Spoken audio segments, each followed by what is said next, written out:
Dokubo was once against Nigeria. What's his name? Tompolo. So there are so many people in Nigeria today that have been forgiven. So, but the even approach this has thing. to Sorry, change. because you said Asari Dokubo was formerly against Nigeria, but not Nigeria. Yes, that gives me something. Do you know that this in Nnamdi Kanu's case, I keep saying it, there's something people do not know. There was a meeting held in September 2017 before the Python dance, in which they were asking Nnamdi Kanu, this your IPOB, is it absolute? Professor B. Onwabweze was the constitutional law expert who asked him this question, said, because I don't want to be in something I don't know the meaning. Now they kind of say, look, let me see evidence of this. And then let's adjourn this meeting. Next time I can come with my executive members. Let them not think that I went to sold out or maybe I put them so that they will be part of it. We discuss. By the time you bring two people on a table, that is peace you are looking for. Any two people wearing, they are disagreeing. Maybe some two Nigeria, we are disagreeing, we are not on speaking terms. All of a sudden, we agree to come together in a table with people looking at us. It means both of us want peace. Because dialogue, anything called dialogue means peace. Because when you are on the table of dialogue, But you don't see lawmakers guns. can't see people. When you make a law, you can't start making demands of the government. I don't think Asari In a, Dokubo made any demand of the government. in He a, made this. but you make the demand of government, you break the law. What makes it a law? Is it not law court that will interpret the law? But the law court said, let him go. So what else do you want? It's still the law court that is holding him, just like they did it with So Emefiele again. no, That's the it's nonsense thing. not the law court holding him now. It's the federal government, the appeal Because court, they charge him everything. with something again. That's the What point. They will then? When bring is it another coming charge up? again. What is it? Nothing. It's What petty. what The government what is did they failing. charge? See, What did don't they fall charge for him? it. See, Ekpa, See, see, any don't charge, fall for any it. The no, government listen, is I'm not misbehaving. falling for, Oh, I'm not you are falling, falling for I'm it. not, no, I'm not falling for anything. Emefiele, no matter what he has, there's a charge. They say terrorism. The charge, when you are charging somebody, you don't keep it secret. And yet they Nandi, didn't bring it to the court. Nnamdi Kanu was given 15 TM count and charge. please, can you They, guys allow Mr. others to they speak? Raja, trashed, they Okay, trashed it, they who wants to trashed go it down. next? Who wants to go next? Then that is the thing now. Why? What is the offense you are holding him? When is it coming up? I mean, it should be a public something now. Court See, is not hidden. let some other person chime in. Wants to go next? it's me. I want to go next. Zizo, all right, go ahead then. Yeah. Thank you, everybody. Thank you, everybody, in us from anywhere you are from the world. Please, thank you, everybody. What I want to say is that concerning Tita and the Igbos. I'm Igbo, by the way, but people talking about Nnamdi Kanu and Simon Eba. I used to follow Nnamdi Kanu when he was communicating through his radio, and even Simon Eba at that time. I could remember that time Nnamdi Kanu was saying that people should listen to Simon Ekpa. That he hoped that Simon Ekpa will stand firm and not to betray him at that time. So Nnamdi Kanu normally do his this thing at 7 p.m. Why Simon Ekpa will do late? You understand? So from before Nnamdi Kanu was hijacked in Kenya, I normally followed him. Even that last day he spoke. You understand? All of a sudden, like I wasn't listening to him anymore. I said, "Oh, what?" I started wondering what might happen. So it's later on in June we started hearing that he has been hijacked in Kenya. So I was worried that time, but be it that is me.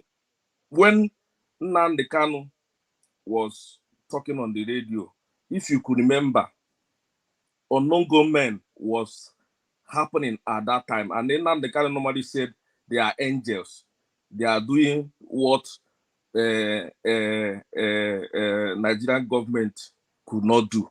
So they were at that time, that unknown gunmen that time normally go to police station. If you could remember, normally go to police station, bomb police station, do all manner of things, buy some military personnel. Sometimes they will go and ambush them where they put loot.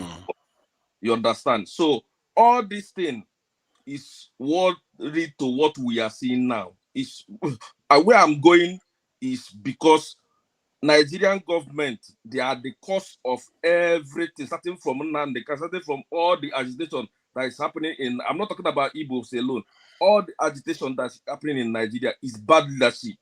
Because when Nnamdi Kanu set ESN, the reason why he set ESN is due to bad leadership as well. He set the ESM to protect Igbo land from Fulani henchmen killing people in the village. I tell you, at that time, I was listening to him, you understand, but I'm not in support of that. But because Nigerian government is useless, if Nnamdi Kanu did not set that thing, I'm telling you, Igbo land will be captured by Fulani people. Everybody will live at their villages. I'm telling you the truth. It's because of all these things, you understand, and the way he was tackling Nigerian government, the way he was exposing them. Before they do so, Nnamdi Kanu is like ahead of 4 steps ahead of them. Every day, he was bombarding them. Even Tinubu, the people that hijacking Nnamdi Kanu. Let me tell you people the truth. The people that hijacked that guy is Kaba in Nigerian government. They are not happy with him. The way he was exposing them every blessed day, the way he was calling them names. Even my friend, when they hijack him, I said, even at this time, I said to my friend that, you see, Nnamdi Kanu, that guy will not be released because the people that hijack him doesn't want him to talk again. He was exposing them, but people doesn't know. Everybody is talking. I said, these people will not release this guy. For them to go extra mile, you know what it is to go in another person country and pick somebody without following the due process.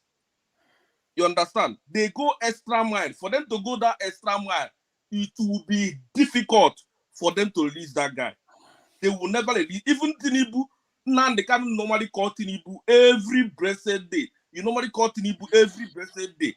He said Tinubu is doing all these things because he want to get power by all means at that time. So for people to think Tinubu will release him, he will never release him. I'm telling you, if you guys like, let you be continue to talk. Tinubu government will never release Nnamdi Kanu. I'm telling you the truth. They will never release him. All right, sir. All this thing is bad leadership. I'm telling you, forget about all this. Whatever. It's all need to bad. Zizobi, can you hear me? Yeah, I can hear you, my brother. Thank you, sir. Thank you. I'll come back to you. Let me take this. My people, I greet every one of you right there. Good morning, good afternoon, good evening to you all. We're in the second segment right now, so that we can have enough time to talk on this. But meanwhile, there's an update here before we came on air. This one came out, although I could not bring it in. But it's good we talk about it now. It's still affiliated. It's the same thing. Nnamdi Kanu wrote to Samuel Ekpa from prison, telling him to end the sit at home, ordering him to end the sit at home with immediate velocity. Some are saying, Samuel Ekpa have responded by saying it's a fake letter. Why majority are saying is coming, because it was a handwriting letter coming directly from Nnamdi Kanu. But let's read it. I'm not here to judge. As we see, I'm not sure the presenter.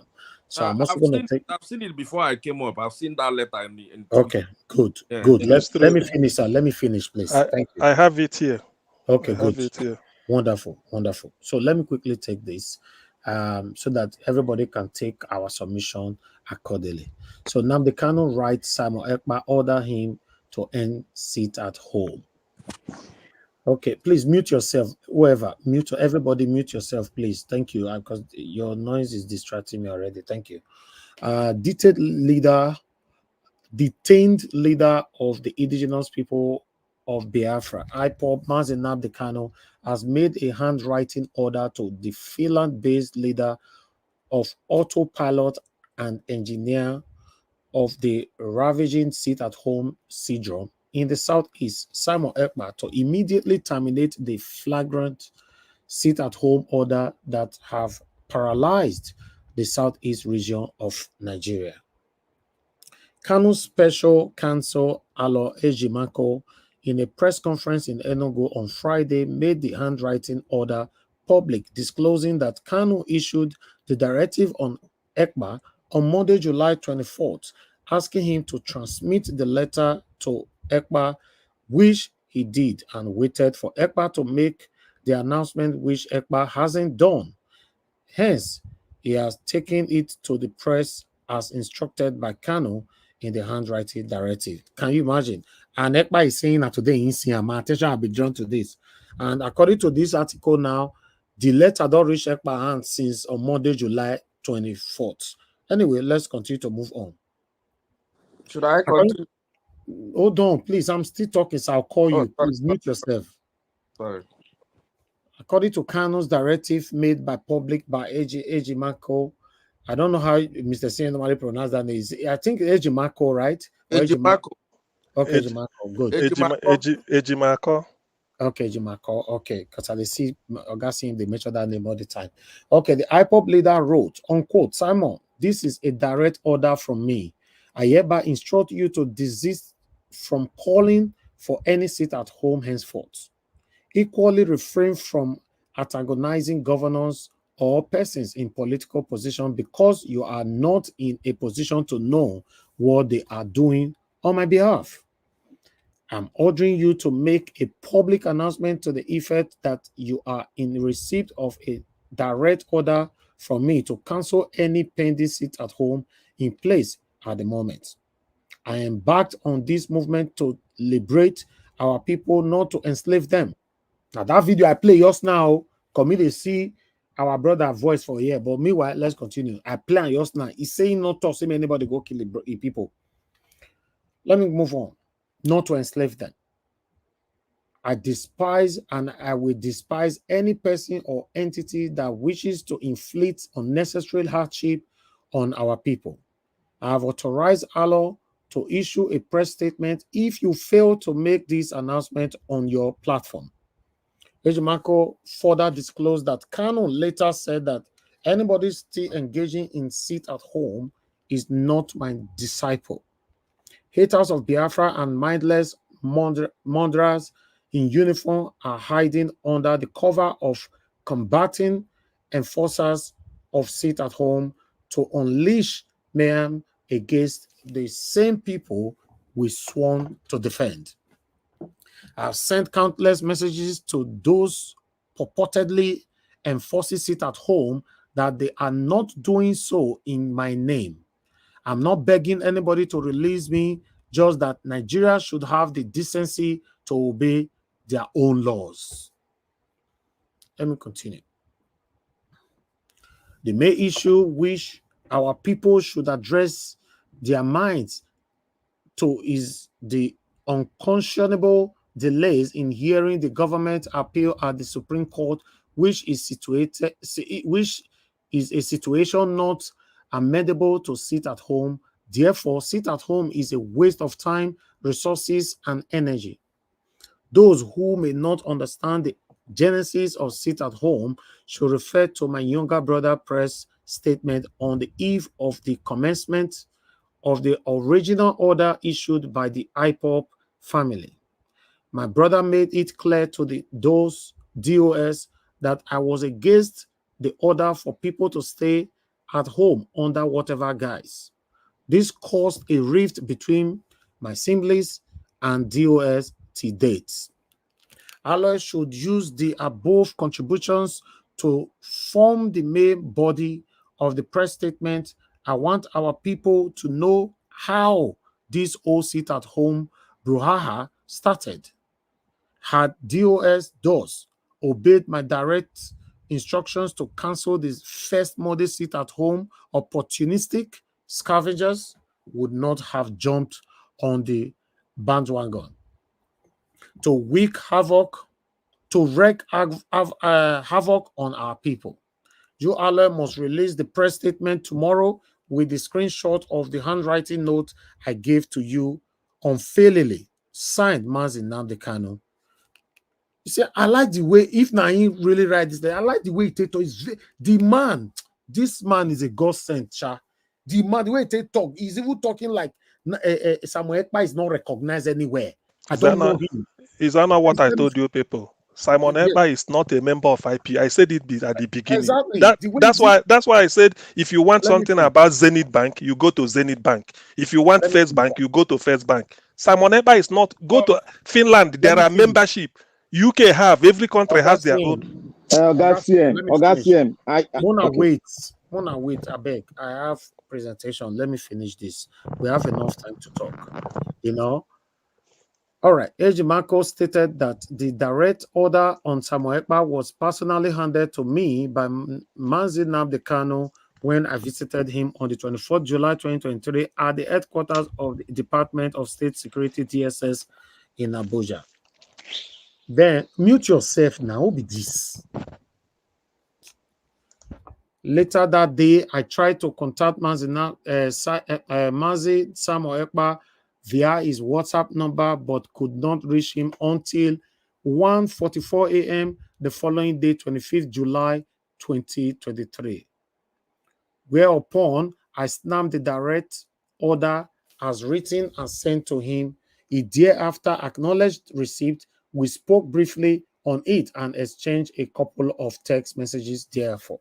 You see, when I go see reply, just they say my attention was just drawn to this 4 hours ago. My attention for you to know that there's something this man is gaining from what he's doing, even when the main body, the main person that everybody respect, Nnamdi Kanu is speaking. This man pretended that say, you not see this letter all this while.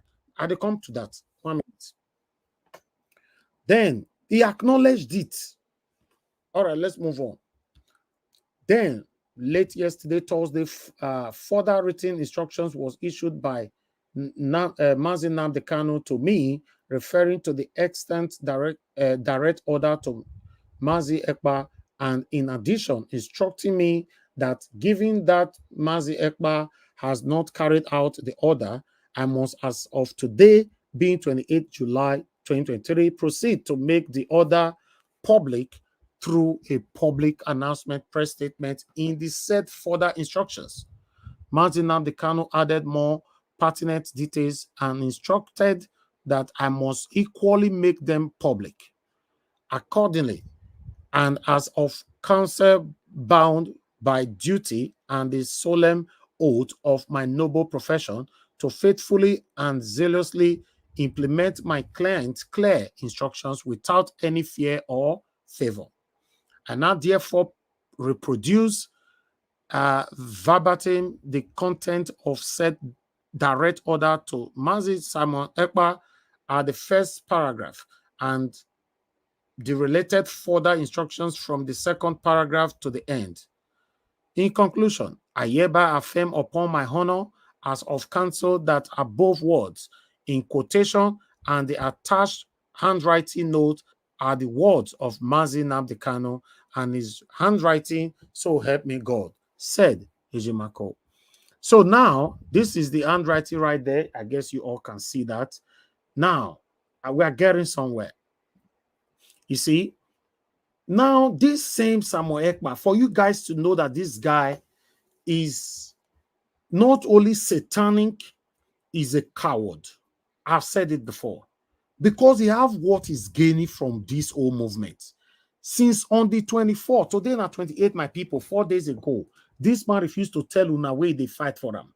Say, see the order that came from IPOP leader. Now, he can write this one. I'm going to see you for Una no say there's something behind what this man they do. He's benefiting a lot from this. He just right, he said, announcement, our attention has been drawn to fake letter from the pit of hell being paraded by Sahara Reporter and other Nigerian media claiming that Mazi Kanu wrote a letter.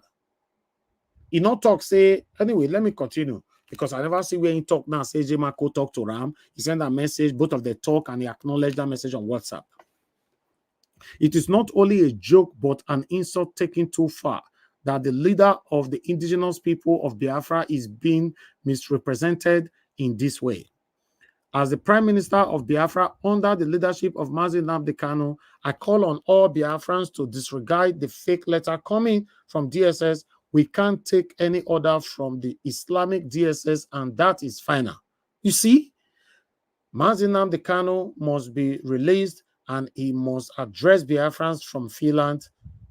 That is the condition of the Prime Minister of Biafra and the Biafra Republic government in exile. You see, my people, because you see, for me, if not true, say Ezemako, really, I cannot see any reason why Ezemako go lie against Nnamdi Kanu, go lie against Samuel Ekpa at the same time in a public space. I don't see any reason, but I'll wait for you guys to contribute on this.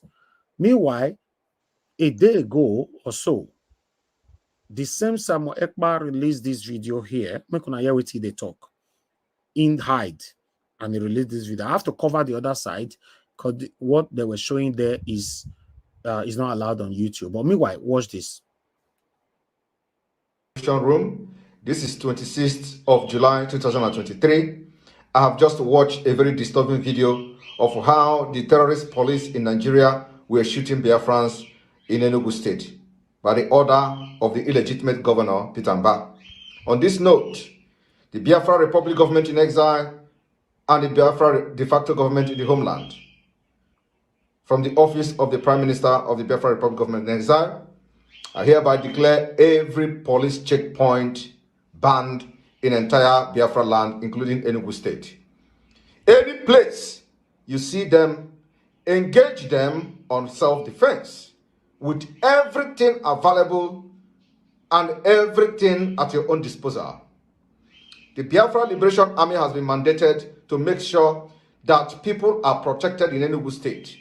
And in the coming hours, in the coming days, you have to stay safe in Enugu State. They have fired the first shot, and it is our responsibility to protect the life of our women and children and the market people in Enugu State from this moment. Our own agenda now is to make sure that Mba will not remain in the government house of Enugu State. Thank you very much. I want Biafran people in Enugu to stay very strong. Stay very, very strong. We are almost at the end of the tunnel. May God bless you. And may the soul of those that Mba killed today will not rest until they see the downfall of Mba and his Islamic Caliphate in Enugu State. This is the end. Thank you. Okay. All right, my people. That is all I have for you right now. You see, we really need to talk on this because this one is something that everybody must discuss and talk about once and for all. I can still see some gullible people right there on the comment section. No matter how you try to show them the fact about life, they will never ever take. That is how useless they are. That is how they were created. No matter, it's just like we have some gullible people right now. We're fighting for a better Nigeria. They are still saying Jagaban, or they are there watching Big Brother. It's like that. We have people like that. We have it in our family. We have it as friends. We have it as neighbor. We have it as commenter. We have it as caller. We have it as panelist. We have it as anybody.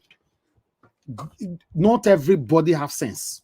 No matter, even though you show them the evidence, even though Nnamdi Kanu just come out now can't talk, they go say na robot they talk, not be Nnamdi Kanu they talk. That's how gullible some people are. That's it. They are very happy that their own people say that they perish them. They are happy. For you to know that these people are cowards, I will continue to say it. You they flex your muscle. Take down your own brothers and sisters. Now, my concern with that, if now you and Nigeria army the exchange blow now, una the deck seriously, I go to talk and that be my work, so it's what I studied. Now my work, how they talk and yes, no be smart, Samuel Ekpa one army that they fight today and blow off for head, the other one come blow back. But you are flexing your fake fictitious power on your own people.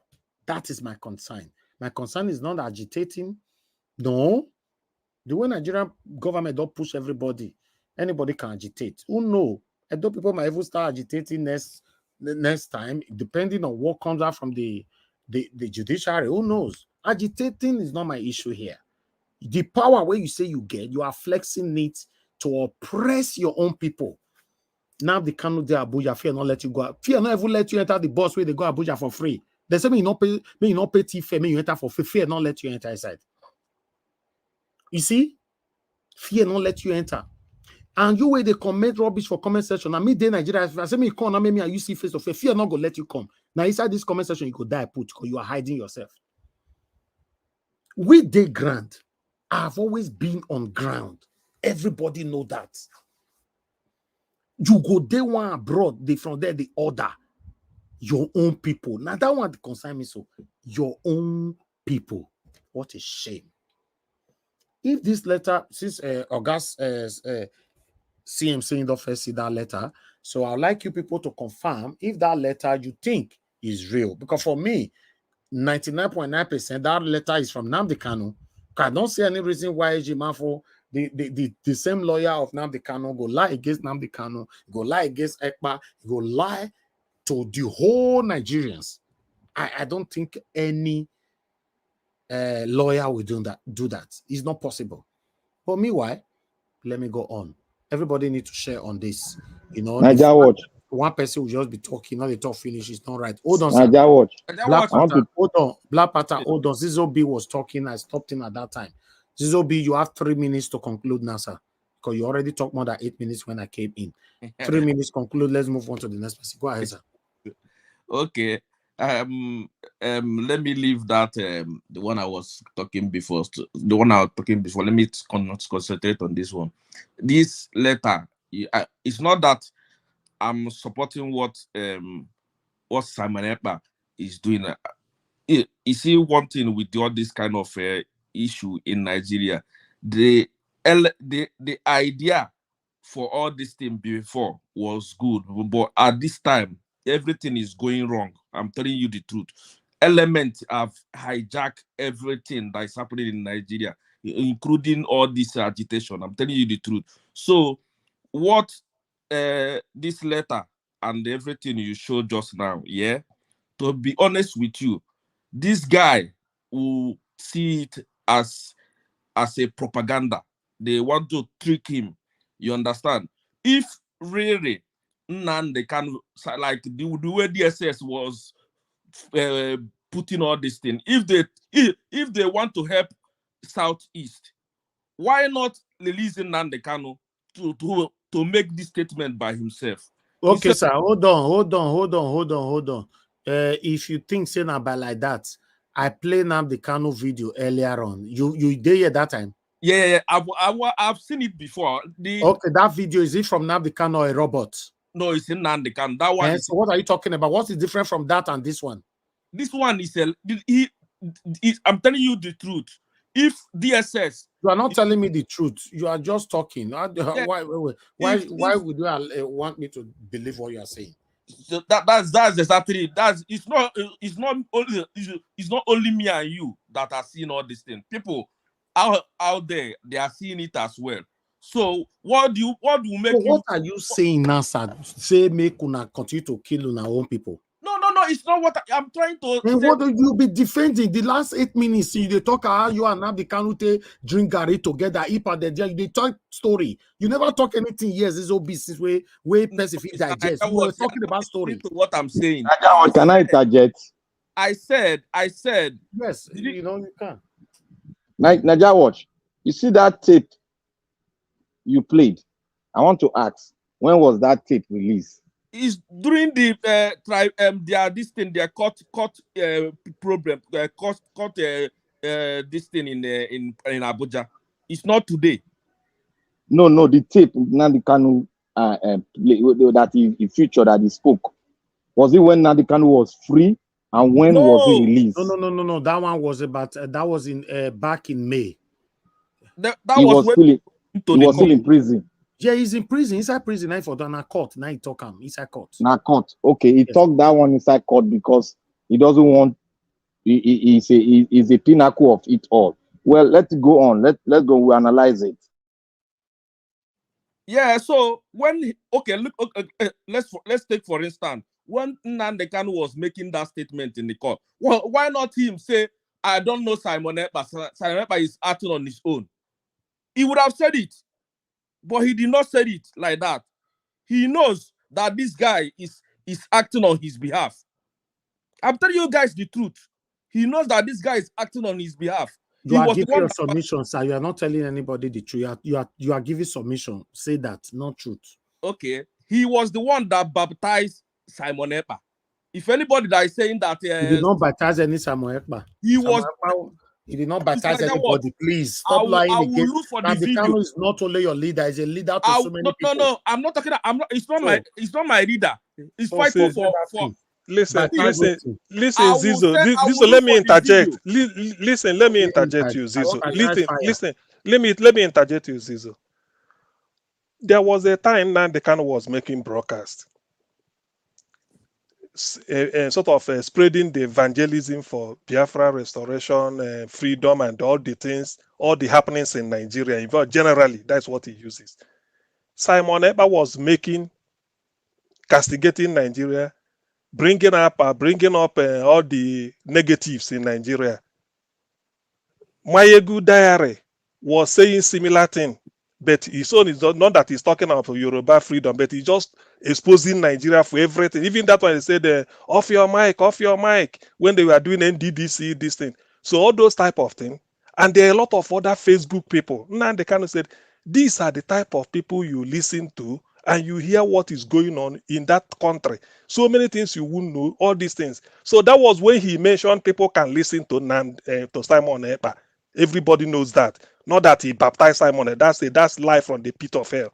Nnamdi Kanu, when he said that from the court, he said, we are not going to be killing our people. Didn't you hear him say it? We said we want Southeast to be quiet. We are not here to kill our people, the people we are fighting for. What does that tell you? Can't you interpret that? I understand what you said.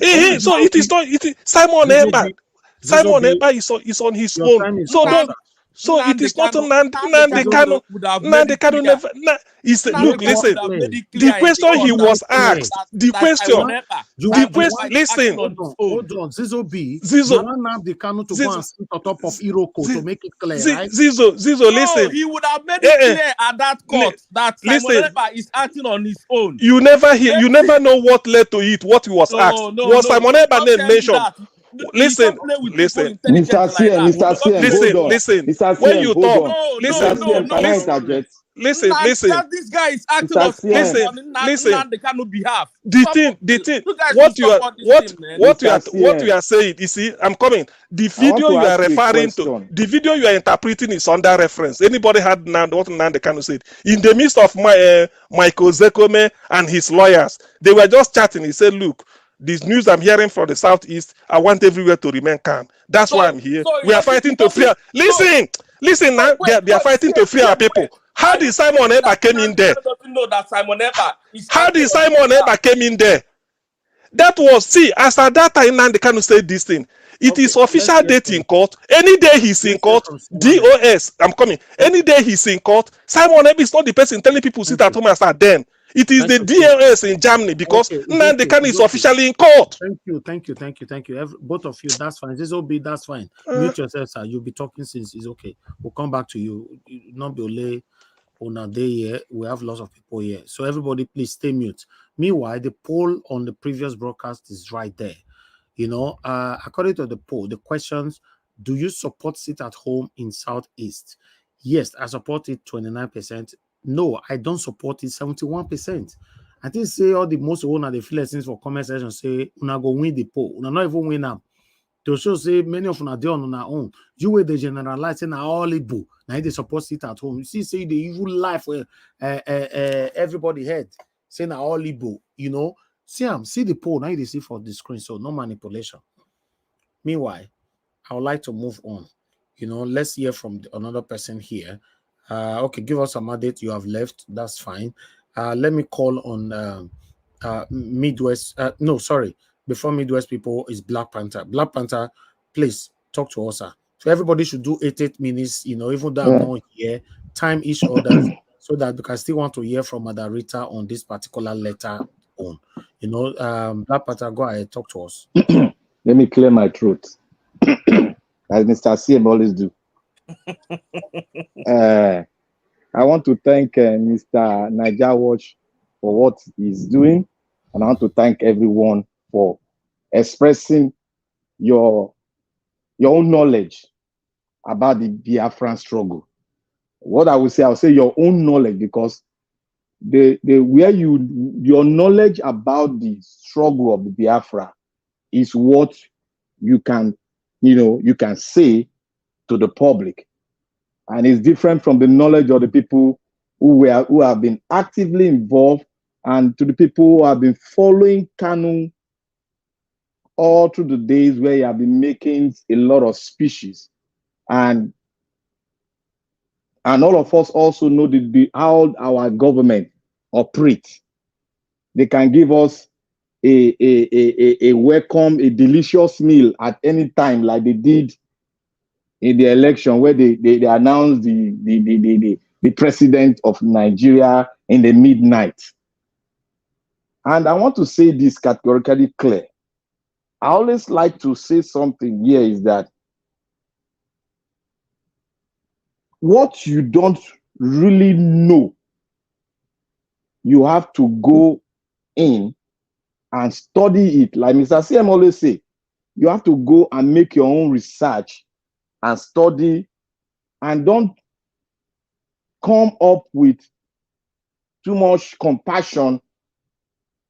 Let the people see you as if you are the best, you are good, you are good, you are good all the time.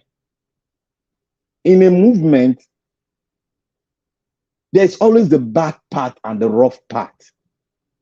And the path to victory in a revolution is never smooth. I will tag it as dirty. Because I remember when Uganda was in a problem, the Uganda revolutionary movement were fighting from Tanzania, and a lot of people, the man who wanted to take over Uganda was in Tanzania, making a lot of mayhem in Tanzania. But he was backed with an ideal, and those people that does not support the ideal were taken down. It was a dirty thing, but it was a revolution that brought out a very difficult and wicked government. But what happened? A lot of people, some are good, some are bad, were taken down. And a lot of mistakes were made, which is normal in a struggle. Like our brother, the man who split out the world revolution, who was arrested. There's a lot of mistake he has made, which we have seen, and which we are trying to tell him that the mistake you're making, try to see from our own path. But there's one thing Mr. CM said. For you to convince a man that is standing on an ideal, you have to understand his ideology. No matter how rough it is, ideology in a revolutionary to change a particular system is never good. It's rough. It brings tears from people's eyes. And there's a lot of mistakes in the revolution. But one thing we all should, I'm speaking from the top and seeing what is being played in the football pitch. I don't want us to attach it, because there is a lot of emotion, there's a lot of tears in the East. But I want us to look at it that you can never support a government. And Mr. Niger made mention of one thing. Are we saying that what this lawyer is saying is true or lie? But we have to understand the context and the position when it came out, and the reaction from the Eastern governors involved. How did it come about? Which process was it done underground? Then we just wake up one day, Kanu Wanko wrote a letter to this man, and somebody was denying it. And I understudy the man in Finland when he said that he said this thing that happened today.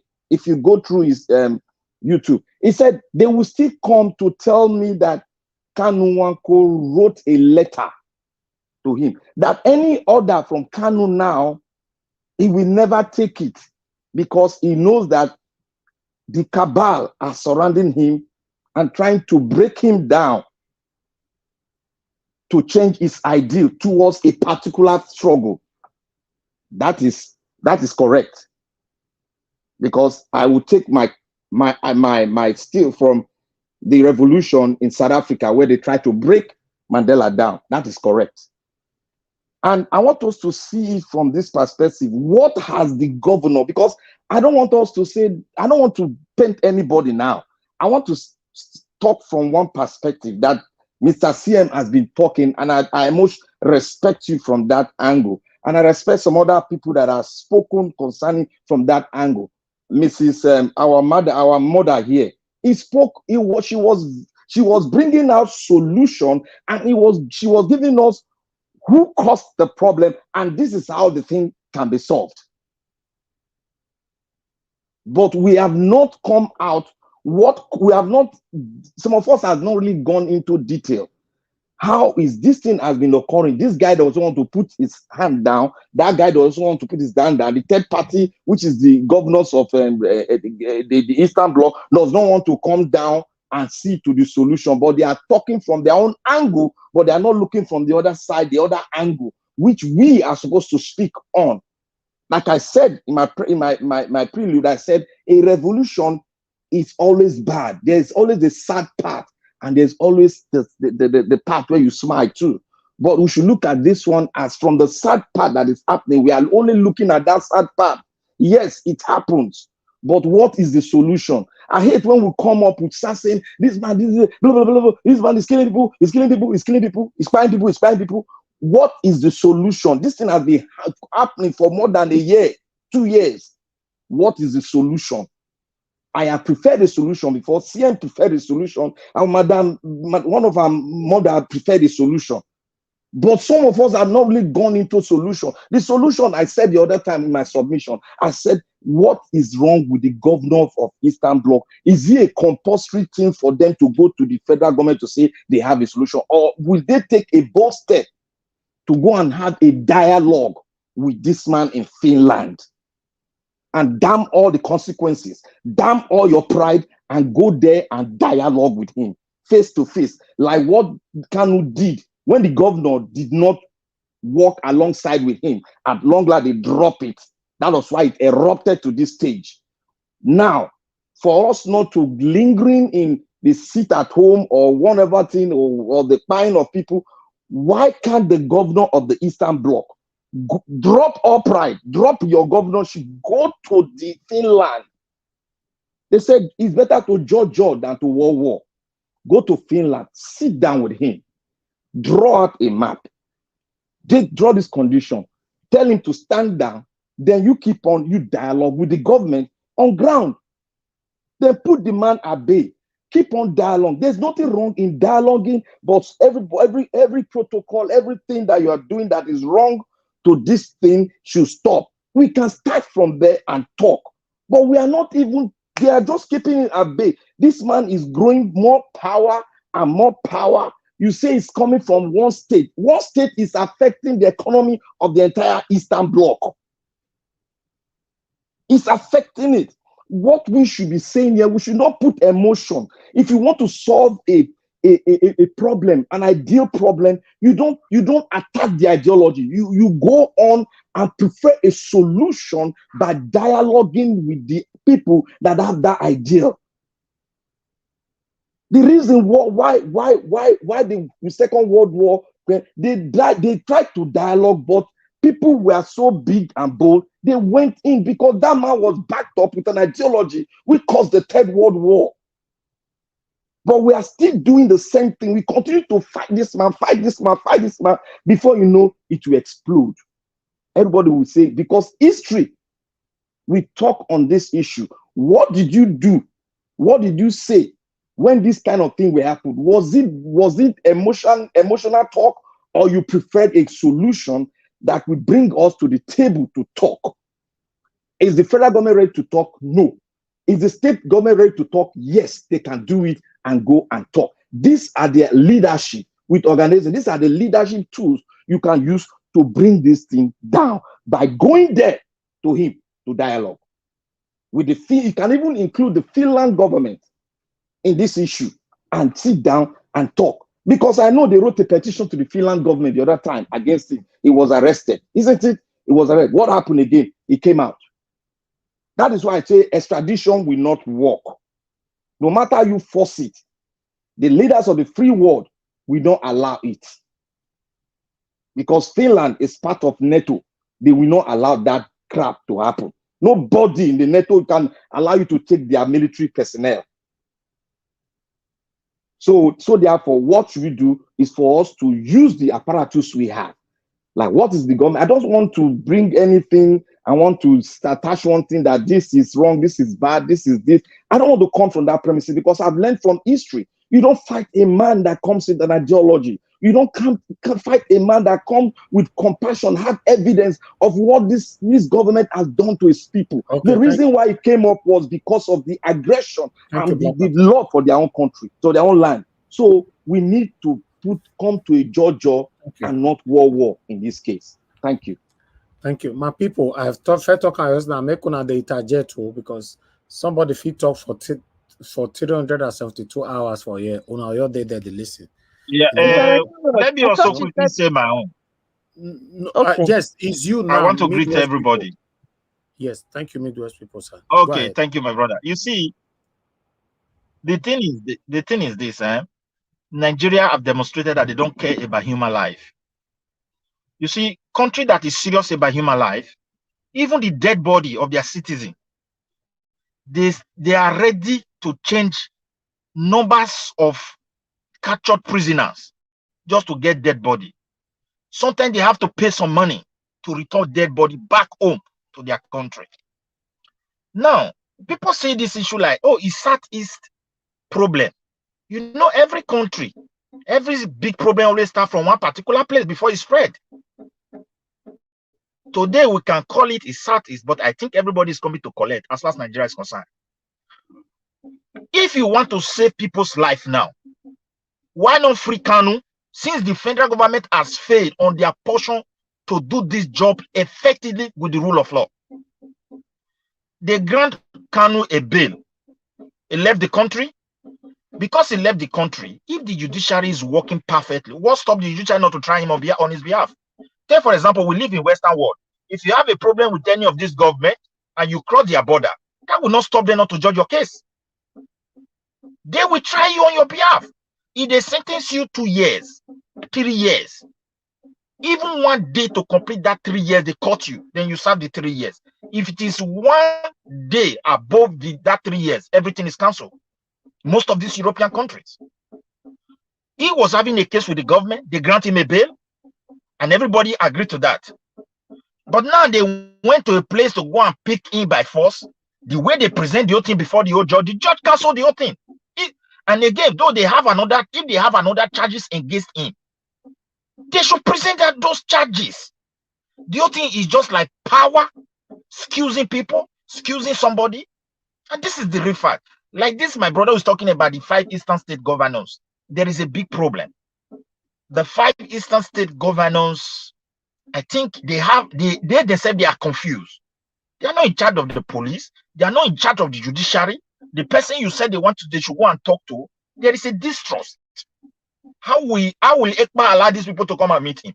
Does he trust them? So it's a very complex situation. You should pray not to see yourself in this kind of situation as a leader. It's a very difficult situation because the federal himself is holding everybody bondage. Judiciary is not working. Okay, now let's talk about the Southeast. They say Igbo people are killing themselves. My brother, people who don't go Southeast, the number of roadblock where they Southeast, you don't supposed to hear this kind of something. According to people who have not been there for now, everywhere checking point. And what is happening is, who is not doing it? That's the question. Why are you not catching these people? until it gets to a point like they now command, hey, we have arrested 5, and those 5, the interrogation is not, my brother. Look, my whole submission is that let Nigeria government show that they love life. As far as people are dying because of this issue and they are citizens of that country, just release Kanu, treat him well. Now, this is a democracy. It's not by force. Let's go to dialogue. As that, my brother, that is where I agree with him. This is an ideology. Sat Kanu down. Let's take a rest. Let everybody know you are treating him like a human being, not like an animal. Even when he commits an offense, if he's guilty of the law, not a judge, present the case in a way that even international community will see it and say this country is serious. With what happened with Emefiele, somebody want to tell Finland to bring this kind of person back to Nigeria. I don't know what Nigeria is going to offer them that will make Finland to do that. Scandinavia country where you will buy, Finland say people where you will buy human being. How many years will you spend inside there? Like no way. People will buy human being, they go university. One man will be like, see, we carry with the buy people that I buy a lot of people. At the end, they start for there, not be university they go put on. Maybe they don't free and finally now. So wait till you stay made they can carry and you say put it there for your country. They will tell you make why. I don't think Finland will ever make that mistake. I'm not convinced any Scandinavian person will release person like this guy back home. They are just wasting their time. They are ashamed to the world with what happened. Yeah. Midwest people. See, you see, what Black Panther said. One thing I picked, he said, which to me, I may be naive, but in a situation like this, whatever can be tried could be tried, just for the sake of what you are also saying, the respect for human life. Black Panther said, why can't the governors of the Southeast or whoever go to Finland and dialogue with and sort of talk to Simon Ekpa? That to me, every card should be on the table. I can't say no to that. Insofar as doing that, we save life. Because the life you are saving is not really the life of the armed robber. It's the life of a guilty, innocent person that is just trying to save pure water to survive. So I support that. I wish that Black Panther was saying that. That's why I allowed him. I don't want to interject. I wish that option can also be tried. They said, okay, all the Southeast governors, they are going, when they get to, because they must have made some underground sort of information to know where Simon Ekpa lives and everything. Let me wrap up with this one. Yeah, let me round up with this one. For example, now, even if Finland government release Samuel Ekpa to Nigeria, for me, I'm not an IPOB, but I will declare that as may God forbid. I don't want anybody to go, because where are you going to try them? We don't have a judiciary system. If somebody is an offender of the law, let the person be punished. Nobody is above it. But let it be that indeed this law is fair to everybody, not like selective. That's the problem I have with my country today. Okay, even though if they bring Samuel Ekpa today, just look at the whole atmosphere. Do you mean that they will save people's life in Southeast? They say another person will come out from nowhere. The little experience I have about this Boko Haram you are seeing today, when I watch it in the documentary, Al Jazeera and the rest, the person that formed Boko Haram never have one single blood of Nigeria in his hand. He was only challenging their own government in the Northeast. You know, our media have a way of turning everything. It was the extrajudiciary killing of Yusuf that brought this, what is it called, the Shaka, who's now the leader, who now brought him up, and everything became like a South. So I don't know the direction they are taking us to. Look at what is happening in Nigeria. I pray for Nigeria army. Like, I want to tell my people in Southeast, you as a civilian, you can't do anything. If the day Nigeria will end is the day there will be mutiny in the army. I'm just telling you. They have the power. They are the one. That is people we should pray that it shouldn't happen. When one general from Southeast will tell you enough is enough, one general from South will tell you enough is enough, you know it don't happen. That is it. Not this civilian of book. That is what I don't understand. What these people think they are doing. We pray for a peaceful country. We love our country, but our politicians are a disgrace. Brothers, stop this nonsense. You are not helping your people. Kanu will be free. If you want to put pressure, if the pressure makes sense, other people will not concern now who are not Igbos. They are concerned, they are saying their voice. It shouldn't be like this. But we have a government that doesn't care about human life. Stop this and leave your people alone. But I don't know whether it's still the same, whether it's just different body that is not committing this crime. This is what I don't know. I'm not a police agent. But with the number of roadblocks, according to them, it don't supposed to be like this. With the number of personnel they said they have on ground in all forces. So this is where everybody is confused. So I did my own case there because I pray for peace. We love our country. I love this channel. We always talk about peace. We are not the type who say go and set fire on Nigeria. We want good governance that will help everybody. But let the government be serious, because the way they handle the judiciary is a mess. They handle Kanu case like a total mess. They are the problem. If they were able to explain the law that cash Kanu to the whole Nigeria, maybe everybody would go, okay, this guy's an offender of the law. They just use forces and destroy the entire system. They just say he should go home. Why are you locking him up? And you did not even explain to Nigeria the charges. They were in state of confusion because they never presented it the way it should be. All right. So I leave my own there, because bringing Ekpa cannot solve that problem. They should go and meet him, and I hope meeting him as well, maybe we produce something. Or the free Kanu. Thank you for your submission, sir. Thank you. So I have to add to what you said. Yes, on this platform, we don't call for anything to do with violence. We are calling for a better Nigeria. If you know you are part of the people that call for violence, this place is not for you. Yes, because I don't see any reason why if you are fighting for anything, and if even though you want to fight for anything, you are hiding behind the closed door. You know, it's just like this satanic government having a closed door meeting all the time. That's what you are doing right now. You are suppressing and oppressing your own people. You know, so I don't understand. I'm not getting that. So that's the area I have problem with this whole sit out of a thing. But meanwhile, Madam Rita wanted to say something earlier on. Madam Rita, I'll give you opportunity to speak to us. After you, they will come to Mr. Oga Chris, who just joined us right now. Thank you. Yes, thank you very much. They say, well, this is my belief that ideologies, mass, it doesn't die, it transforms, including human beings. We don't die completely, we transform. Now, going back to ideology, ideologies transform over time. From the time of Ojukwu, bless his soul, to present day, the agitation for the Biafra has transformed. Whether we want to observe it or not, that is what I see. So therefore, ideas needs to be transformed. The ways of handling issues needs to be transformed.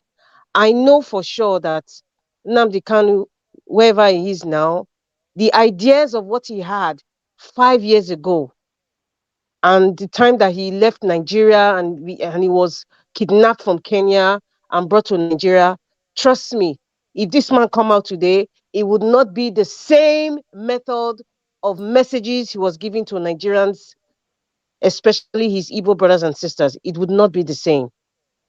Transformation. The likes of the Guguru and Ekpa in Finland is one of those transformations I'm talking about.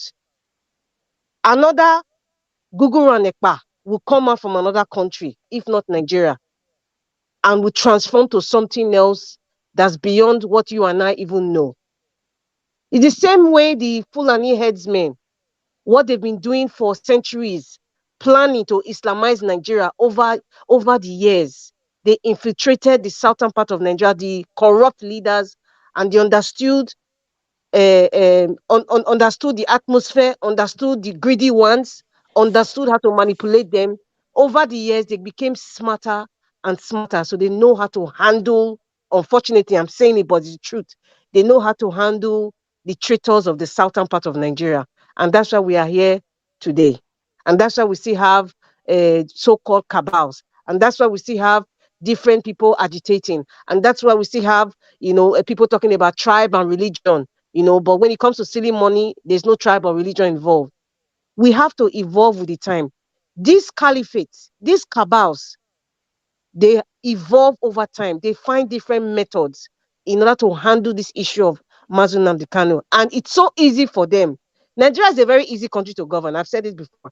It is so easy for them to continue this menace towards Nnamdi Kanu because the people people like, I'm not going to say Biafra people or IPOB, people like Simon Ekpa and the gullible ones who have refused to think outside the box are still operating on the same method.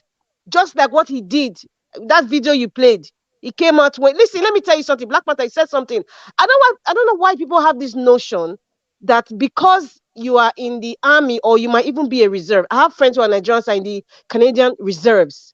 And they can wear uniform, they have all those things and all that. It doesn't mean that if they commit a crime or they're in support of a terrorist crime, that the government of that country cannot pull them out because it's a disgrace to their uniform, it's a disgrace to their institution. They will pull you out, except if there's some agreement between the country that wants you and the country that is holding you. So let it be known. Let nobody mystify that Google and Ekpa in Finland to think that because he works for government or because he's wearing a reserve uniform in a country that is part of NATO, then he cannot be removed. What are people talking about? The thing is, the federal government of Nigeria can make a deal with Finland. They can remove him if they want to. But the federal government doesn't want to do that because their plan is to obliterate and flatten the eastern part of Nigeria. That is it. That's what I'm saying. People need to evolve and start thinking far. The caliphate, they're thinking far. So we're not really ahead of them. It's because Nnamdi Kanu understood how they evolved over time. And that's why he came out to be talking and giving us information that some of them are actually materializing now. Because he knew he had to start evolving as quickly as the enemy. That is the truth. But the present day one do not want to learn. They do not want to listen. They do not want to evolve. And that is why we are in this vicious cycle. This vicious cycle. It keeps going around. Listen, whatever happened to Simioeka or that letter you played, Mr. Naija Watch, whether it was real or whether it was fake, it has no bearing to anything. What we are talking about right now is intimidation of the weak and the poor people who are suffering in the Eastern Bloc because of this gullible mindset that they've grasped that fear. That fear in a lot of Eastern people. Oh, I don't want to come out to today's sit at home order, sit at home order. That is the crux of the matter. We're not talking about releasing now. Why are they doing it? The solution, I believe, this is my own opinion. I know Black Panther said, nothing is bad that's coming to the table, but I don't believe that Simon Ekpa is such somebody that is sitting on the Martin Olympus that cannot be pegged. Why would I waste taxpayers' money to go to Finland? Taxpayers' money that Peter Obi has been preaching to us, the wastage to go and talk to who? That rat. When the main guy, the main man, is under Can I interject? Please, you cannot interject me, sir, because you will lose my train of thoughts. You Okay, actually you paused me. said so. I'm going to repeat myself. No, you can said go so. ahead. Now, I'm not interjecting. I'm not interjecting. Somebody, Go ahead. Your interjection, sometimes some interjection is very bad. Not when somebody is giving a very straight submission, you just come in. Can I interject? You want to stop people from saying what they want to say. You know, Mr. Naija Watch. How do you want the person to continue? Mr. Naija Watch. There's one thing you used to say that I'm holding. When you are sending a message out, you should send the message in such a way that they will decide on their own on what to do. You are not sending the message and telling us that a man that has an ideology, the government is wasting money. Then let the government go ahead with what they are doing. Let them continue. Let us see where we are going to end. But continue to say what you are saying now. That is what I'm saying. You should not. You have to understand the situation before you dive into it. That's what I'm saying. But you are coming from a compassionate ground and looking at some as ordinary person. Black Panther. I am not coming from a compassionate ground. Please do not misquote me. Don't ever say that, please, sir. This is a very serious issue, and I'm not being compassionate or being emotional. It's a very sensitive thing, and whatever ideas I'm bringing, maybe because it's a woman that is speaking, so somehow by default, some men just feel like, okay, she's trying to be emotional or please. No, this is how I feel. I'm on the receiving end. So I'm telling you, how I feel. So maybe I Mother, might be wrong. So it's good that Mother you clear Rita, the air. I dare your back. I dare your back. I Don't worry. understand, Don't worry. Dr. CM, I understand, but I'm just trying to say something because Black panel sometimes always try to make it seem as if no, you have to study or you have to. No, you don't know where I'm studying. You don't know what I've studied. You don't know what I've seen. So please let us respect each other's ideas. I may not agree with you. It doesn't mean that what you're saying is inconsequential. With all due respect to you, sir. So that's what I'm trying to say when I said it's wasting of money is because it's as if this is how I see it. No idea is wrong. I believe in that. No idea is stupid. But sometimes when you look at all the ideas, you should be able to streamline the one that's most pivotal to make a very quick change. And then we start dealing with the issues strata by strata. That's how I see it. Now, going to meet this man now, because it's this man, this Google and Ekpa in Finland, I'll now, as an Eastern governor, I'll now pay money Estaco. And of course, you know that they like luxury. They'll pay expensive, even maybe private jet. They're saying it was expensive hospital, all in the name of Estaco at the expense of the people who are suffering, who need the money just to see one. In fact, let me just be respectful. I don't want to say too much about that thing in Finland. But my point is, we have to start evolving in solutions. I have been giving solutions, but people are not actually picking it in the words that I say. They're looking at it from the surface. A smart person will know what I'm trying to talk about behind my words, because I know we're on social media. We have to be very sensitive with what we're saying. But I am saying that we need the Biafran agitation, or the IPOB, or the Igbo people who are interested in this, should evolve and think outside what just the so-called idol in Finland is coming to say, wearing uniform. Look of in diaspora. You should know that any man coming to he understands the psyche. The man in Finland understands the psyche of the gullible ones. That's why he's bringing all these videos, wearing these reserve uniforms that you can. That in fact, please let us be very, very smart with this. That letter for me, I'm going to go back to the letter, so I don't want to deflect. That letter, whether it is real or whether it is fake, to me, it is not important. It will not change anything. And it has not changed anything so far. Because the gullible ones that believe in this Google and Ekpa in Finland, they have heard what he said. Some of them will make a comment here, or some of them will even agree. And they live in diaspora that they support it. But their children is not the one that they pick their mother's vegetable, or they're not going to school on Mondays, or they're not going to job. And they have not, I repeat, they have not provided any alternative for the people who are just saying they should sit at home. At least we all know the story of what happened to the Jews and how the ones they were supporting and helping their brothers and sisters that went through the Second World War with Hitler. We all know what the Jews are. Till today, they're still supporting it. They're still saying donate to your brothers and sisters who are suffering.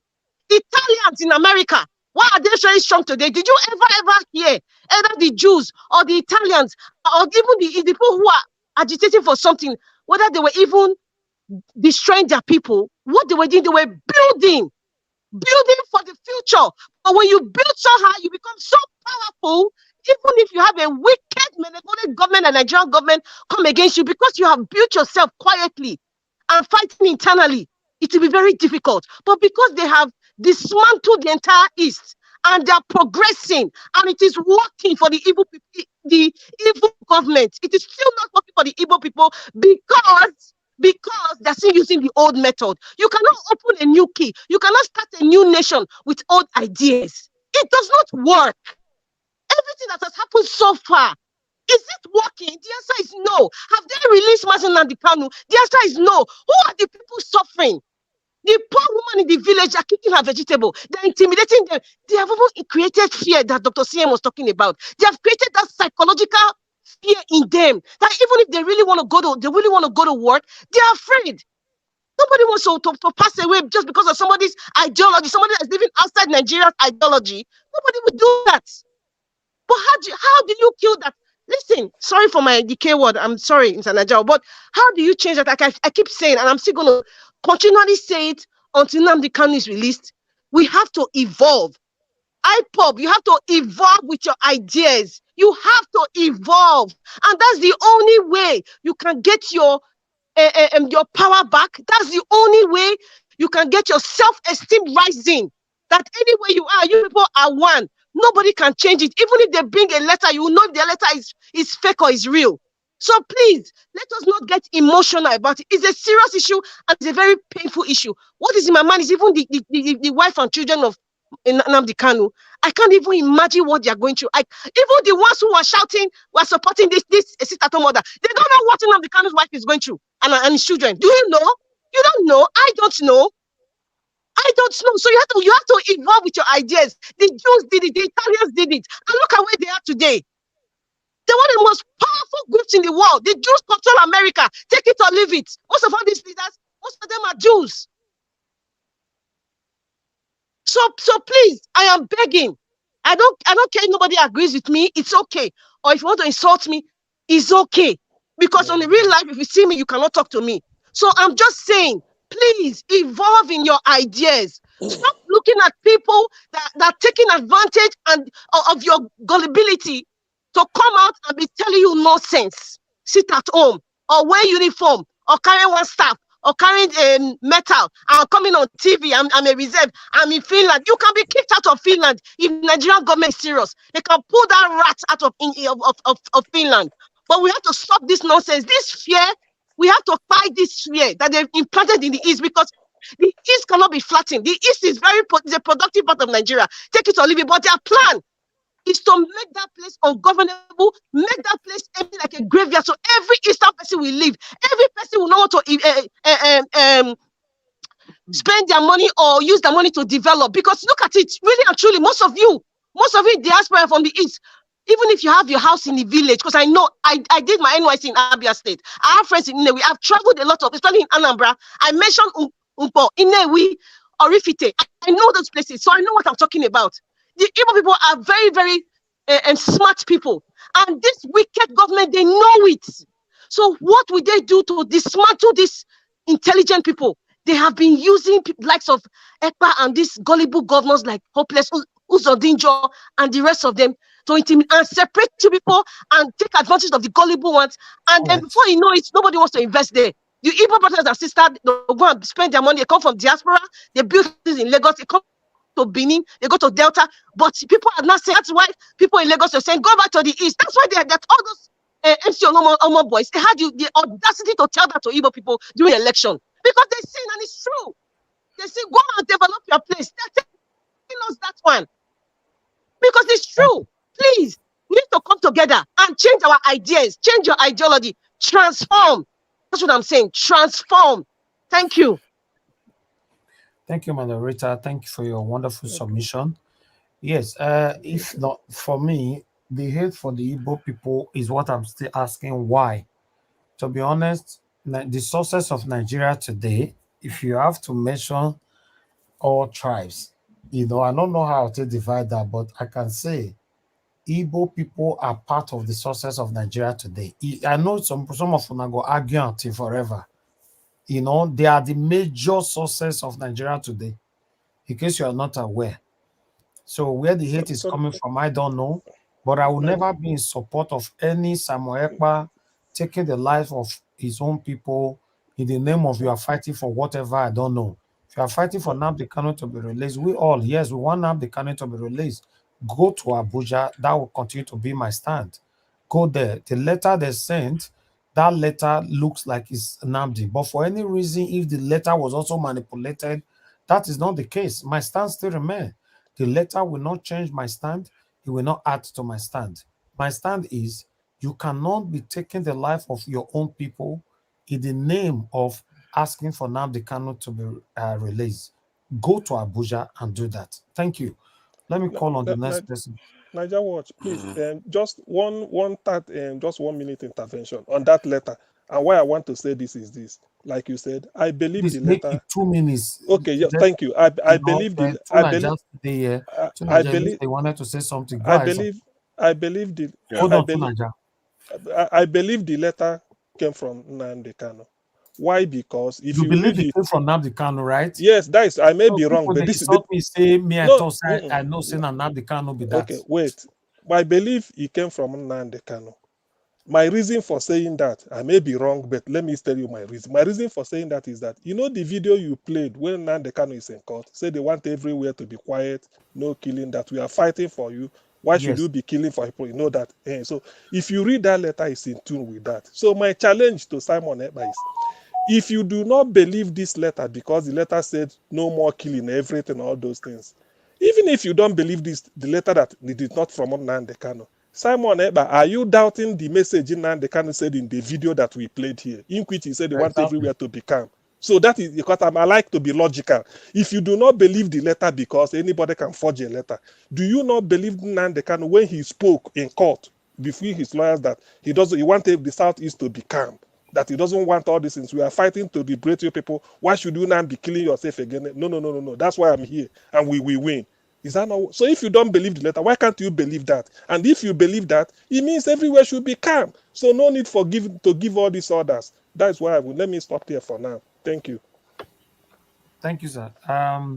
Mr. Chris, please hold on. I believe Tunaja, you wanted to say something, sir. Yeah. Because I thought I was after Rita. Okay, go ahead. I'll come to Chris. Yeah, I think I'm aligned with some of the stuff Rita said, because sometimes to solve problems you have to start thinking outside the box and looking at things for what they truly are.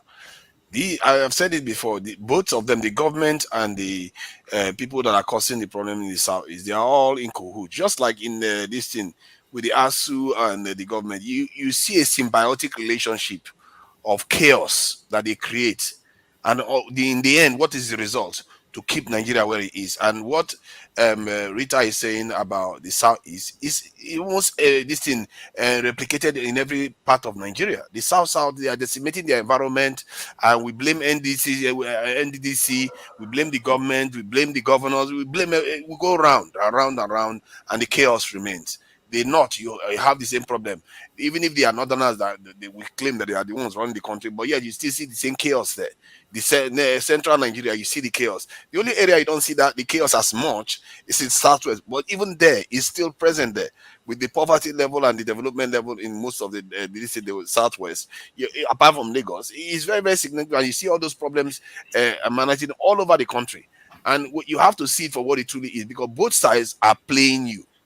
Because when Rita said that, why are they not extraditing him? Clearly, they could have tried. And chances are that if they make a strong case for it, they can extradite him. Maybe this in Finland can extract some assurances from the federal government, like no death penalty and stuff like that. But they can extradite him. If you can extradite people from the UK, I don't see any reason why you can't extradite anybody from this in Finland. And they've not even tried. For how many years? They're not even bothered, because they are gaining from the chaos that is going on in the southeast. The same thing happens in the south too. The game in this country is that they use certain feelings of people on the ground to cause the chaos that they can get from them. It doesn't matter. Even they use the division between the Hausa and the Fulani and religious stuff to cause problem. In the southeast is this thing the agitation issue. In the south is the oil issue. If you go to the southwest, you hear somehow Duduwa issue, or even Ife Modakeke. You hear those other things. And even in the southwest with the Kwara one, recently there was this issue with the Muslim. Some Muslims telling an Oshu priestess not to come out and do her. So they use all these things to divide us. And when you are divided and you are all fighting each other, the people in the middle are the ones that suffer. Because if you look at this case, clearly it's the people that are being victimized by the governors and by the agitators. And what I see in all of them is everybody's agitating for the same thing. They just want a nation that works. And these leaders refuse to give it to them, because all of them are just there trying to sabotage us. And Rita is calling it out. I think she's seeing it for what it truly is. How can you want to lead the people and you lead them into this chaos? You don't do that. Your priority, everything you do, is to make them prosper, not to be causing all this chaos all over the place. If you want to truly show that the people are behind you, why can't you just do what P2B did? P2B, within how many months, got this year how many millions of votes in the southeast? If this south, this in Kanu and all of them, they are so popular, go and get your votes now.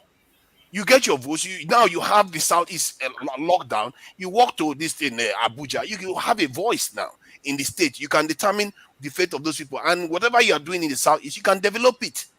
You have the power. If you can intimidate people to stay at home, why can't you intimidate them to go and build their communities?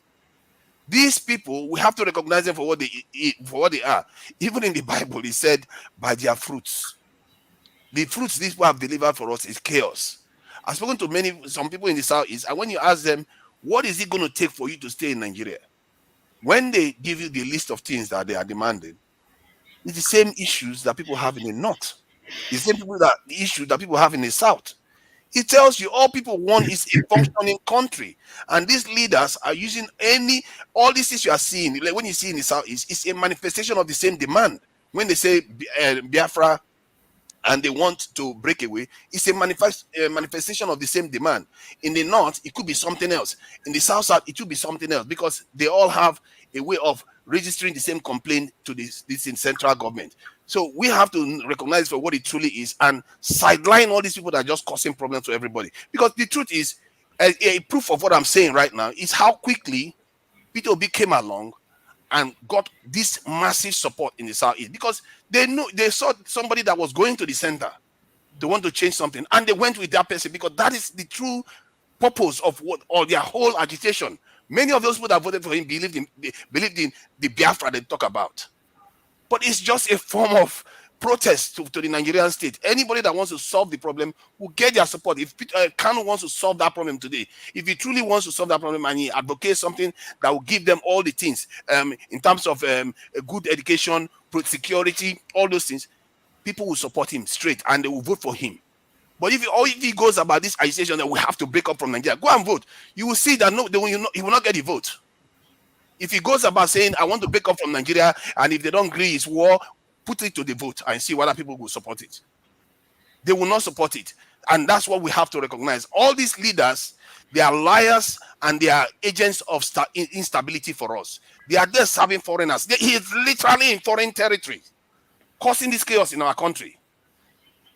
Our people are the ones suffering for it. We have to recognize them, call them out for what they truly are. The only leader, I've said it before, the only leaders you want to support is the leaders that offer you security, transparency, and this in building your country. In other words, development. If they are not offering you any of those things, turn away from them. They want to destroy you. They are the ones that are keeping us in this mess that we are in, that we've been crying for ages. We have to learn how to turn away from it and find other ways to solve this problem. And we have seen it. We've seen the possibilities of ways to solve some of these problems we are facing in Nigeria. The way Peter Obi has demonstrated it is a possibility. We have to start getting engaged and changing the culture of just reacting and buying into these people that are selling us this in snake oil. That's what they are doing, basically selling you snake oil. How can somebody tell you that we are going to turn Nigeria to make Nigeria look like a paradise compared to Somalia? I think that person is bringing you progress. It's not going to bring you progress. The person is trying to cause problem. He knows he's not going to achieve what he wants. He's not going to achieve it. He just won't waste your time. You both fighting amongst yourself in the country, and you never develop. A house that is divided will never develop. A house that is divided will never see any progress going on. And that's what they are enforcing. And I think people should listen to Rita when she's saying that. She's focusing on the southeast. But from what I see in Nigeria, you see these symptoms everywhere. Everybody's agitating for their own thing because the whole nation is suffering. Thank you.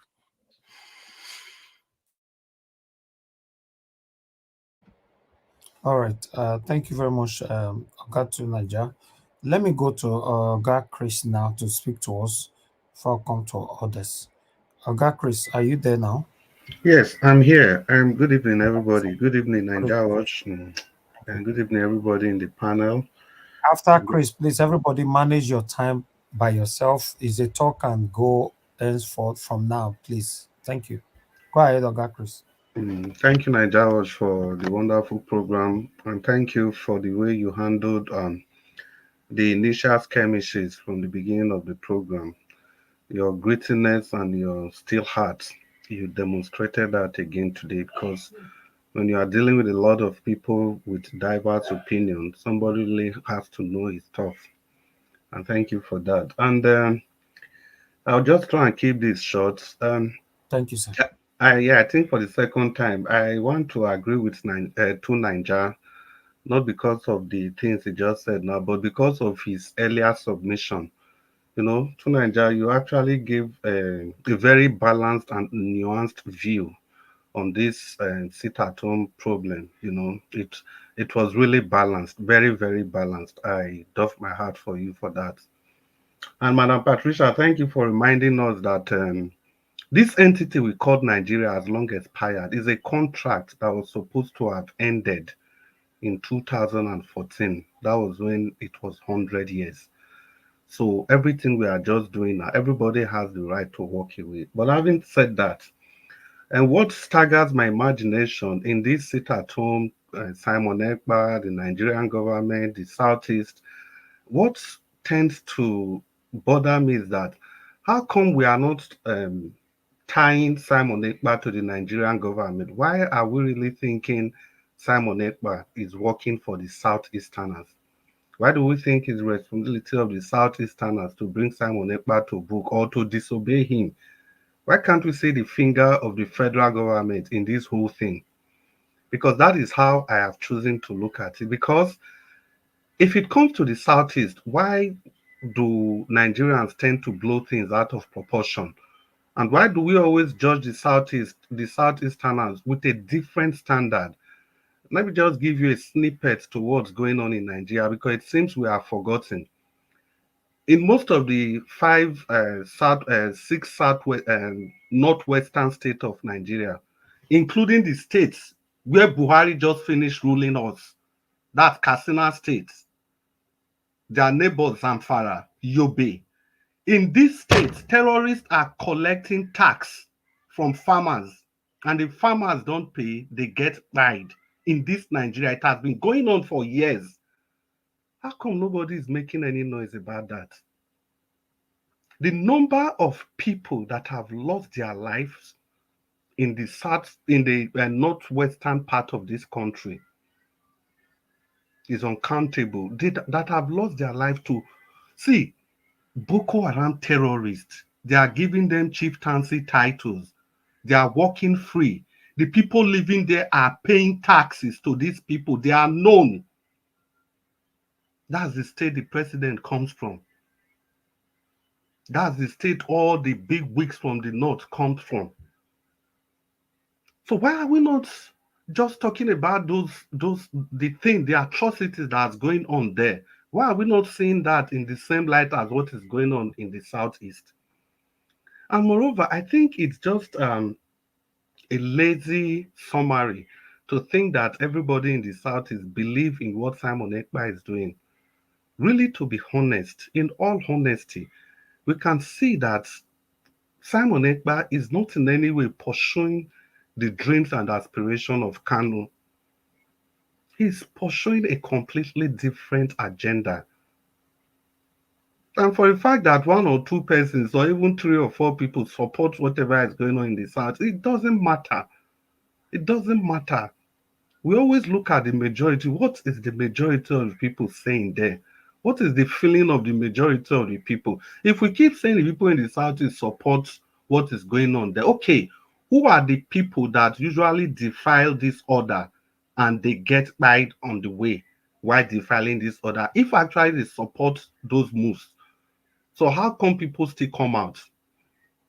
This is a big ideology. We have to look at it like this. The federal government is happy with whatever is going on in the Southeast.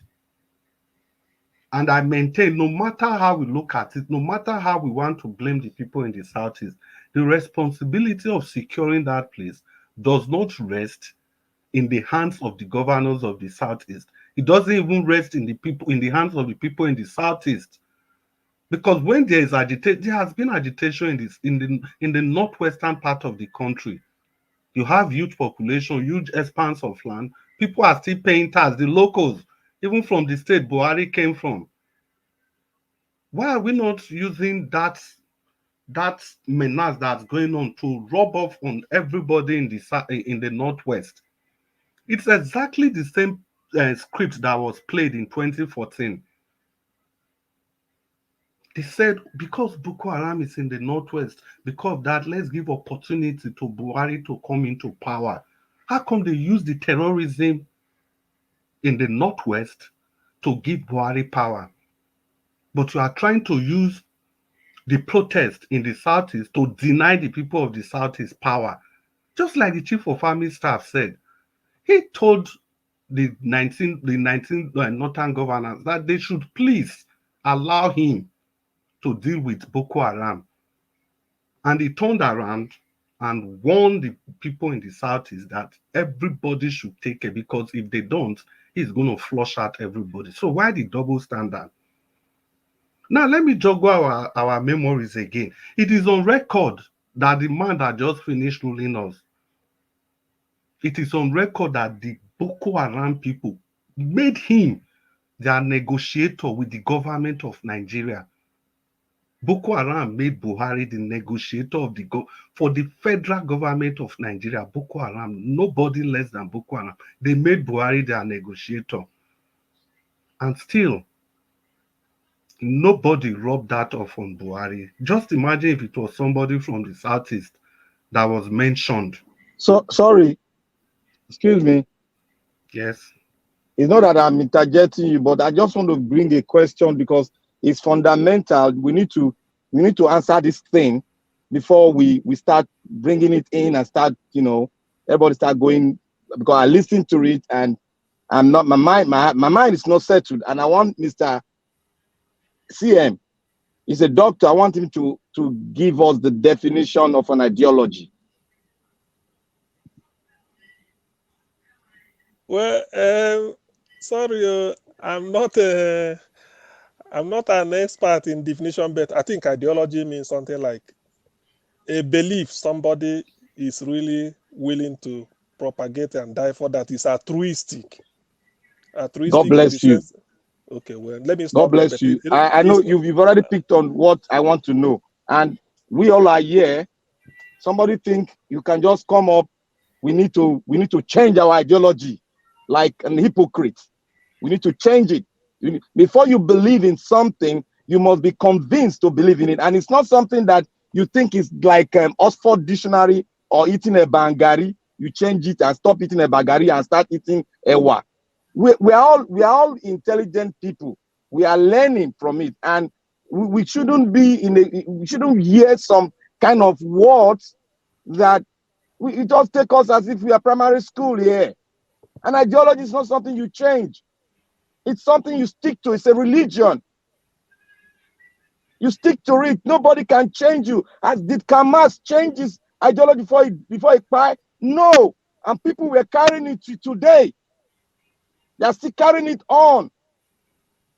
The Socialist Republic, did they change their ideology? They're still carrying it on. And it's working for them. It might be a rough process, but it's something that you believe in. It's your own religion, and everybody have a right. If you want to change it, it's your belief.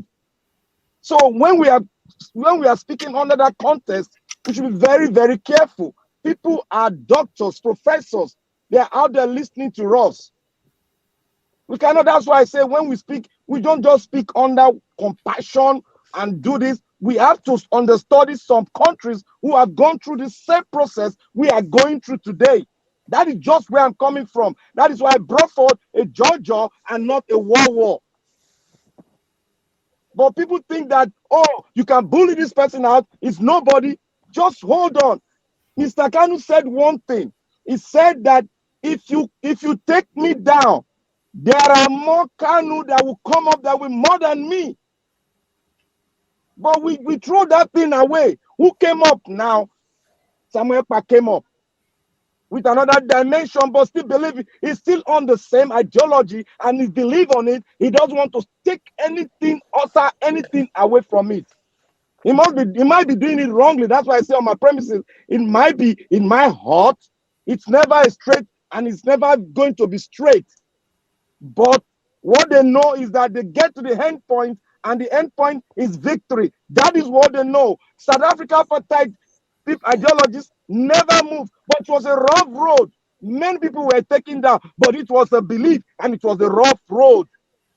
The man that the pinnacle of it all, it was a belief. He said, unto this, I will go down for it. That is a man that is convinced. You are convinced before you take that religion.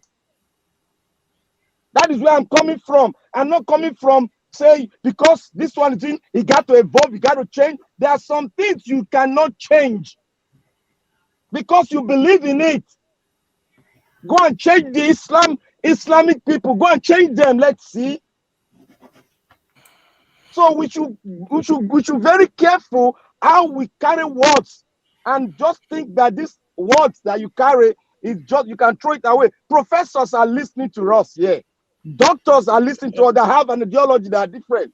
And anyway, Well, Black Panther, Oh, sorry, I think Chris is still speaking. Sorry. Okay. if I can, yeah, if I can just round up. Sorry, So, Mr. Chris. no, no, it's okay. It just hurt me. That's why I had to say it out. No, it's okay. It's okay.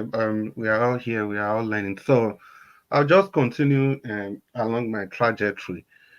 Now, if we have to be fair to ourselves, the kind of treatment that has been given to the people of the Southeast by Nigeria, I don't think any other region will take that kind of treatment, and the region will still remain the way it is.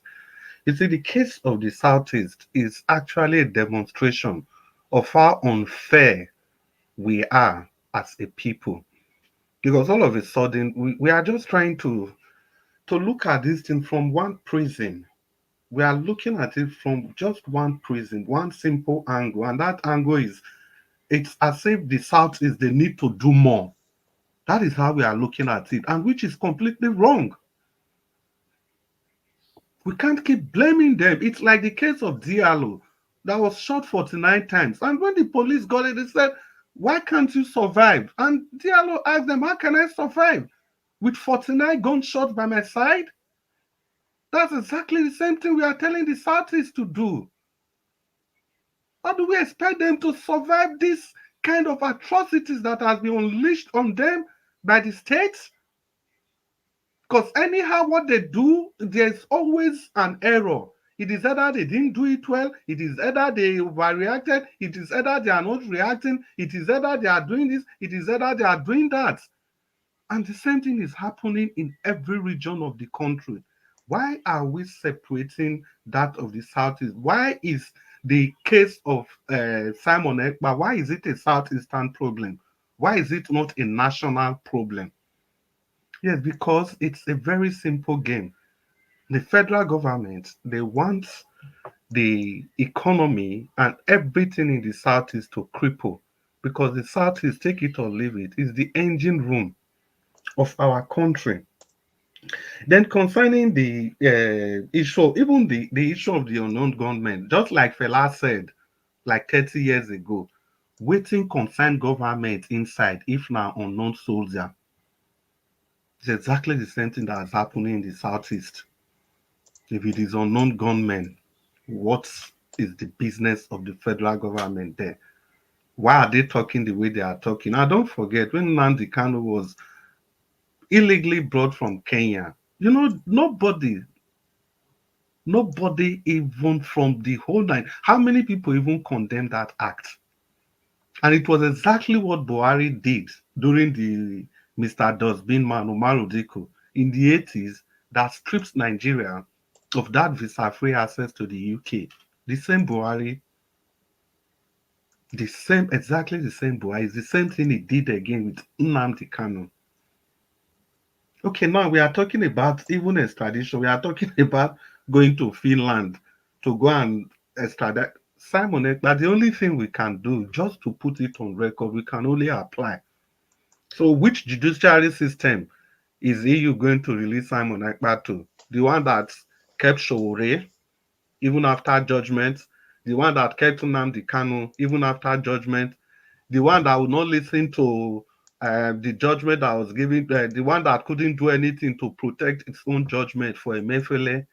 Is it the judiciary that the EU is going to release Simon Ekpa to? I think we must be joking. We must really be joking. The highest the Nigerian government can do is just to show a will and willingness. At least they try and apply. Let's see how it goes. But I doubt if the EU can ever release somebody to a system where they know clearly that the person is not going to get equity and justice. Then lastly, we can go ahead and keep calling Nnamdi Kanu any name we want to call him.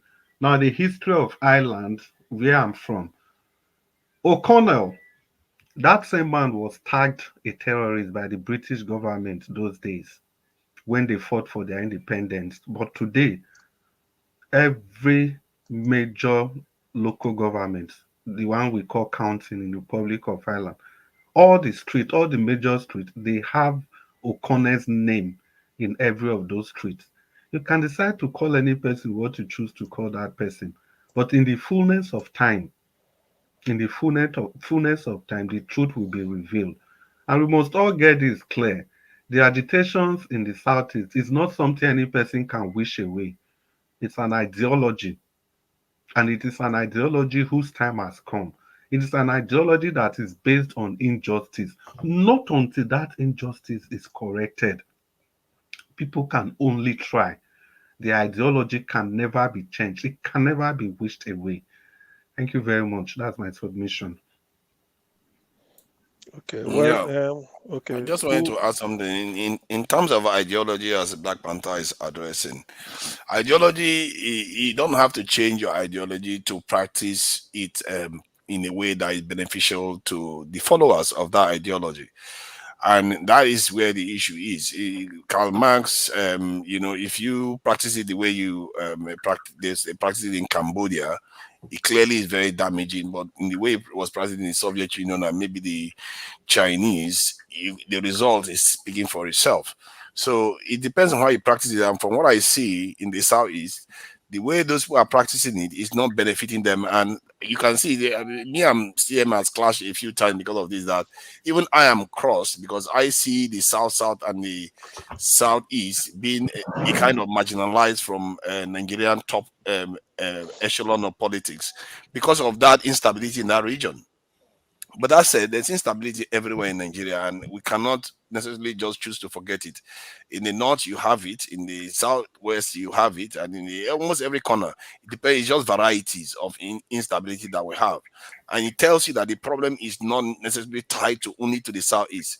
It's the problem of it's a national problem, and you can even describe it as a regional or continental problem, depending on where you are looking at this stuff from. So, if you want to start solving that problem, you have to have people that have a macro kind of approach to this that understands the bigger picture. Because if you are looking at a spot, or if you wanted to treat an illness, and you're just looking at that point alone, you might miss the bigger diagnosis that had just happened. Because let's say a snake bites somebody, and you just look at the spot, and you say the spot, it looks very small. Let me get a plaster to plaster it. You are not seeing the poison in the entire system that is finishing that person off. So, and even if the head is aching, the arm is shaking, and everything, you still focusing on the small area where the fangs are punctured. You are going to miss the bigger picture. So you have to look at the entire symptoms and look at the entire disease and diagnose the problem properly. Because what we see in Nigeria is that they are using our natural instincts against us. And the people that know how to decipher these things, some of them have actually fallen for it. And because it takes a little bit of discipline to pull out, because there's a lot of feelings attached to these things, which is understandable. But when I started seeing clearly about the issue, especially in the case of the South, is when I asked a simple question: what would it take you to accept Nigeria as a nation?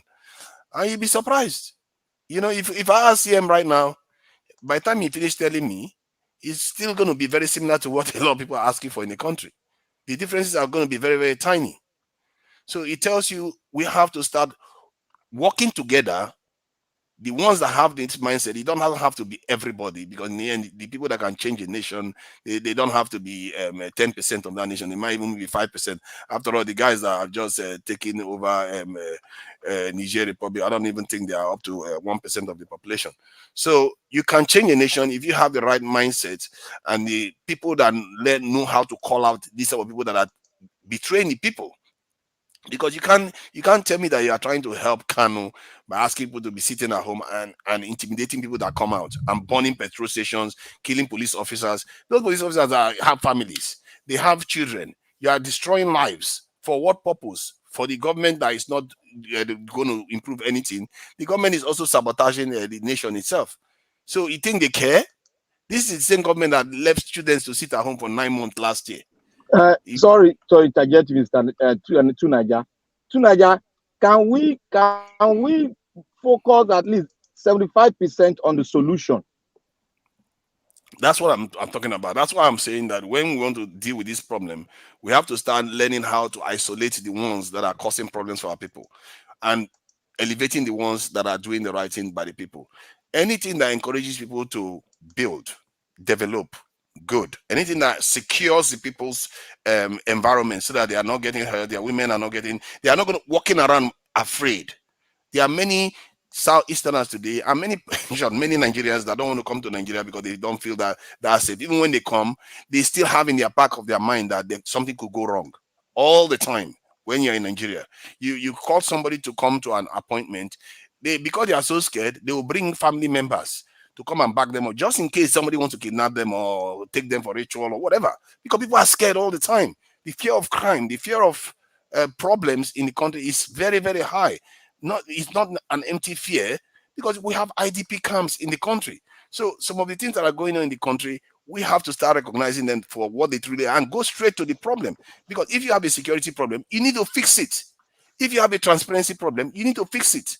If you have a development problem, you need to fix it. Go straight to it. Don't let any leader tell you that, oh, this one is marginalizing me. This one, if okay, let's say they are telling you that. Check. Actually do the check.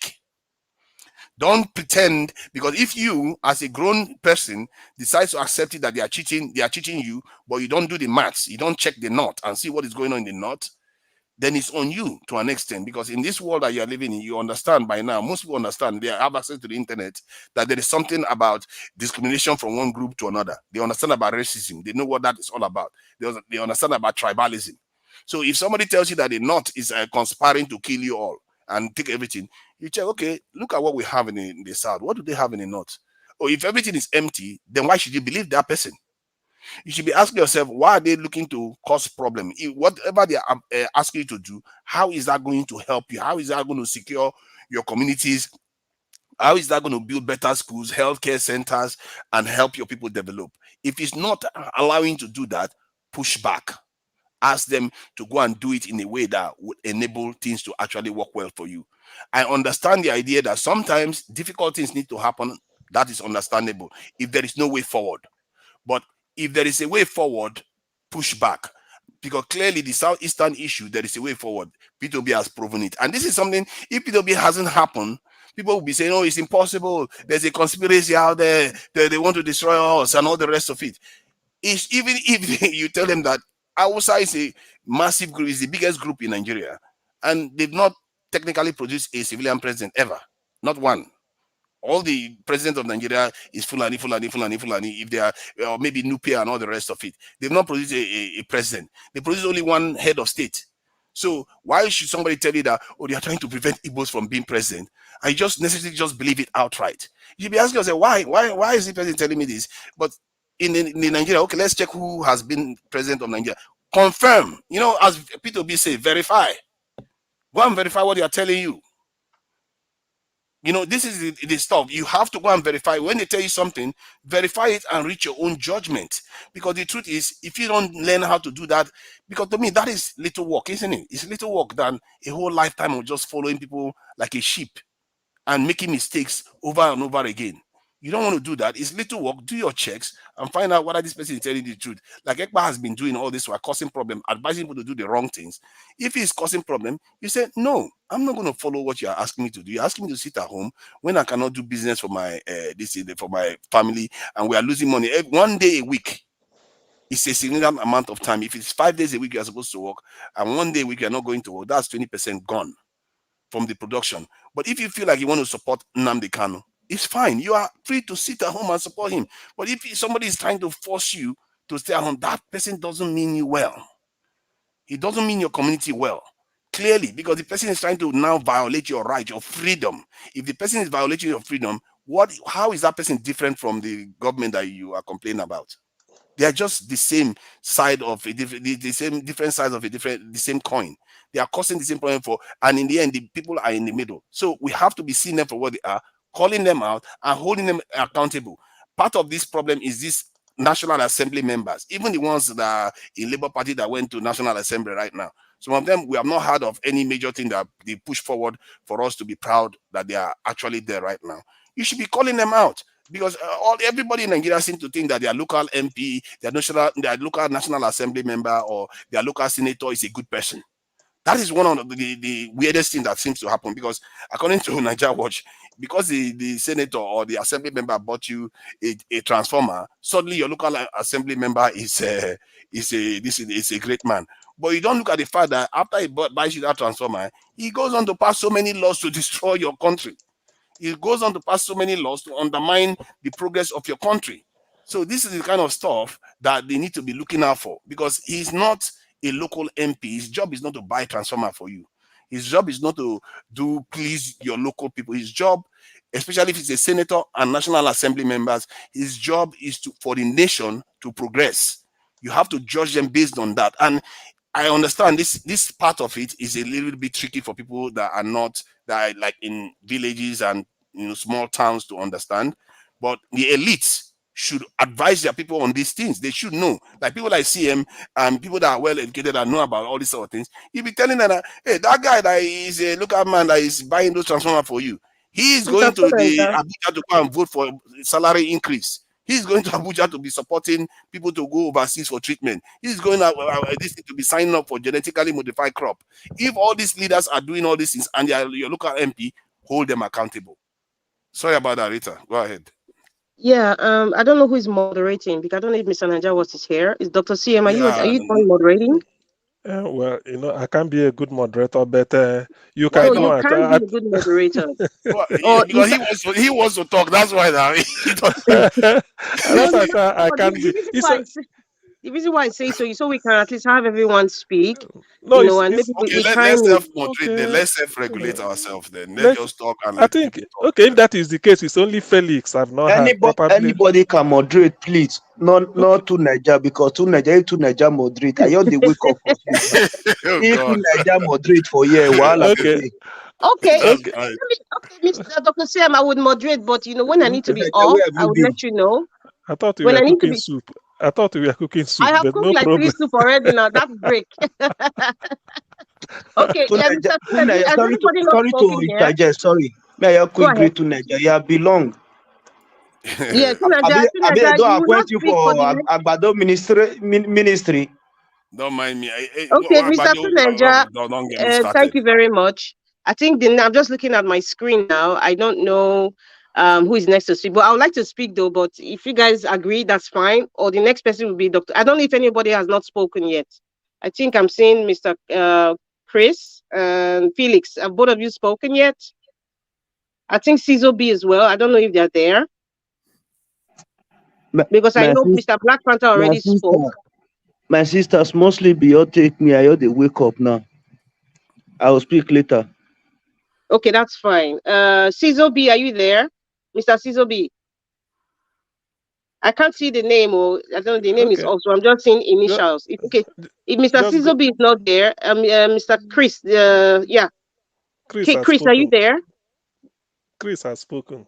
Just Oh, go on. Chris has Just. spoken. Okay, that's me then. Yes. Maybe, Just go let on. me, Just go on. Don't worry. oh, okay. Thank you very much. I think after me will be Dr. CM. So, please, you can time me. Moderators are not allowed to speak.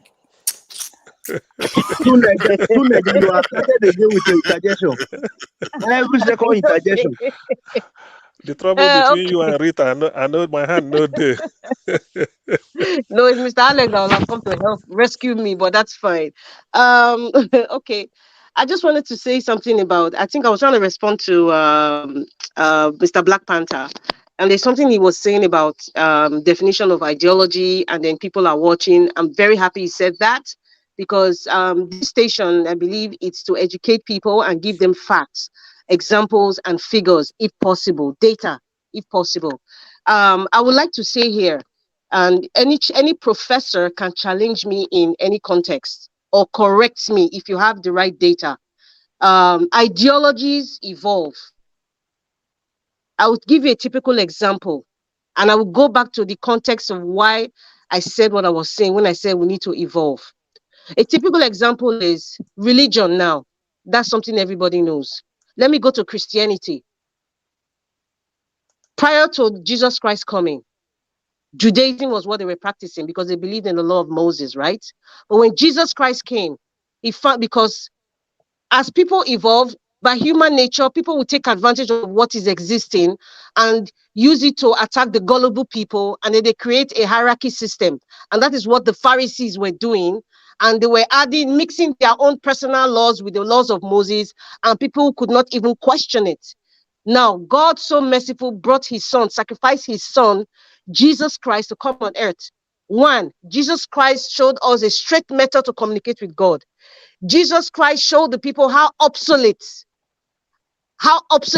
Judaism was going, that the Pharisees, deflected from the ideology of, I'm using the word carefully, the ideology of Moses. It evolved, and criminality started coming. They started cheating the poor people. They started using nepotism, in the head of, oh, I'm a Pharisee. I have power. So if you don't have connection to the Pharisee, you would suffer in Judea. But when Jesus came, Jesus taught us how to pray to God, the Lord's Prayer. That is evolving in ideology, in communicating with God. But the one goal, the main goal that was there was, how were we supposed to communicate with our Creator? Judaism came through the law of Moses. It got so bad that Christ said, you know what, I'm going to sacrifice my son, and that will be the last straw. And Jesus Christ came, he evolved that Judaism, and that is what we are seeing. Even till today, the people practicing Judaism still don't believe that Jesus Christ is the Savior. But that's fine. Well, that's the story based on how we read it in the Bible, how I understand it in the Bible. It evolved. And even if we see the way people were dressing those days of Jesus, Jesus' time, is different from now. Even within the Christendom, there's diverse involvement with the ideology. And that's why you see different sects, different cults. It spreads even within Islam. I think they have the Sunnis and I don't know what's called, the other one. Even in the method of dressing, there are people who wear the burqa and there are people who wear the hijab differently. So, but the main aim is, those are little things, but the main aim is how are they sacrificing to that one true God? That's the main aim. The method in which that ideology was supposed to project to, the methods, keyword, methods, changed. But the main thing was, we are trying to reach to the Almighty God. We are trying to communicate to the Almighty God. So therefore, in the context of what I was talking about in this Biafra agitation now, I am saying the Biafra agitation, from my understanding, is they want the Biafran nation, right? Dr. CM or any other person, even Black Panther, can correct me. They want the Igbo nation, the Biafran nation, according to how Ojukwu, rest his soul, designed it, right? I am saying the method in which you want to arrive at that aim, Biafran nation, should change. The method should change. So far, Ojukwu tried his best with the Biafran war. It didn't work. A lot of people, millions of Igbo people suffered.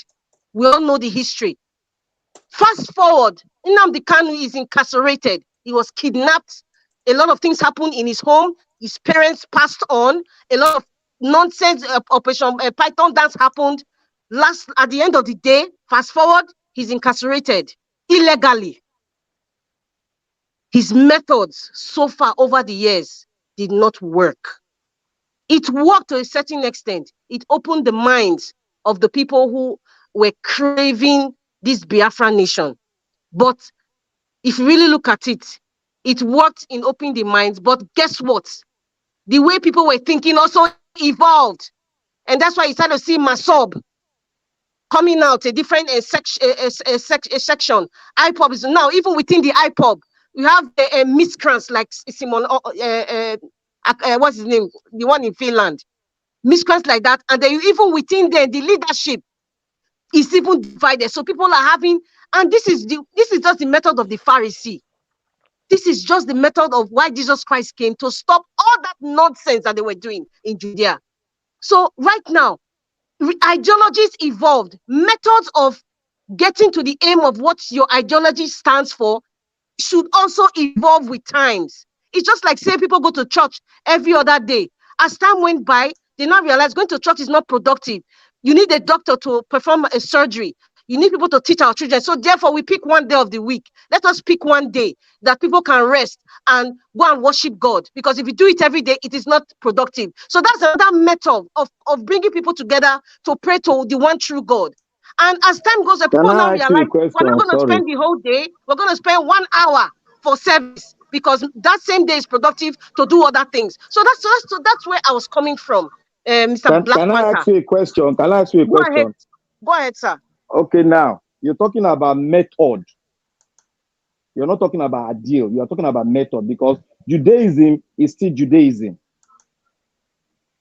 It has not changed. And those, the worshippers of Christ, they are still there. It hasn't changed. Because there were some people that don't believe in Christ. They are still there in their belief. It hasn't changed. I just said that too. I said to That is today, what they I'm trying don't to believe tell you, Jesus that Christ is the it only is the Son of God. method that I believe. I believe in what you just said now, the method. I believe in that. But the ideal guiding them, they still remain there. They don't want to get out of there. I can even give you, for instance, in the pirate gave birth to some other group who did not believe in the pirate group. They now got out from me because they did not believe in the ideal of the pirate. They now formed their own group. That is how it is. Though that does not take the fact that that ideal itself that most people believe in has changed. But they didn't believe it. They went to another group to form their own ideal because they did not believe in this man ideal. That is what I'm trying to make. But on the ground of method, I believe on that which you have just spoken. Yeah, well, if I might just come in also, I think what I spoke to earlier is not a change of ideology or whatever. What I say is that when people hold on to an idea, they don't change the idea. They can alter the ways and manners to get, they can alter the pathways to get to that final destination. But the destination remains. Even if you look at Islam, there are different sects that has sprang up from Islam as a religion. You have Isala, you have the same thing with Christianity. You have Catholic, Protestant, Aladura, and we have many still coming up every day. But the final goal and destination is to make heaven. And that's what most religions are all about. So the point is just this, it's freedom that people are fighting for. So, irrespective of how they choose to get to that final destination, it doesn't really matter as long as the idea is there. So, changing the method, it's completely different from changing what the dreams, what the goals, what the aspirations are. So, that's just the point I was trying to make earlier in the discussion. So, and that's just it. It's the idea is there, it's not going to change. There's something that fueled that idea, not until those things that has fueled that idea, not until those things have been attended to and dealt with from the roots. There's never going to be any other option, no other alternative solution apart from achieving that idea. And if I might just quickly make a little what would I like to say? Let me just interject to what Tunanja said earlier. And Tunanja, I praised you before, but your last submission, if the thing don't they get killed, this one that you were saying that no Hausa man has technically ruled Nigeria. So because of that, no region should feel that they are being shortchanged. But Tunanja, you know clearly well that yes, you were right on that. But you know that the Hausa and the Fulani, they identify as a single entity to the extent we even call them the Hausa Fulani group. So it's not completely right. Well, I can't say it's not right. I think you may not be doing justice to the topic if you say Madam that. Rita is still on our stand though. Let Yeah, her finish.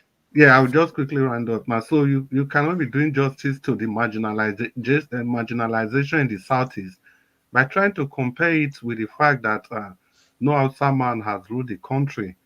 No, I don't think it's a fair comparison because we know the Hausa Fulani is a distinct entity. So that's it. Thank you. I think it is fair to compare those things because just because it tells you that it's an illusion, isn't it, to an extent, to say that only your side is being marginalized when a bigger side is actually not being marginalized, but just because in their mind they think that they are part of the, let's say I take your argument that they say they are part of the Fulani group too. But in reality, they are not. Even on census, they identify themselves differently. That's why Dangote calls himself Hausa. He didn't say he was Hausa Fulani. They know whom they are. So they choose themselves, and you don't see them agitating as much as some parts of the South that want to specifically, do this, rule the country or something like that. I'm not even sure that's what the Southeast is after. I've said it before. It's Okay, mostly about Naija, the, can you just yeah. make it 20 seconds, please? So because Dr. CM needs to speak. Thank you. So, but this guy spoke for more than this thing. I just No, started please, it's speaking. 20 seconds for the next Okay, person let because he him go spoke for quite now. a time. Let him speak. But he Okay, spoke Dr. for long CM, go too. ahead. Chris spoke for long. He didn't measure his time. You don't want to be partial now. I'm not being partial. Dr. CM, go ahead. Thank you very much. Okay. Actually, what I want to throw into the discussion is this: it is not really that. Remember, there's something I said. Sometimes something that should have been nipped in the bud, if you allow it to fester, you never know how it will develop. To be honest, some of us, what is happening in the southeast in terms of, I cannot say because there is insecurity in the northeast or northwest or somewhere, therefore I can balance it with my own. No, I don't care. I'm not bothered. I want my home to be peaceful. Everybody should fight for his own home to be peaceful.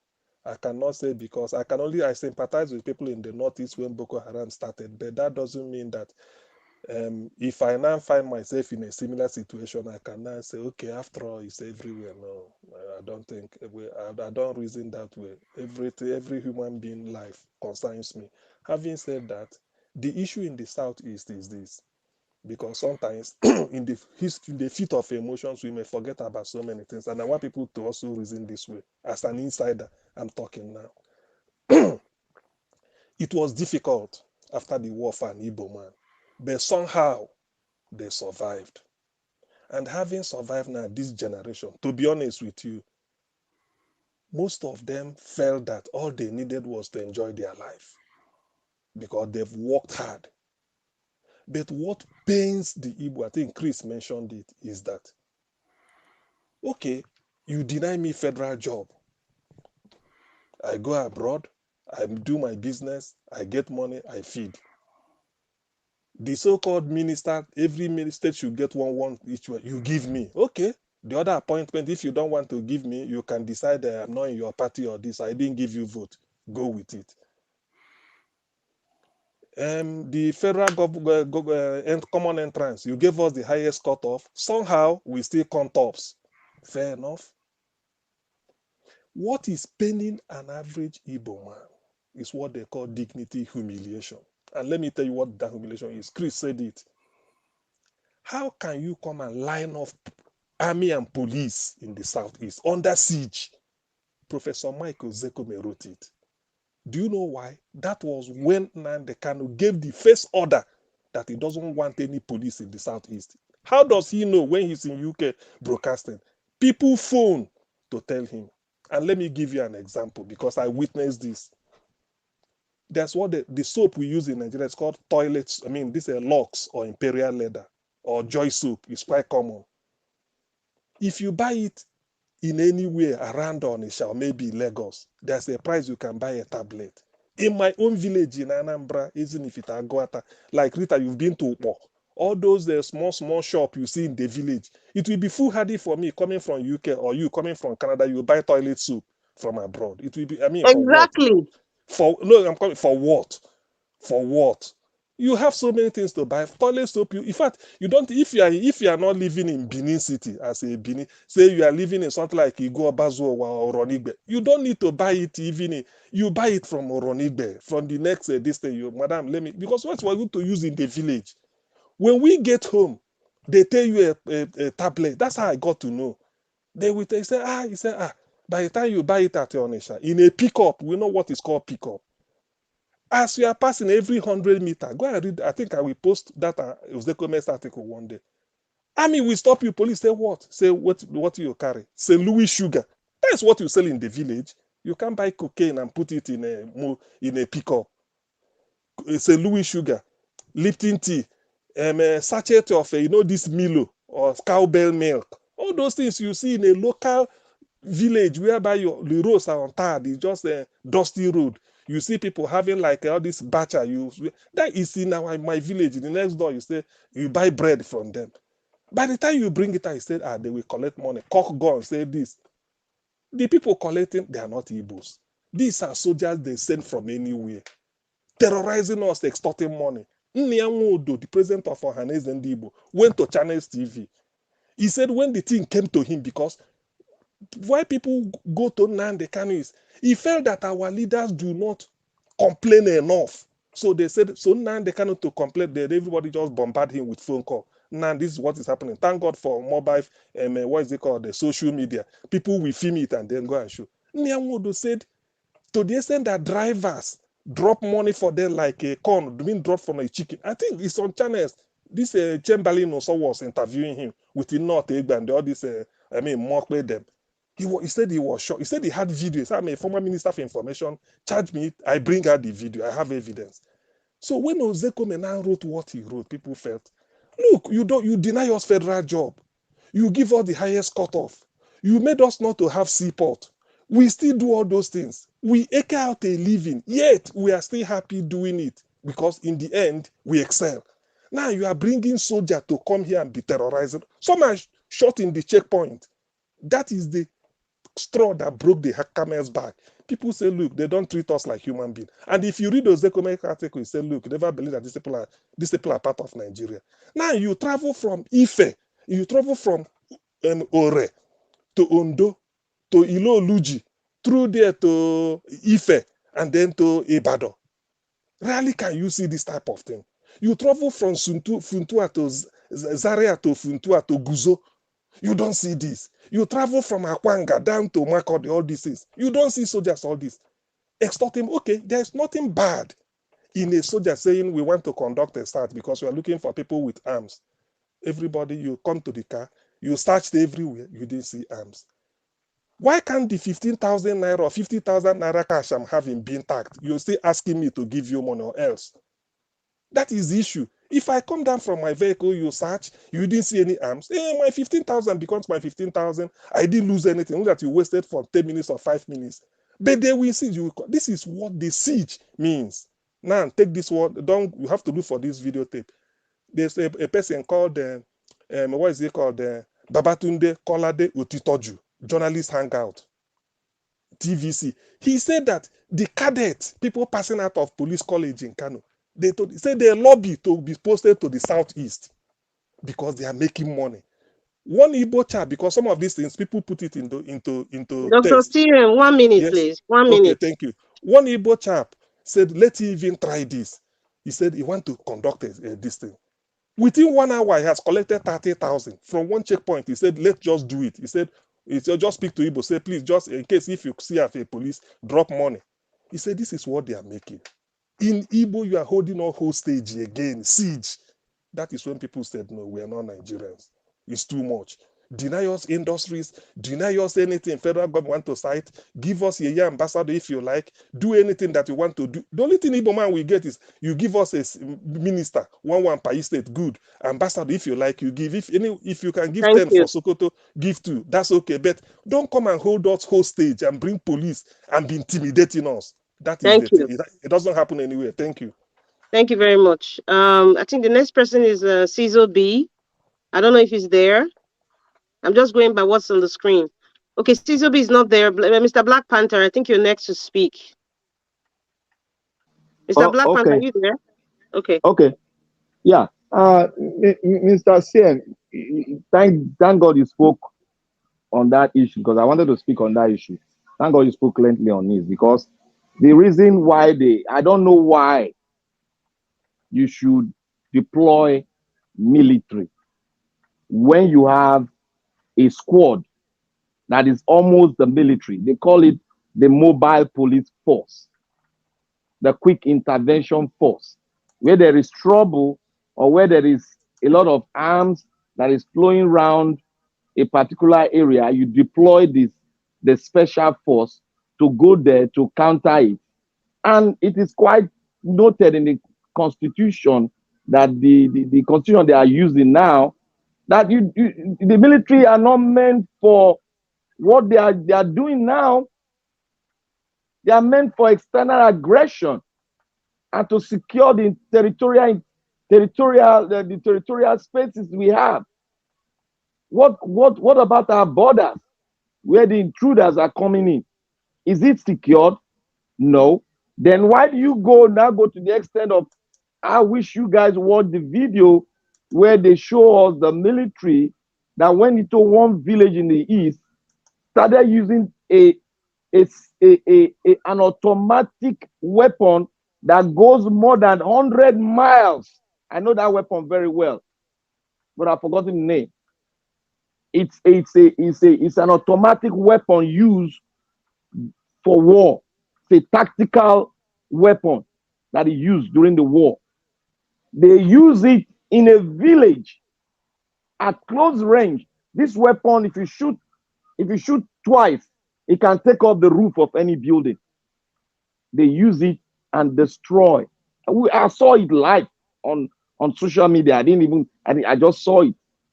So when you see the military were so proud of doing it, they were shout, where they, where then they. I was dumbfounded, but I wasn't moved, because I know that is the mentality of an average Nigerian, or let me say an African mentality. Leadership. They use the military to intimidate.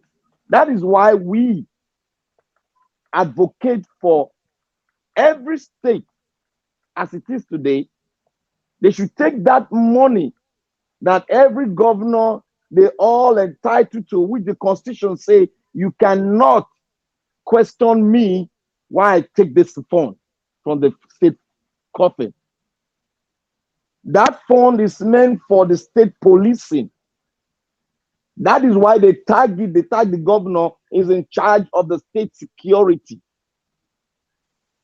But the kind of constitution the country has, which the military gave to the country, they just, they mess it up because they want something that will be controlled from the central.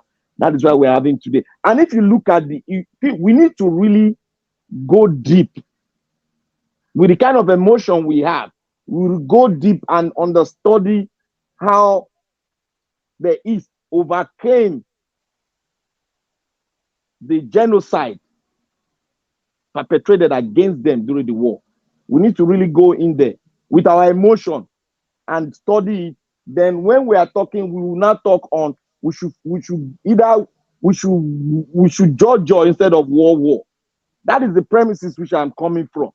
Because Boko Haram, as it is, when it started like a religious, belief like that in the north. It wasn't so explosive like that. It was being controlled until something happened. Then that thing that happened, which they took the leadership, that now exploded it. That is from that premises. I am speaking from that experience and from that study to what is happening with Samuel Ekpa and the IPOB. Okay, that we should not let this generate to that extent whereby you take that. That was why Zakome was saying that they should not allow. Mr. Black Panther, you have 40 seconds left. Okay, they should not allow Kanu to buy in the prison yard, because he's going to come up with that. Just imagine if the judiciary did not pronounce and give the right judgment. Many Nigerians, we even say Samuel Ekpa should continue. He will not be like an hero. So on that premises, because I don't want him to be like that, let us dialogue and cut that thing off by going war all the time. Thank you. I think the next person is Mr. Felix. Is Mr. Felix there? Yeah, I'm here. Okay, go ahead. You have 5 minutes, sir. Okay, no problem. Let me start from what Mr. CM said about the siege and all. The first problem we have in Nigeria. I'm sorry. Wait, hold on, Mr. Felix. Dr. CM, do you see my message in private chat? Oh, sorry, I was looking somewhere. Can you take charge? Okay, Okay, go ahead, okay, Mr. okay, Phoenix. okay. Let me. Thank Okay. you. The first problem we have in that country is the amalgamation. That's the first problem. Nigeria is like a mother who have many children. He treated one or two nice and tried to neglect the others. When she now see that the one she neglected is doing well, that make us to say that to make that parable that a rejected stone is not the king at the corner of the house. When she now see that the rejected ones have become a king, enviness, jealousy, and other things was brought out towards the rejected one. Everything that is happening to us, including Edo, Delta, because they count everybody as Igbo in the north. I know what I'm saying. Whether Hausa, Fulani, Hausa, the northerners, when they come to our side, me personally, I see them as one too.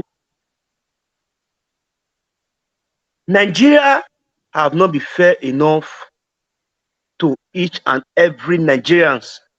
Why? Because all the political dealers, because I don't call them leaders, we have right from independence, they have dealt with us. They don't have our interest at heart. If we don't have the top right, we don't get the top right, which we are trying to do now, other branches can never be get right. All the operation dance python, they were doing this, that, and everything. If the man at the top, Mr. President, with a phone call, everything will be seized. Who ordered the shooting in Lekki? Till tomorrow we are still asking questions. They said that there was no shooting, that nobody died. Last, they said they want to go do mass burial for hundreds of corpses. I asked this question the other day, although I was a little bit angry. Those corpses, they now said that they want to do mass burial for. Where do they get it from? Do they bring some fishes out of ocean, baptize them, pray for them, or do some incantation and they become dead body that they are not going to bury? It's another question. Many questions need to be asked. These people, if our political office holders that we voted for, or by ringing get into power, they have treated us, each and every Nigeria, the north, east, west, south, and everywhere. They have treated us well by giving us good road, education, and otherwise, medical centers, technical schools, and all. I don't think there will be any single any single person agitating in the country. It is out of grievances of suffering that made people to agitate. I might be wrong. Anybody can correct me. If the country is working fine, the people will vote before they touch that constitution. The constitution need to be, they need to bring and come meet us. We have to do it in form of referendum, because sending one person from each political zone and others to go and represent us, we don't need it anymore. Before they touch the constitution, they need to bring it to us in form of Referendum. We, the citizens, we decide, no few individuals, how our country is going to be governed. All we have to do is to get the top right first. That country, anyhow, where they want her now.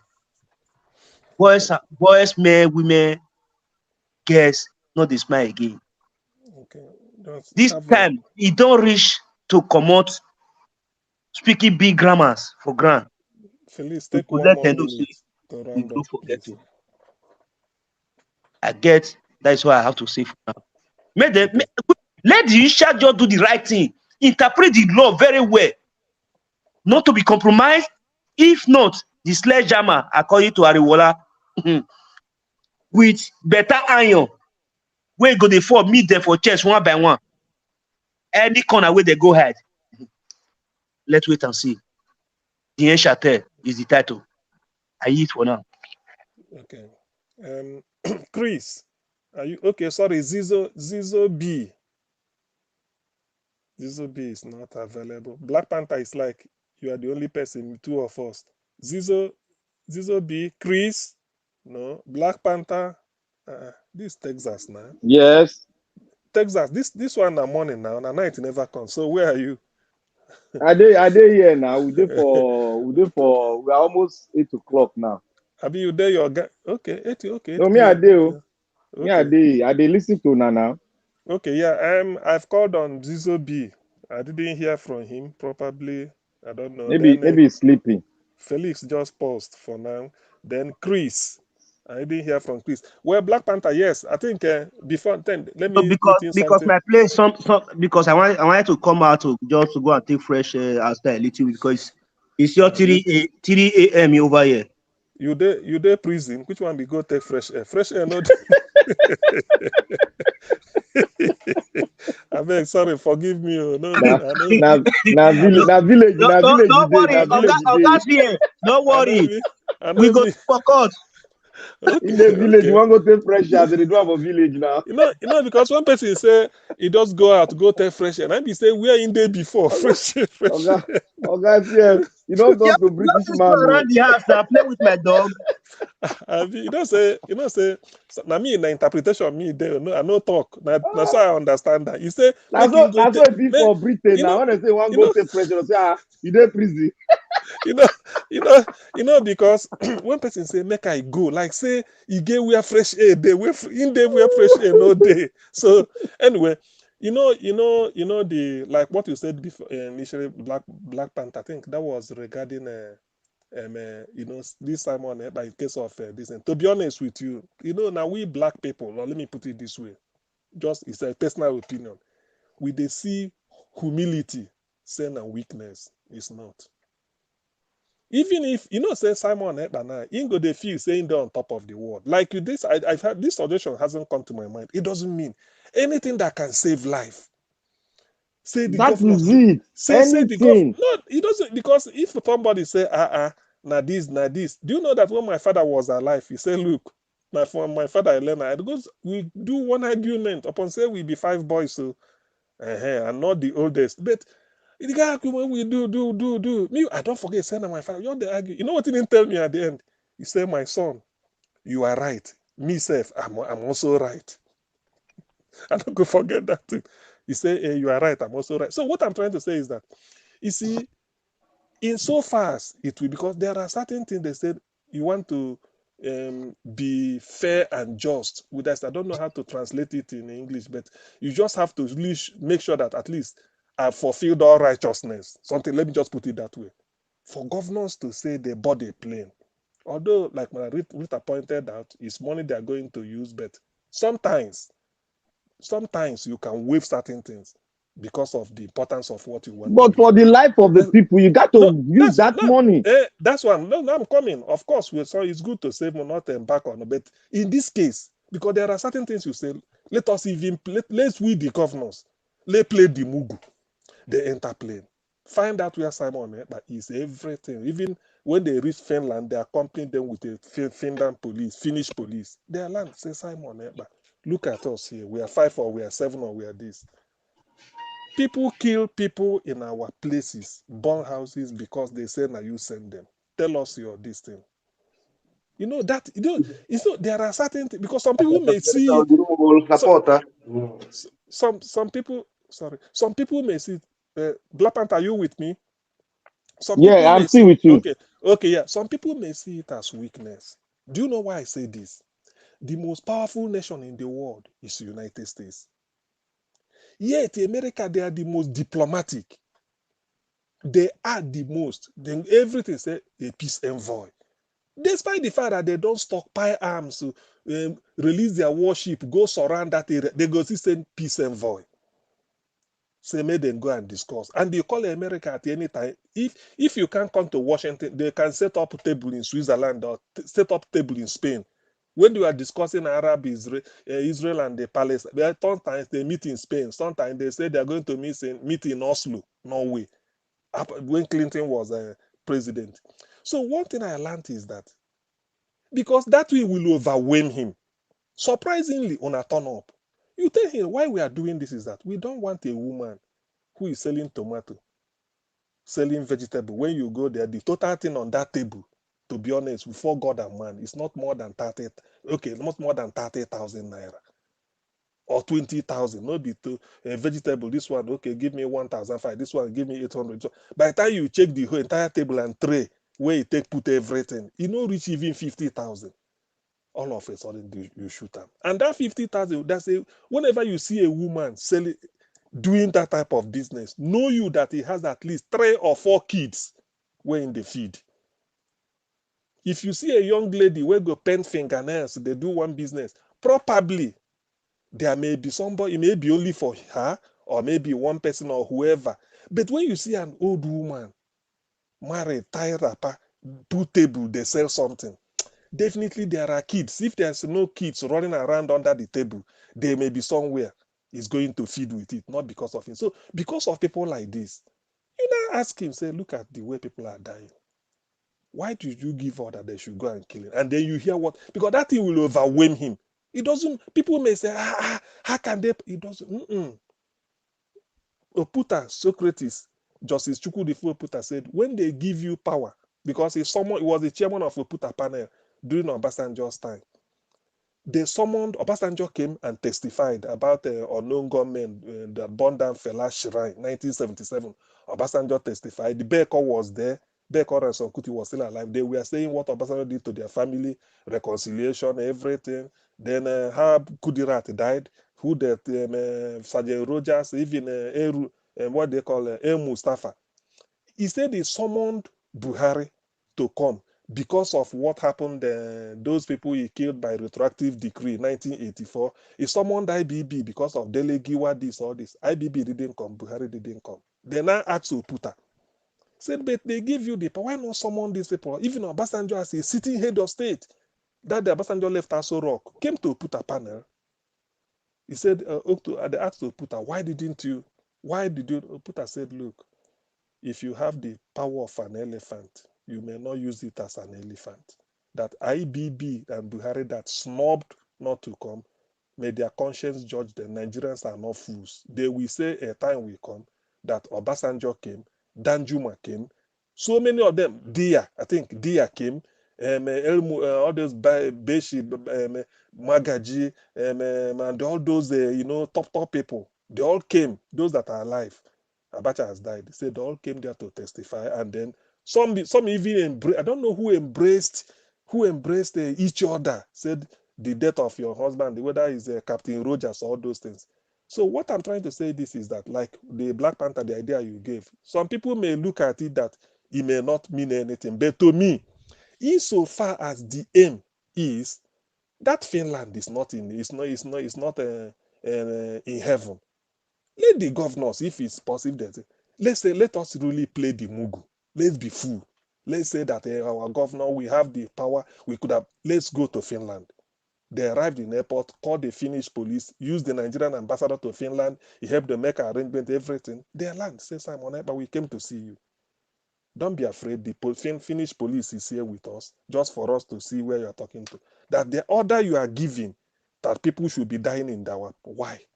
Look at the people, look at the dead corpse. Why do you do that? Then let us even let them now hear what Simon, and then by saying that, it goes a long way. Because that is a diplomatic victory. It's like taking the rug under God Simon's feet. bless you. Because I know what, because there's what If you want to now fight for anything else, the city will help you out. so you see, because why I say this is that I've not had it, because when you said it, I picked it from you this evening, and it's a good. But some people may see it as, why should they go? No. Sometimes to rule or to lead is to serve. You will tell the people of the Southeast, say, look, we have to go to this Simon, everything, any criminal, Simon, everything, Simon, everything. Just like the way Soludo went to see Nnamdi Kanu. Some people may think that is belittling or not. No, it doesn't mean anything. I learned from a white man that humility is the greatest strength. It doesn't mean they will still deal with you, but they will still tell you that they want to fulfill all righteousness. The Southeast governors or politicians, they just arrived in Finland. Say they want to say, Simon, but is it your plan that you want to wipe us out?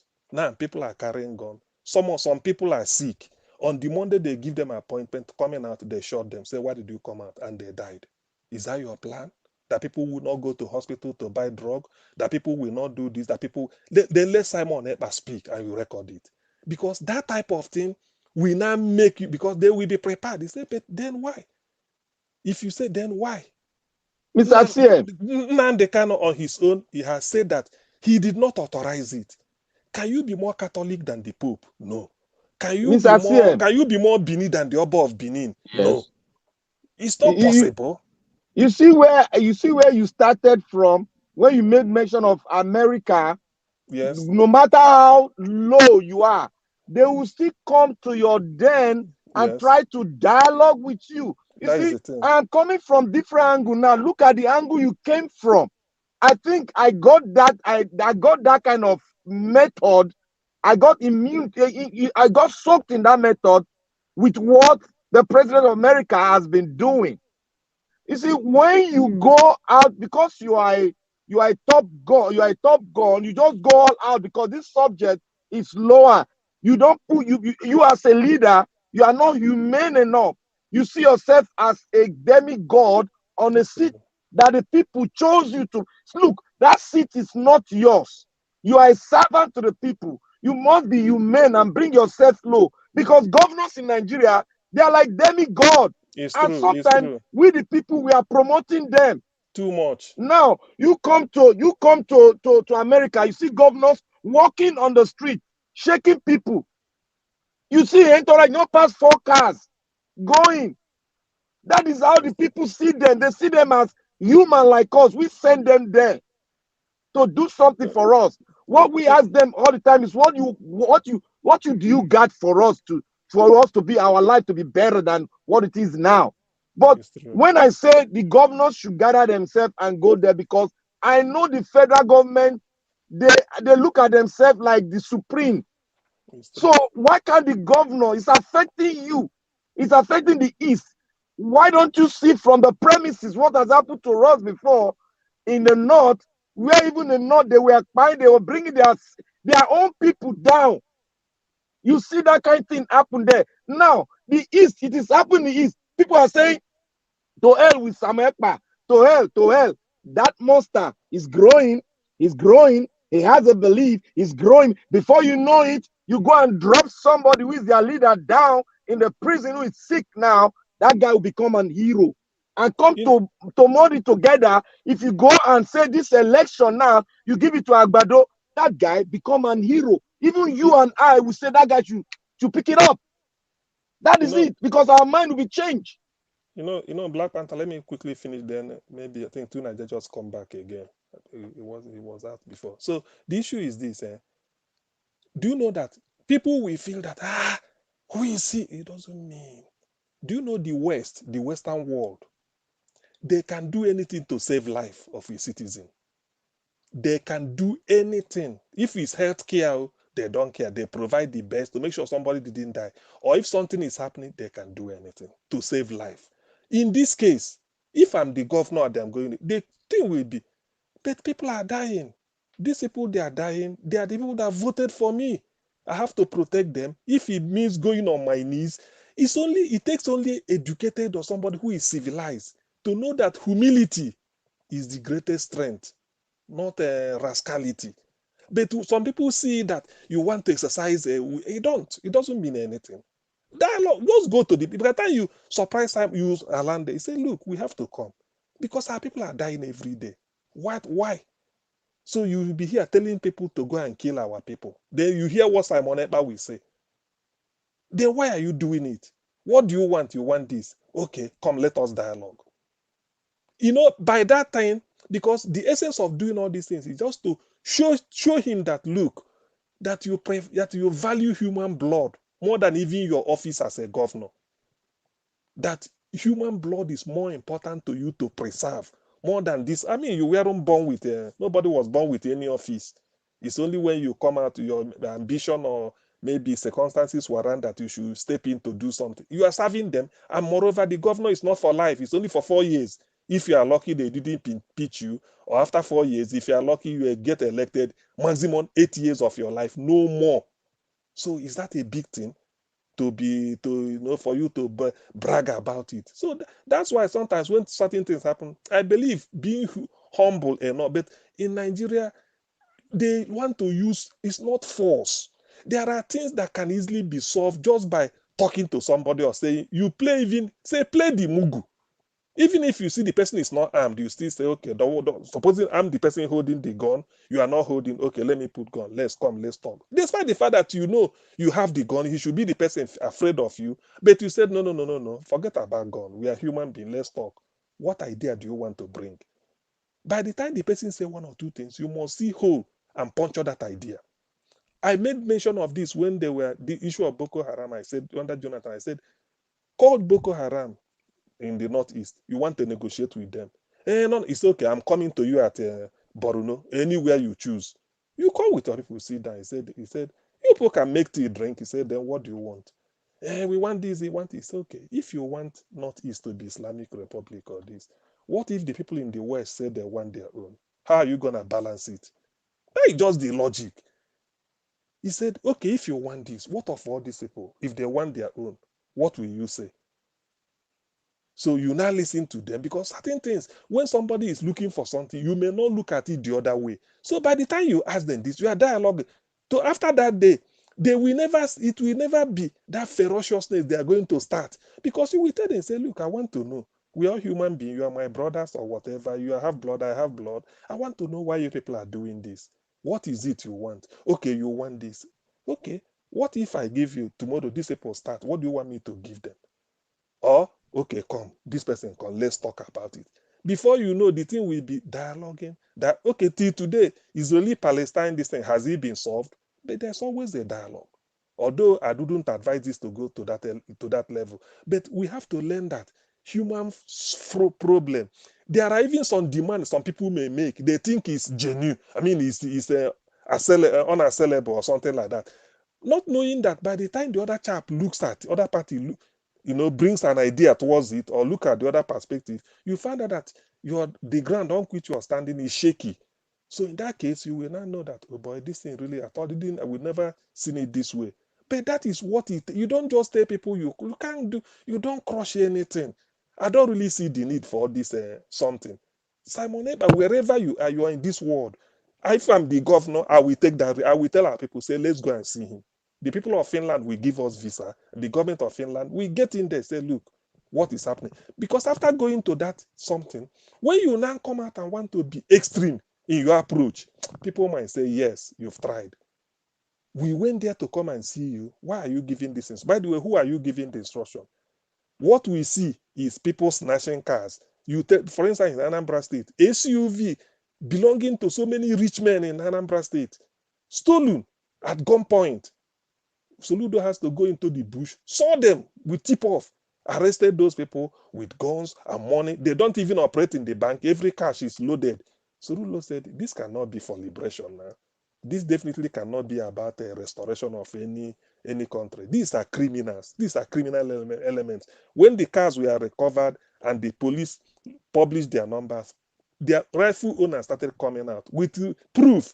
that this was snatched at a head bridge on Onisha. This was taken at Asaba. This was when on my way from Enugu to Aba. This is what they were complaining. So you now tell Simon Ekpa, is this part of what you are telling people to be snatching car? And then you hear what he will say, because these are evidence. He said, but these are the people hijacking the thing. So there's a lot that needs to be done. But the thing is that in dealing with human being, I'm one of the people that I don't believe in high-handedness. I don't. Because I believe that I will defeat you with logic. Particularly if you are in a position of power, when you have access to information, resources that are going to use. Not to intimidate anybody, but you tell them, say, this is exactly the situation.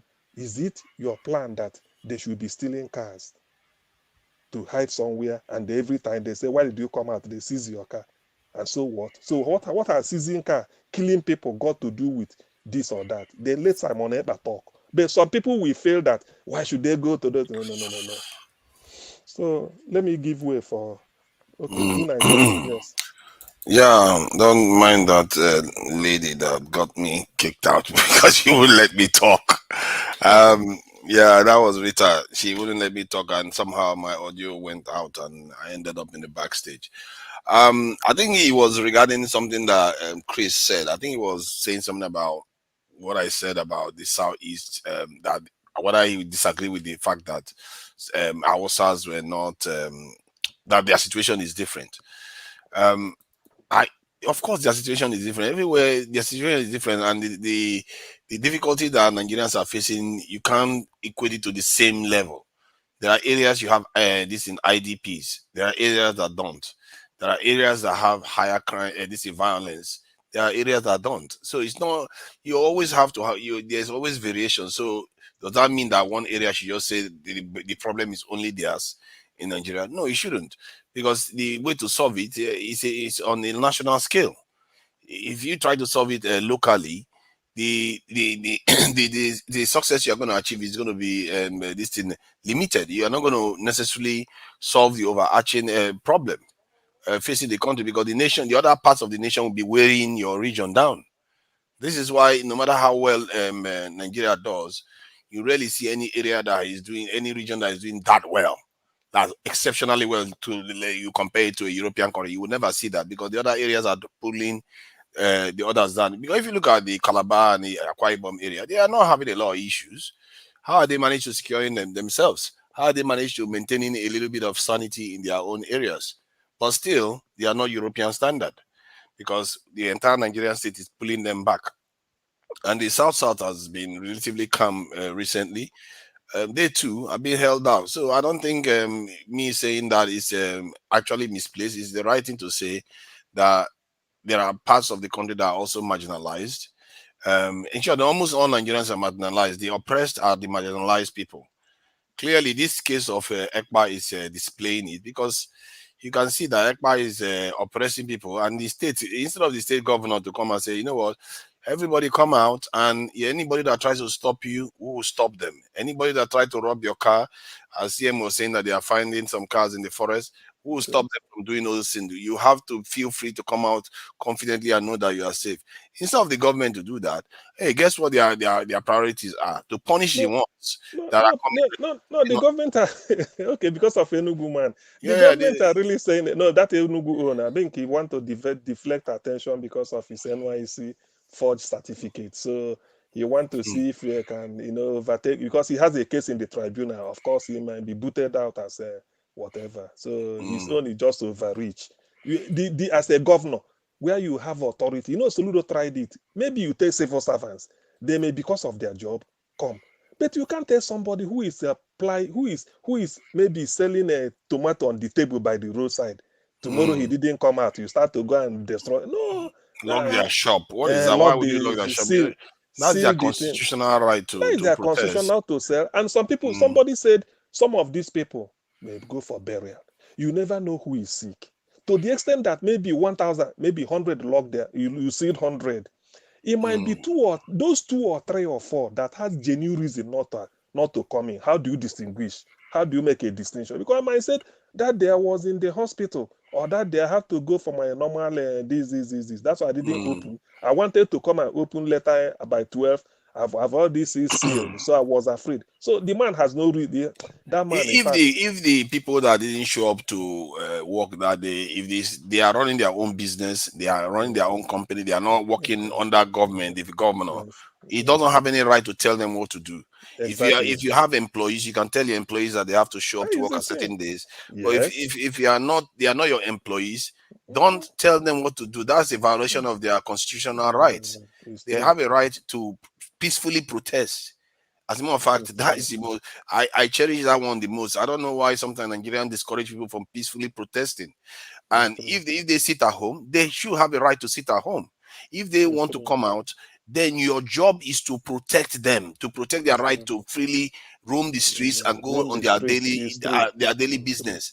That It's is what true. you are supposed to do. So the idea, Simon Ekpa also has a right to tell people to sit at home, but he doesn't have the right to force them to sit at home. That is the issue exactly. So it That's is where the willing. problem It is is. willing. Do you know Thank you, that? Mr. Yeah. Tunaja. You said Do it right there. yes. Do you know that? I remember during the election time, people were saying during John. Is it John? I mean not Jonathan.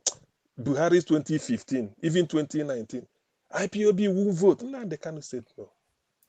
He said Mm. election is the right of anybody. But in Nigeria, vote doesn't count. If I tell you not to vote, I won't say that. But go and vote and see if your vote will count. I remember that broadcast. So in the end, and people find out that he never for once. That's why this when election was coming, IPOB will always say that we've never instructed anybody to boycott any election. If you want to vote, vote. If you don't want to vote, you can do what you want. But do not say somebody told you not to vote. That is exactly the type of thing you are saying. You can tell somebody sit at home, but you don't go and enforce it that why should you? No. If you Mm. want to sit at home, you sit. If you don't want, let those that want to go, let them go. Let those that want to sit, let them, those that sit at home, they do not I don't think they broke any law. Those that want to go should not be terrorized. They should That not. is the issue. They should not. So that is the where you draw the line. So that's why I'm saying what Black Panther suggested. Because this part of the world, Nigeria, we tend to feel that those in power have forgotten that they are our servant.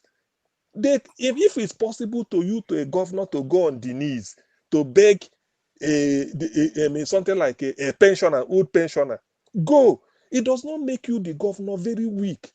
Rather, it gives you the strength that, oh, this man really, because there's a way you conquer a man with gun, with your humility. You sweep him up the feet. That is, for those that we are intelligent, we understand. Say, look at the trick this man used. Despite being without his power, he should have shot me. But he said, no, I'm not going to do that. What do you want? This is what you want. Okay, forgive me. I will do it. But our leaders, they always feel that they are a million miles ahead of us. No, I mean, on top of us. It shouldn't be. It should not be at all. You are going to serve the people. Do anything whatsoever to serve them. The least people, if you had that flooding is somewhere, if you warrant you taking canoe swimming, do it with them. That is the reason why because that is when you win the people. Without even giving them money, people will say, wow. Like you said, that's what people be very simple. Very Mhm. simple. Very simple. People just cut into P2B or voted for him or started following him. No, they just said, the man is damn simple. Imagine a governor, somebody, he doesn't even, not flashy, not this. Mm. Imagine seeing him in a refugee camp on Christmas Day, doing with that alone. People will just say, we've never seen this type of thing before. It doesn't even show. So, and that is what leadership should be. Our people see leadership as, now I can lord it over you. No, a leader shouldn't lord it over those that elected you. Rather, Mm. you will be at their mercy. That I don't want these people to call me bad names. Wherever you are needed, you go.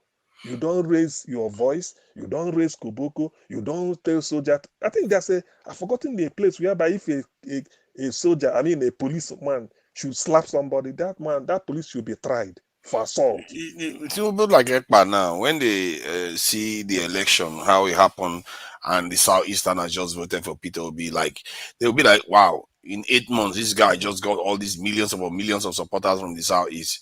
Then he must have wondered, "What are we doing wrong?" If he was a genuine person, He should have That asked is himself, what are we that doing is wrong that we you don't see get this kind of support? exactly, So, but exactly, no, instead, he was the one exactly. saying, don't go out to vote. He came on, Dr. Dame, he was like threatening people, don't go out to vote and all the rest of it. And then after that, they are telling people to sit at home for 1 week. What kind of rubbish is that? They know the part. I think that this is where I agree with Rita, even if she's a bit of a pain, but I agree with her that when she said that, these people are agents of chaos. They are Yes, there to actually disrupt the region. They are not there for the people. People think that they are there for them. They are not. They are pretending as yes. if they are there. Because how can you want to fight for your people and the first thing you do is approach it in a way that is going to completely make people lose people lose their Okay. legitimacy for the struggle that they are going to struggle in. If see, I'm gonna tell you right now, I've said it before, and many Southeasterners will doubt this. If they approach this thing in a way that says we are going to be seeking referendum by through a leader that we are going to elect in the center, they will be surprised how many other parts of Nigerians that will support them. Because the See, reason why see, other to parts of Nigeria Niger, will to support them is Niger, that they are also angry with the central government. They will to support the Niger, southeast. to Niger. Go ahead. You don't solve a problem like that where you have a country that have history and you see that what is happening now has happened before, but in a different dimension. If you say what is different from this and that one is just a little bit, you can one or two different, but it's just the same dimension. Because if we are going on the path of this man self, let us overlook him. He is a peanut. He is this. We will repeat history all over and over again. Nigerians are always fond of repeating history over again, and many of us don't really sit down to really think and go back in history and find out what exactly the solution to this problem. That is why PO always say this thing. It's not everything that comes your way that you just go out in a robust format. You need to sit down with this person because there's no how you cannot have crisis even in your home. You need to sit down, dialogue, see to it. It is when they refuse it, it is when they go gaga with it, then you cannot do what? You cannot bring out your might. You people will follow the people that give you that power will follow you and will support you because you've exhausted everything. That is how the US government work. That is why Europeans they work. They dialogue enough. US will come to you in your own place and dialogue with you. They don't overpower it by force. They dialogue with you, no matter how they dialogue, but they still dialogue and put you on the table. They put the Russians on the table. They put the Ukraine on the table. They put Finland. Even Finland was put on the table last month. So we need to keep on doing this because democracy does not go on war. It's on the round table. You discuss so that you harness every opportunity you have in a democratic format.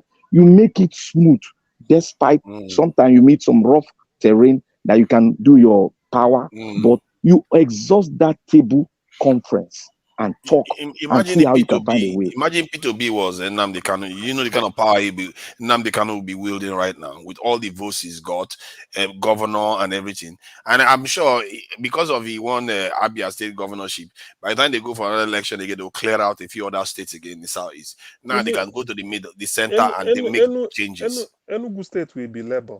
Forget about this Mm, man. Make it because the man, apart from this, maybe sit at home the way he's implementing or NYC. So let's forget about NYC's forgery. The revote cast because they said it was. They said he admitted that till the last local government, Labour was leading by a very wide margin. All of a sudden, they brought one figure from Abuja to add. They added it and then he overshoot. So they are trying to. Everybody agreed. 17 local government in about 16 or about 16, Labour they have been declared. Labour is on the mm, rise. So just one more local government to go, and that local government belongs to either the governor and this Labour man or something like that. All of a sudden, the people now said no. Where is that thing? That is what they are challenging, apart from forged NYC certificate. Even if they exonerate him on that, the real total vote cast should be looked into. And I mm, believe Labour will capture Enugu State because already House of Reps in Enugu, 80 of them, mm. Labour won 7. Okay. That is where a bus driver, to tell you the Obi effect, a bus driver, because of obedience, He just vote. He didn't know. He just put his name forward, a print poster. He won. He's going to House of Reps. A bus Obviously. driver, ordinary, yes, nah. Or is it a vote or some say it's keke? But somebody as low as that, somebody as And low. this is on some other thing I wanted to suggest is that I think we should be monitoring the what they are actually doing. All these people that are being elected in Labour Party, because I think it is important because it sends the signal that at least we know what they are doing and they are also following the spirit of Obi's campaign. Because you don't want to situation whereby because tomorrow now he could emerge and another Labour Party member comes out and say, "Oh, Python swallowed my money." And then they will completely change the party. The last thing you need. And so we need to be monitoring some of all these people, what they are actually doing. Because in that House of Assembly, somebody passed that vote. And we need to know, maybe it's good to know who voted against it. Did the Labour Assembly members vote against that this increase in salary or stuff like that? You want to be Exactly. knowing these things. There has to be ways of checking what is going on. The governor OT in Abia State that is doing very well now. So we want to know, okay, what is his plan? He's going to be getting almost triple what the state allocation used to be. What does he want to do with it? This is kind of stuff we want to be getting at, because if Labour is coming out and looking different from the traditional parties, and they see that there's higher transparency in Labour Party, and I'll tell you, they wouldn't have to do much to it. The next time they go for an election, they will clear every local government area that wherever they campaign, because the people are going to know that this is what Labour stands for, or they are going to govern the people very well.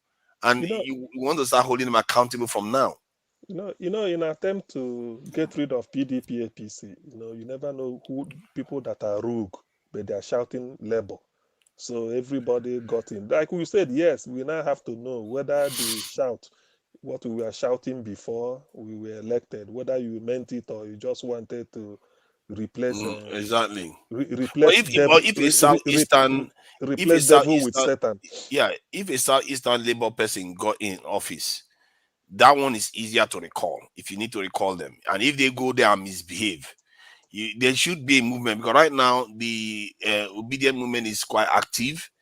There should be a move to bring them back. Like if you find one celebrating Jagaban and all that nonsense, you drag him back and make sure he pays for it. Then the next time the others will sit up and start pursuing the policies that the obedient people actually support.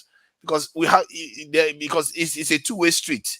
This thing, if you leave them to just go and do what the others do, then they will just go and repeat the same process again. And before you know it, they will just change the Labour Party. It's true. It's true. But sometimes when apart from everything said and done, sometimes I felt that why is it that Nigerian they are not tired of this their greed? When things were good, oil was booming, you were stealing. Now you are borrowing money, and yet you want to be stealing. So what really that sometimes that's what they call conscience. When you're on your own, you reflect. You should look at yourself. Say, look, you have SUV here, SUV here. You are buying this, you are buying that. Yet some people that stood on the line to vote for you cannot afford a bag of rice. Even if you don't have money to give them, because you as a person, you may not have money to share. But what you do is you announce policy that henceforth we were cutting our salary, we were stopping. That will even give people the hope that yes, these people know we are suffering. I mean, that's what the Western government will do. Before you know, they put austerity. The prime minister may say, we want to hold this, they start. That is, they are not giving you money, but they are trying to tell you that we are buying in the same supermarket, so we can as well. But how can at this period, people are talking of salary increase? And the salary you are increasing, you borrow the money. You borrow the money.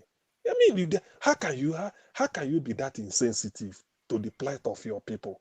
Even if you are not told, you are still there talking of negotiation. You want to buy SUV, how many million? Ordinarily, on your own, can you afford those cars? Why must you, if you want to serve the people, go on errand? Must you use a jet that is expensive to move from A to B on their behalf? If it's possible, why not use bicycle to show them that, look, I'm here, I'm doing this not because I want to, but I have to serve you.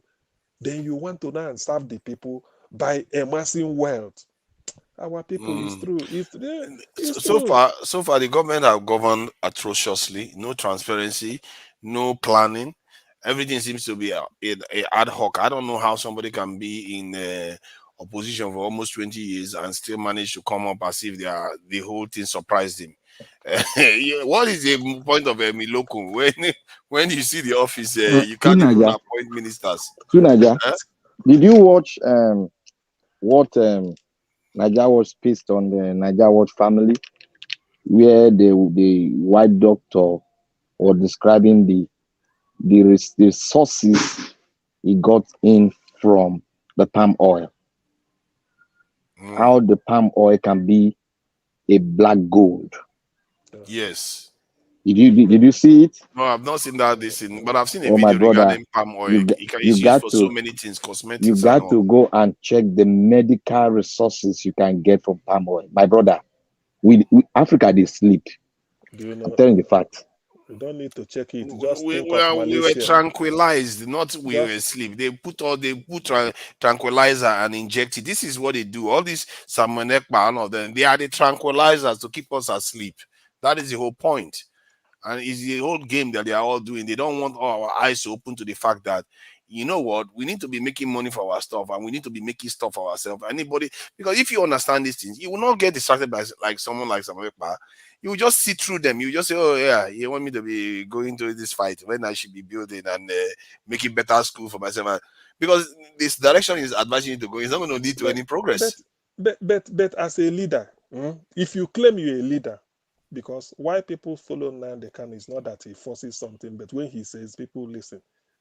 Simon, but if you're a leader, you give order and people refuse to obey. What does that tell you?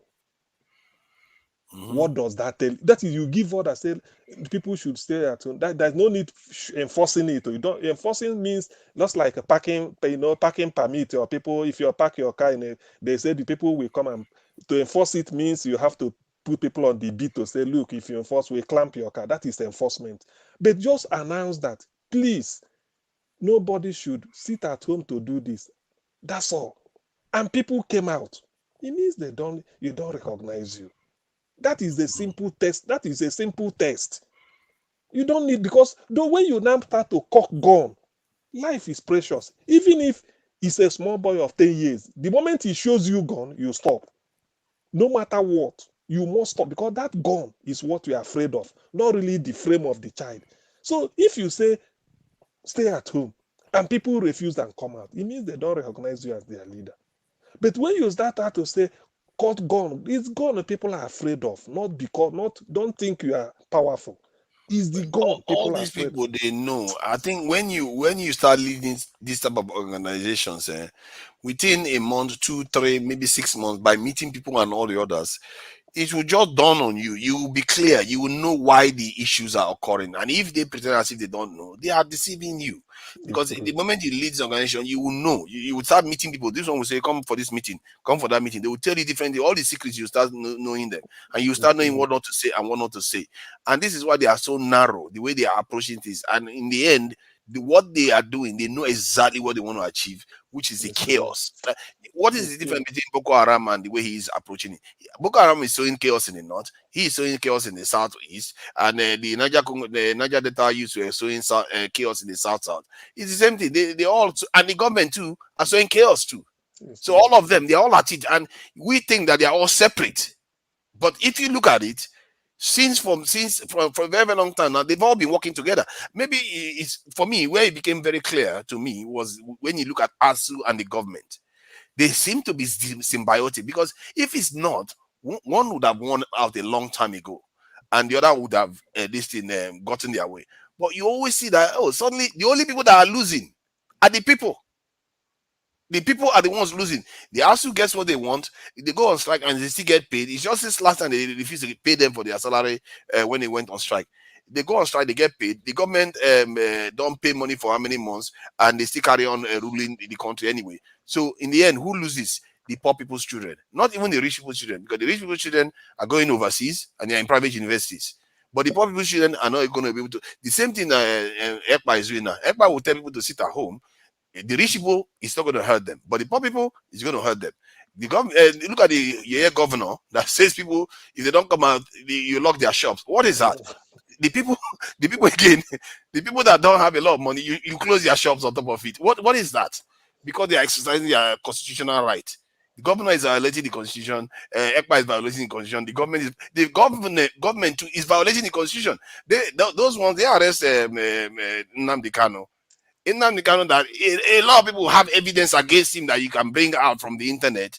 But if somehow the federal government cannot figure out a way to charge him, they can't figure it out. Emefiele, they have so many things to change Emefiele on, but they couldn't figure anyone is that he has a gun. No, That's no, what the issue of MFL, I think, if they charge MFL for what me and you know, it will explode in their face.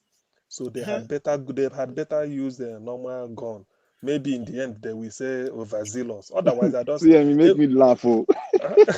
No, it will explode. even the gun one, they can't even charge him properly, or the gun one that get him convicted. You see, that is the thing. Do you know one thing I've noticed with Nigerian something is this? One thing I've noticed with our judicial system is that one, they know, because this magazine, they said if you want to go to equity, you come with clean hands. If Emefiele, you keep him in the normal way, charge Emefiele, let Emefiele go and prepare your case and come and defend. Emefiele will open an open book. He will know. So even what happened, go shoot for church. because how they were administering that palliative, when they said they were feeding children, even when they were locked down, there was no school, yet they were saying they were feeding children. Emefiele will open up. I mean, he's the banker to the government. Whatever money goes on, and he will have evidence. So in that case, a lot of things will be opened. It doesn't mean he may still be guilty, but the public will know what ordinarily the newspaper did not write, because Emefiele is accessory to all these things. So they had better use the one that will be a bit sympathetic, they can escape. He had a gun.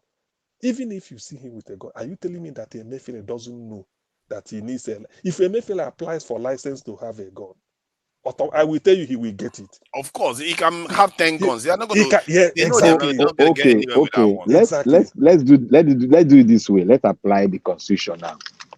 Emefiele was a CBN governor. Yeah. He knew when the time has elapsed to change the currency, and he has that authority. But the authority is limited because he has to take another authority from the federal from the presidency.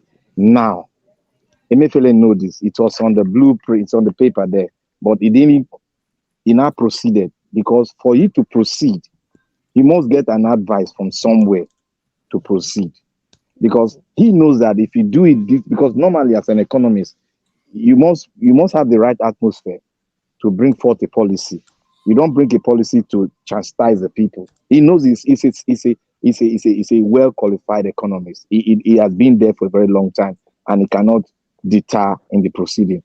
Now, he went there. He now brought a paper and I got approval. They make us to know that he got approval, which is normal. You have to go to the president to get approval. But the question is that, was it Emefiele that drafted that the money should be changed while the election is about to take place? That's the question. Because we know he's a seasoned economist and he cannot do that. And we have to ask a question. And that's why they don't want to charge him along that side. They only take guns, so that they don't want anything that will open up a currency exchange that people suffered. We know the tricks. We know the tricks now. That's the trick they are playing. So will you say that man is guilty? You cannot say that man is guilty, because you are yet to finish your investigation. Who gave the order and what are the reasons why he gave the order? Can a seasoned economist give that kind of, have that kind of a go ahead to make a sort of a proceeding, a economic proceeding that will affect the election? No, it has never been done before. And we know it cannot happen. But there must be a political play that they play beyond, under the carpet, which we are yet to know, because that should have been the charges brought forward against him. If he made a policy that will Yeah, chastise the people, that they should have know been the now. first charge because that's an economic the, sabotage the for only Yeah. his thing they own can place. get the only thing they can get him on is if he kind of embezzled money. Everything Uh-huh. else is Yeah. decision based on his job. On his job. You can't fault somebody for doing a bad job, but you can fault Thank them you. for Thank breaking the you. It's law. true. So It's if true. people are saying, oh, the Emefiele is a bad person. Even some of us are even saying it because we don't even know the substance. I say, and but my mind is say, why are these people saying this guy has done something bad? He has not. Look, the policy which he acted on, he cannot Yes. unilaterally take decision on it. Of course, we know now. So Yes, we know. where has it gone wrong? And it's because of the fact that if they charge him on what the public expects him to be charged, which is all this currency exchange and all those things, it will open a can of worms. So they had better go the smaller option of we see and with gun. Now because of that gun, maybe in the end they said, oh, he tendered the license, but we were done. You know, Nigeria, they just allow they. Even the gun they saw, it's not supposed to be in the hands of the SSS Uh-huh. according to the constitution. It's supposed to be in Yes, the hands of the cops, not yes, the DS state service, because state service, it's true. the jurisdiction is out of their hand. even It the should have even the even the DSS now, from what I've everybody is saying that will be like another MSAS. Those people are stepping beyond their bounds. DSS, this is it what will soon DSS end does. now. They'll soon end now. DSS by their name, it's not really DSS. D is for department. It's called SSS, State Security Service. No, For the our decree that set them up is SSS, not DSSS. yeah, people just because of I don't know why they department. turn them There to is this SSS. thing. So what they should do, what because they are the SSS, their own is to that's like what they call them espionage. I mean, espionage may be external. Just like they are the people that will secretly get information and They give Like it were to the set up FBI, police. like the like FBI. Gestapo, you know. So their own is to get information that you do not know it existed. They can fish it out and then give to police. Internal SSS is security. internal Like, security. yeah. Gather information for our security, and even with that's why when police want to prosecute, they must have contacted SSS. SSS must have said, this man, this is movement, this is movement, this is movement, this is his movement, is sinister. You can use it. They study it maybe weeks and months before they come to you and say, we arrested you for being in this. It's based on SSS. So SSS is like people you hear about, but you don't really see them physically. That is what they should have been doing. But this one, you see SSS in the market. You see SSS. Well, that is the duty of the police. SSS should not be the people you see anyhow. Say SSS came to arrest for what? It's the police. You do your investigation, you hand over to the police. That's what you do. Even SSS can help the army because your job is more of a intelligence, secret service. People do That not. You is may it. That you is may it. you may wear civilian uniform and go to nightclub. They think that everybody here, hey, he doesn't know that you came here to gather in intelligence. After gathering, you call the police, say, look, But intelligence have Mr. shown. CM, do you know that the decree that set them up like the police of the Hey, we president? change the decree. We are in So civilian. that is why the National Assembly should have played a role to change the law so that the psyche and the methodology will now change. But they Exactly. refuse to do it because they are using it as a political gain or backup to their Glaconian movement they do every time during election. Because they use the DSS for the election too. And most of Exactly. us, sometimes the Exactly. DSS have entered our mouth because they put it in our tongue. Because we know Uh, them, the law is that they are SSS mhm. and They they are are secret. Gestapo. They are That's why like they they call set them up like Gestapo. They are called secret. You don't even if your neighbor is working for them where you are living, you won't know because they are only because any intelligence they get is authentic. Because one, you don't know. They may be talking to you in a bus. Supposing they want to catch a big arm robber or something, they might say, okay, let's just enter bus because they have money. Enter public bus from Lagos to Shagamu. Let's see. Before you know, they bring up one discussion of somebody. You'll be talking. They will say that, okay, these people is that the public here hasn't got. Because that is, they can use any means to, because one, you don't know them. They are secret. State security service, they operate secretly. Whatever evidence they gather, you give it to the police. If the police people see, police will now prosecute. That is the way it's done. But in Nigeria, everything is open to abuse. You don't use SSS as if you are sending Agbero to go and do what? Because they degrade themselves. You want to conduct election, you go and bring army. What concerns army with the election? Eh? Police is enough. Flood the place with 1 million police officers. It doesn't mean. But army should not come there. Army should not come there. At most, before the thing, you send state security, they've combed the place, do what they call sweeping, gather intelligence, knowing that there's plan that this place might be bombed. So let's just withhold the election there. Say based on intelligence report that election will not be holding on so and so. So just like Mr. Fair. so you preempt something and then you stop it. So that means Yes. that is what they mean by you preempt. Say based on intelligence report that we have to cancel this meeting. Where is the intelligence? It's secret. You won't know. But police have said, please, there are some places because police will seal it off. Say, no. From intelligence, this thing won't hold. We want to cancel this football match. There's intelligence that a lot of opposing fans may do this, may do that. Then they move it to a neutral venue. That is what they call intelligence.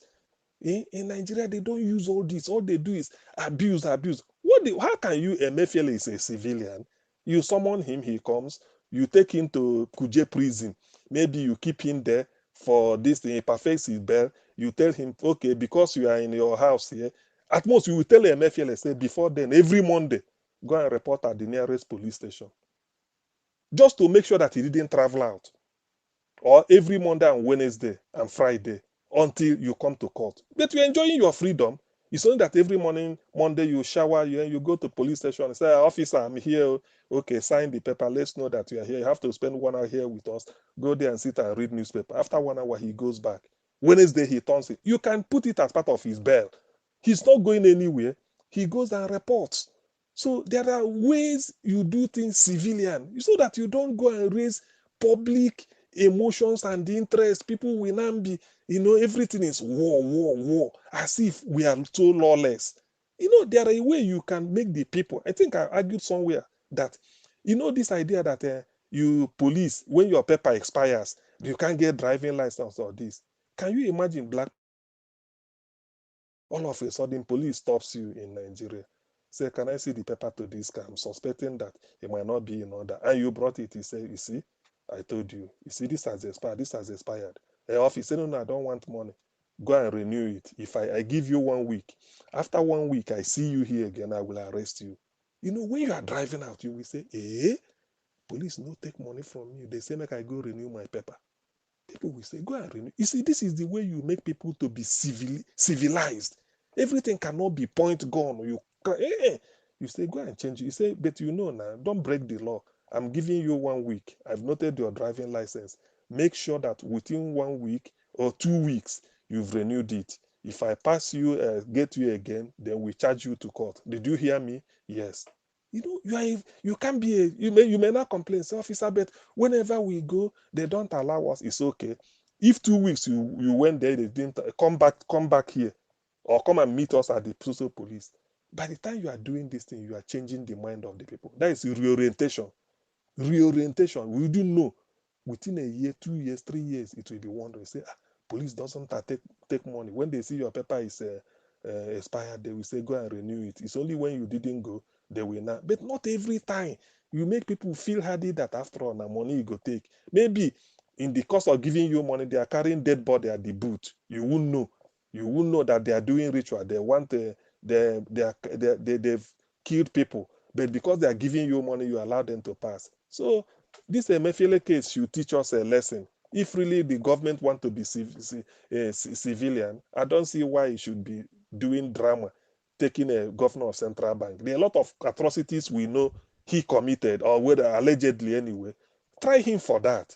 Let him come and explain. But because the hand of the top people are in, and he will expose the government or even those that are even trying him, because he will be fighting for his life. So they will just say, let's humiliate him with gun, keep him quiet, and then tell him, how can he be a terrorist with one gun?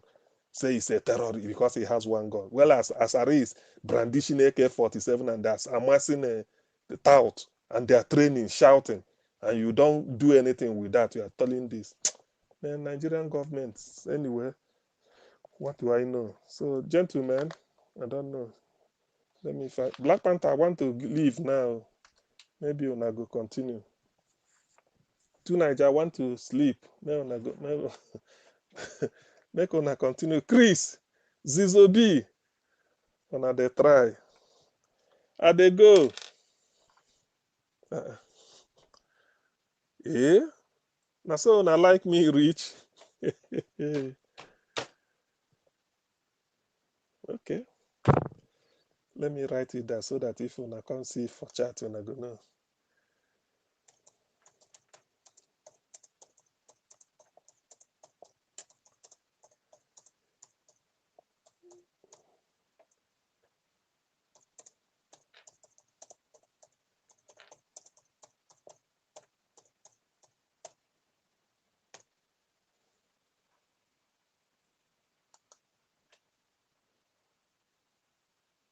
Man, I was just checking that video that Elvis shared regarding the finance minister of Niger.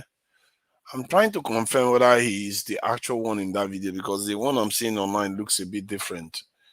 So I'm not so sure whether he's the one in that video. If he was the one, that would have been a great thing, but there's no confirmation that he is the one in the video. I've not seen any real confirmation of it.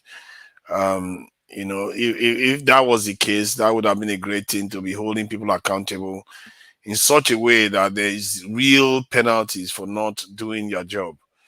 Because the way they are stealing Nigeria people's money and the way these people just get away with stuff in Nigeria is leaving the people a little bit frustrated.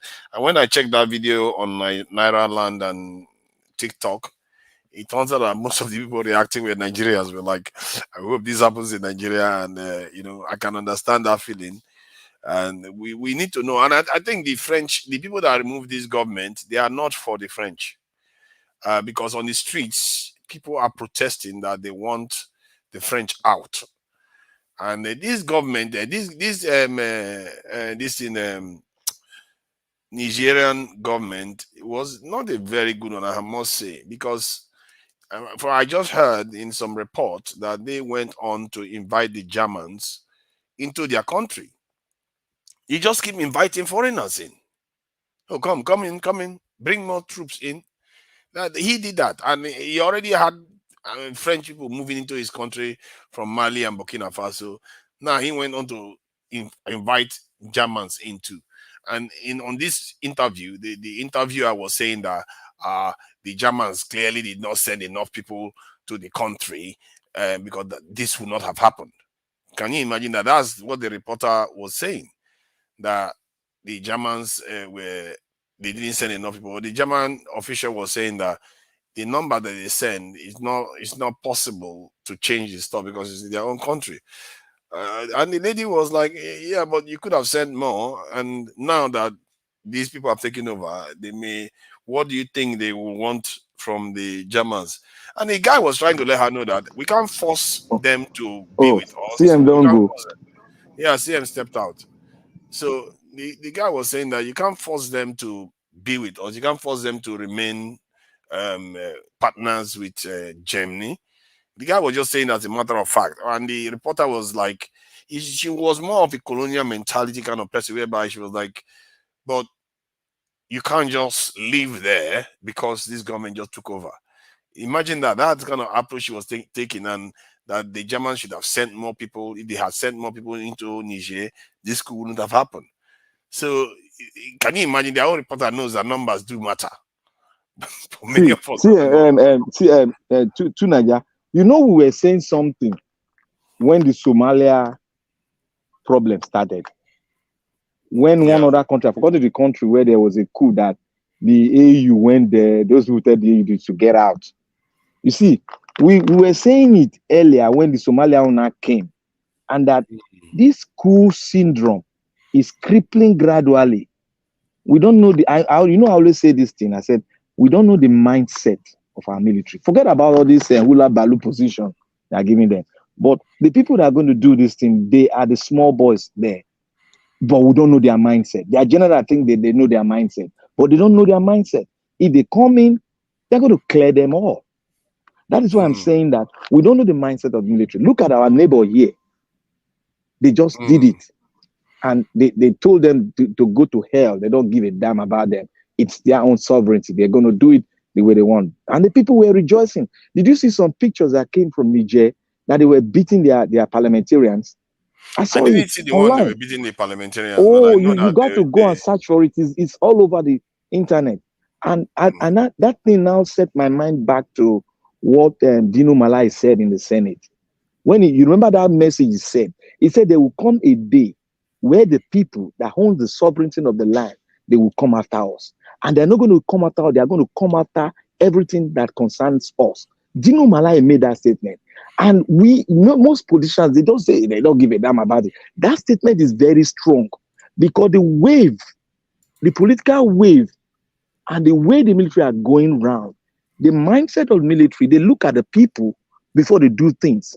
That is why I'm praying to God that the judiciary should do the needful.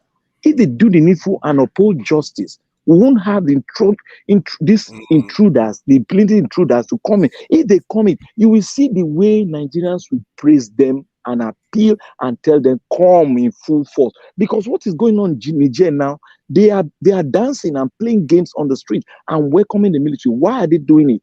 Because they've been stifling for a very long time. The thing is, like when this military came in the 80s in Nigeria, the circumstances were that it was basically for the Europeans. Really, they were supporting the Europeans and the Americans during that time. But what is happening in the Sahel right now, it's not for them. It's the Russians that are coming and they are kicking out the Europeans, and that is the difference. And if Nigerian politicians make no mistake, even before today, I'm not sure I had that clear in my mind. But what is happening now in Africa is that if military officers take over, now they have a cover to say, okay, we don't have to rely on the West anymore. Because what's tend to happen is that if you took over from the government, generally the military, what they normally did was they still have to rely on the West. They kick out.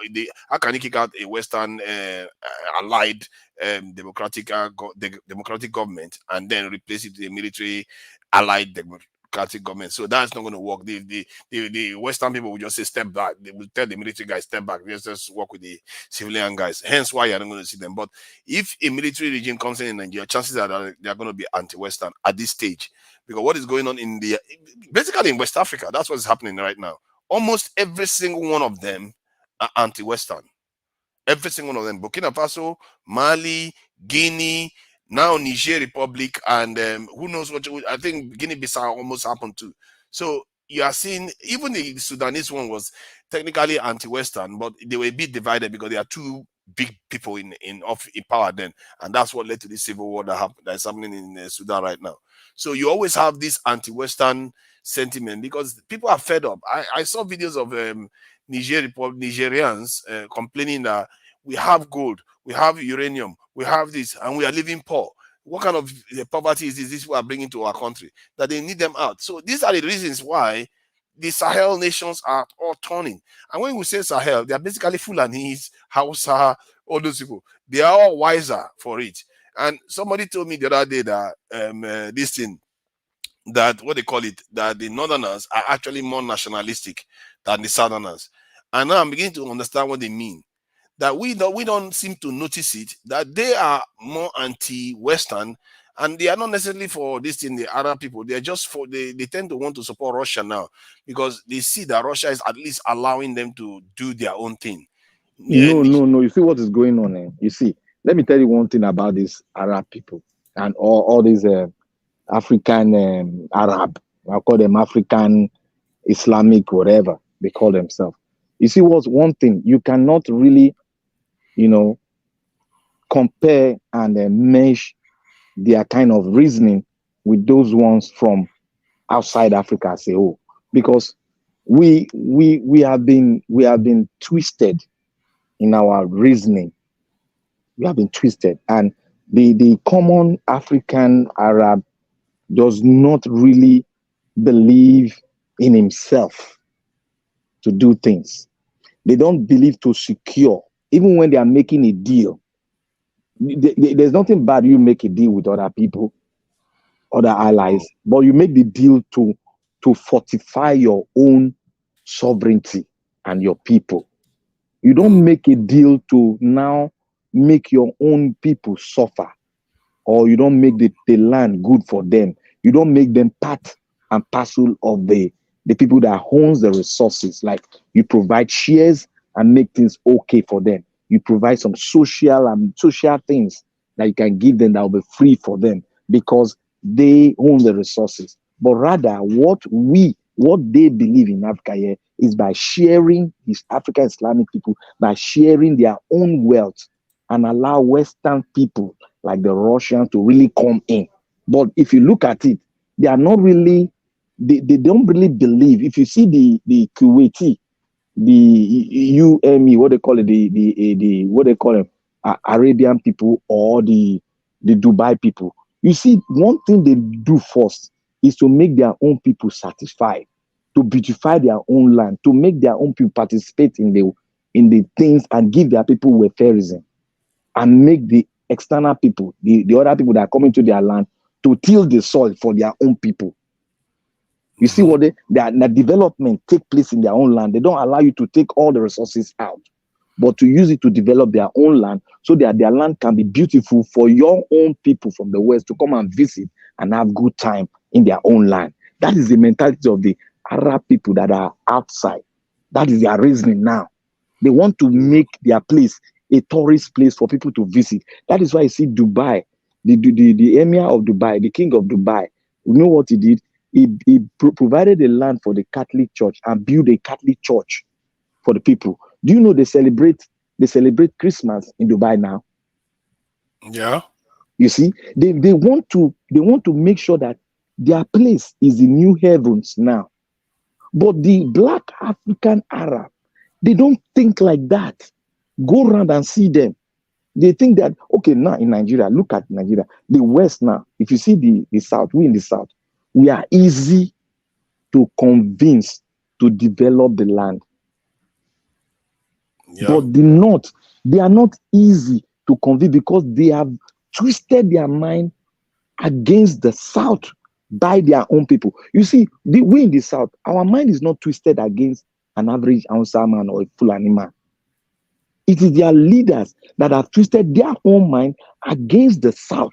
That I is don't what know we why are you having. believe that. I really don't know why you No, believe no, that. no. Have you You know actually why? spoken to a northerner to You find know out? why? You know why? It doesn't seem It was not accurate like at that. all. No, let me tell you one thing. It was not like that before. I've been to the North. I have the Northern friends, a lot of them, while I was schooling. They were not like that before. But all of a sudden, when this what they call it, when this law, the Islamic law started, they used religion and twisted them immediately. Before you know it, it's very easy to twist them with religion. Before you know it, their mind changed. They started looking at us as if there was nothing like we are infidel before in Nigeria now. Did you hear that before? Did you hear it Yeah, before? yeah. But I think I agree with you. There is this Islamic tilt towards some of the things they are doing, but it's not necessarily like they are preaching to hate this in Nigerians and other sub-Saharan this in Africans. They are not stupid, These Northerners, they are not entirely stupid. The way they behave, I used to think that way, like, oh, they are just all Islamic and jihad against everybody else. Yes, there is elements of that there, just like you have some elements of Biafra in the southwest, southeast, and you have some elements of Ududowa in the southwest. There's elements of that. But if you go deeper and you look at what they are actually doing and the kind of things that they believe in, you'll be surprised. They are not that dissimilar to us. If anything, they seem to be ahead because their own approaches are just because they are Islamic, they are not necessarily that hooked with the West as tightly as we are. Yes, the Arab world has an influence over them, but the Arab world is not the superpower in the world. So the influence we exhibit is even more corrosive to our status in Africa than they are doing. That's what we don't notice. We are so look at now. Buhari, if Buhari at least was attending conference now, but Tinubu is not even attending conference. He sent Shetima. Shetima barely said anything in the conference. It's almost as if South Africa, Kenya are the only ones representing sub-Saharan Africa. Why we are completely absent? Because we are just completely captured people. We can't speak. We don't have our own voice at all. But if you have a northern president there, they No, are you more see, likely to be assertive. I know where you are coming from. But what we have now is that if you look at the trend now going on, they just started that trend in Nigeria. If they want to go for a leader in the South, they come for the ones that are idiotic, the ones that are not nationalistic. Because when you come to patriotism, you find it right in the South. But when you come to people that are patriotic to their religion, you find it in the North. That's the way the picture is. Because if you can be patriotic to the country, and me can be patriotic, then we have one goal to play, isn't it? We'll fight for one goal. But when this one is patriotic to his own religion and is not patriotic to his own country, then we begin to have problem. That is where the problem is. Not that the North cannot accept us. We've been living together for a long time. But because the question we now ask ourselves is that what changes their mindset? And why because if you look at it up till now, we don't really have any problem with the Hausas. To me, I don't know what other people view is. We don't really have problem with the Hausas. And I don't know why the attachment that the Fulani will always attach themselves to the Hausas. Because there are two different people here. Why should the Fulani attach themselves to the Hausa instead of them to single out themselves? We have to accept the fact that sometimes outside forces come in a way you can regard them as a form of colonizing force. Because it was not like that before. They single out themselves before. As a single thing. But not joining some other person. The reason why it happened was because they share the same religion, and when Usman and Fodio came in, they overthrew. You know how Islam rolls now; they don't leave anything that they consider pagan standing. So they overthrew all the kingdoms and replaced them with emirs. So they were technically religious leaders now instead of your normal traditional leaders that you saw in the south, like Oba of Benin or Oni of Ife. You don't see that in the north. They are all Islamic leaders now. So that is tied to why the Hausa people, they don't have their traditional leaders anymore. So now they have to adapt into the Islamic leadership that the Fulanis offer to them. So the Fulanis are operating almost as the glue between the groups, all the groups in the northern the northern part of Nigeria. But that said, still, you cannot attach yourself to them when you are coming to the front line on the table. Why not? You know what I'm saying? Are they you not can Africans? Single out. No. I'm not talking about division now. I'm talking about you saying you are an English person. I say I'm a French person. I'm not going to say I'm a French English person. You get where I'm coming from now? That is where I'm coming from. Why not? I'm not going to say I'm French English person, but I'm going to say my origin is from French and I'm French. You understand me now? I'm not going to attach myself to somebody else, despite if I have a trace from them. They do. That's why you have what they call the Anglo-Saxon group, the Anglos and the Saxons coming together. So it's not. We've seen this happen historically, so it's not necessarily new. That said, even with all the stuff you are saying now that they are attaching themselves together. The truth is, when it comes to censors, many of them still want to identify themselves as Hausa only, not even Hausa Fulani. They say Hausa or Fulani. And most of them prefer to identify themselves as Hausa instead of Fulani. So they are, even with the influence of the Fulani, they are not that dominant in terms of what the people. There's a bit of noise coming through. What the people think of themselves. The Hausas still think of themselves as Hausas, not necessarily as Fulanis. So, but that said, anyway, that is besides the point. But the point I was making earlier on was that both sides have issues, and even I know it's not going to be easy to have a conversation with Northerners generally because they see the world slightly differently from the way we do. But the more we do have conversations, the better we understand each other and know how to work together. Because right now, the people that are having the conversations are the elites. They are the ones talking to the Northerners. They understand each other more than the ordinary people. The ordinary people are not interacting as much. It could be due to language barrier or religious barriers, but they need to be able to come online and be able to express themselves, because the problem we are facing, if we are not figure out the way to work together, how are we supposed to solve it? You're not going to solve it just from one side of the country. You see, you made mention of one thing. That thing that you made mention is the key word. And that keyword, we have been pursuing it for years, assistant by that keyword. We need to come together and have a conversation. Mm. Yeah, And that's why I said this conversation really will talk about. anytime I say some word, if I want to say something going to that side, there is beauty in diversity. But we have not been able to harness it because of the seed of hatred that is sown within the tribe itself. So when we begin to have this conversation, you see that things will go very easy. I still deem it, I still saying it. All this thing that is happening boils down to we having a conversation. Let everybody come as a single person. Don't attach. Forget about history. Now we are talking about the present. Let's talk about ourselves and let us see the beauty and harness that resources in every one of us and make it a top gun in the world. That is what the Southern, that is all what we need. We don't hate ourselves. We just need that. But people are scared. I don't know why they are scared. I'm not. It's just that they don't have a lot of opportunity to talk to each other. That's part of the problem. They don't, because when they come to some channels, especially online, they all they hear is some people in the south just saying, and the truth is a lot of southerners say a lot of negative things about northerners.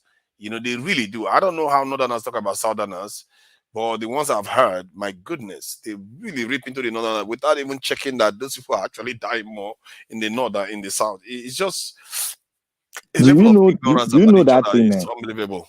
Do you Yeah. know that even when you say negative thing about me, what I see there, this thing is a mindset. In your negativity, outburst.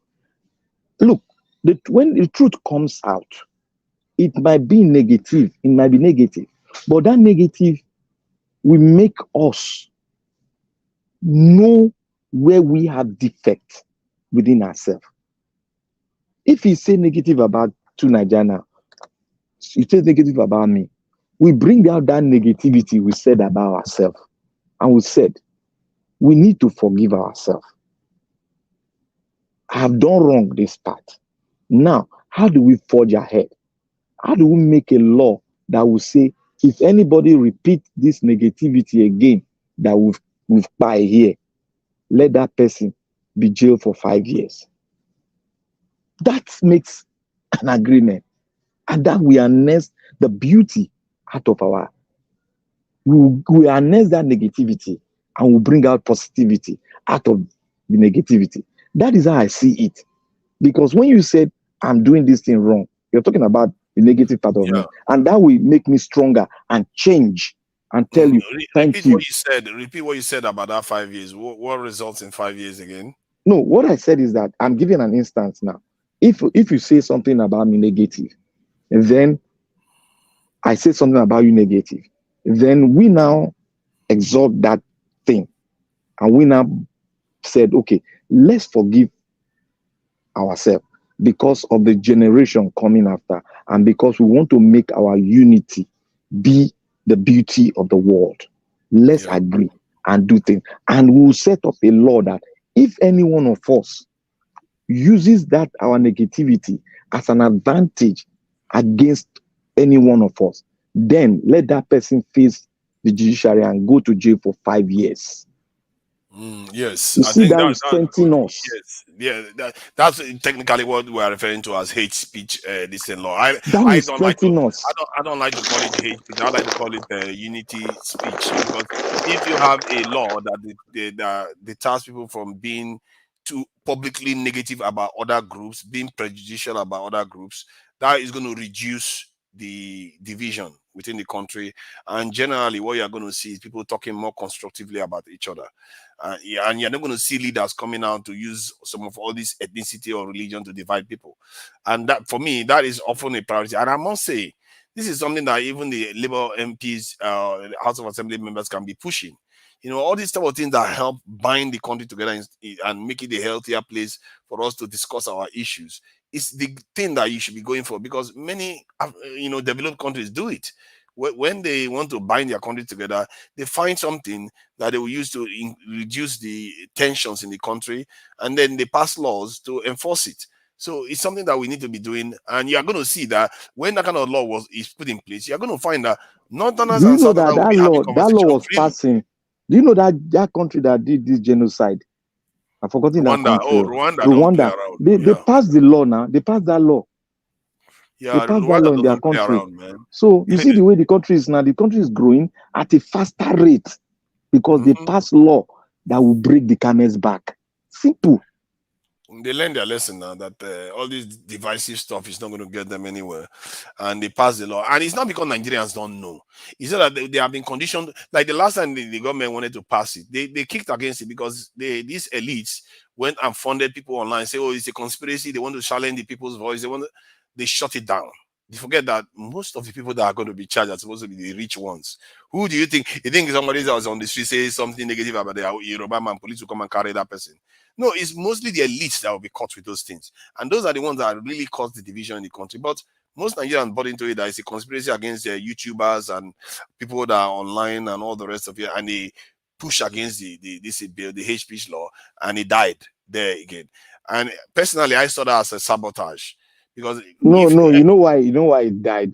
Because the reason why it died is that the substance. They did not bring the substance. What people are saying, but they brought what they are saying in the Senate. You know, the problem with our lawmakers is that they don't feel the people. Because if you want to pass a bill now, you got to feel the people. When you feel the people, that will energize you to know where they stand. is it not better to pass a law than amend it later than prevent No, it no, from no. being passed? You don't pass a law that doesn't have the impact of the people. That is one How is thing we it are not going getting to it have an wrong. impact? No, no, no, no. The purpose of See, the law is to stop people from being very divisive. okay, what is the input of the people? The National Assembly is part of the people. They elected them Yes. to pass those No, laws. look, do you know what they do in the US?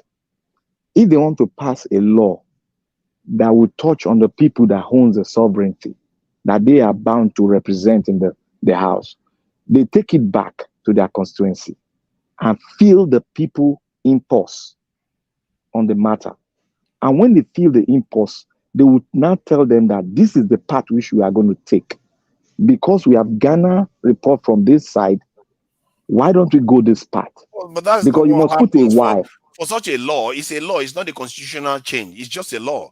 And Americans don't go back for just a law. They pass a law for hate speech against Asians the other day. Did you see them consult even government states? They don't even bother. No, no, no. When they pass, no, no, no, no, no, no, no, no. You got it wrong. You see, when they wanted to pass a hate speech law, they didn't just put it in the Senate, boom, they pass it. No, no, no, no, no. You people don't know the other aspect. What they do, it is we that will tell you people, because a lot of people What did wrote they to do the with to the the Asian hate speech law? They passed it within a see few months. What did they do? the Asian speech law has been there for a very long time. No, It's he not today. Oh. hasn't. It has been no, no, no, no, no, no. It No, has he been done. hasn't. It has been there, but the Republican kicked it out. Yeah, but it wasn't passed. My point is that they were That able is to what I'm pass it. telling you now. They were, It has gone through the because the Asians themselves, another tribe, has an input in it. They have input now. Go and read yes. it now. They No, have they have input. to have input. Now, do you think that That the is people what I'm that wrote this saying. It is still the HP law in same Nigeria people. didn't have input from people? They had input from people It too. is still the same people. That thing will affect. That is why they have an input. But okay, now for in your own country now, they pass a law, but because they are not carrying the impulse of the people don't even You're know the not law going they to pass. carry the people. You're not going to carry the people because the people have been conditioned. As a matter of fact, the purpose of the law was very, very laudable, but the elites have gone and conditioned the people to hate it in the first place, which is what you are still doing now. You forget that knife is a knife. It doesn't matter what it is. The point is, these people want to pass this law to stop people hating on each other and killing each other because of this in tribalism or religious and other forms of lying against fellow Nigerians. And then we just blocked it for the sake of it, as if the House of Assembly member just appeared from nowhere and just bring the hate speech law. This is a problem that is plaguing the country. And guess what happened now in this election after that law failed? One of the most divisive elections going that Nigerians were like, wow, this was so divisive. You think if that law was there, Erufai would have been able to say what he said the other day on TV. He wouldn't have been able to say those things because he would know that could land him in this custody of DSS after he says that, because he will be violating that law. So Did you it's see? important. No, I want to ask you a question now. Did you see the paper, the deliberation on that issue? I didn't see the deliberation per You se, see, but I know that they you see debated it now. in the House of Assembly. You see now. This is something that you and I are supposed to see. It's supposed to be online. That it just be online. Let people put input. They will read it. They don't You don't need to normally call see everybody. nobody sees the deliberation. Even in America, nobody sees all that. Some of the things you are saying, you're making it look like they bring any law. Even in the UK, they bring the law. Which Whenever one? they want Look, to let me pass tell the you law in one the thing. UK, they When put the law let for me the tell you public. example now. The public doesn't see the law. No, let me tell you example now. When they wanted to pass the law on this Asian stuff, if you had they open it out. If you want to be part of parcel of it, you can come in. It's open. It's not a law that will govern spirit. It's a law that will govern human. And your constituency is what you represent in the house, in the lower house. Not this. I'm not talking about the Senate now. I think The in lower house. Nigeria and America, they had enough consultation and they had the power to do it. That's what they are elected. See. You having the power is not autocratic. That is what you don't know in It Africa. doesn't have to be It's not. autocratic. It's You look. democratic actually, because you were See, elected in. You are elected to do the job, not to go back to the people and keep questioning if them. What is the point of electing House of look Assembly for members instance then? now. Look for instance now. They wanted to pass a gun law. You know that the people turn it down. The majority of people Not turn the it people down. turn it down. Not the, no. You see now that's How? exactly How? now you just made How? a clear case against yourself. No. The people didn't turn it down. It's always the lawmakers that turn it down, because the They, lawmakers are in the pocket. See, let me tell you something.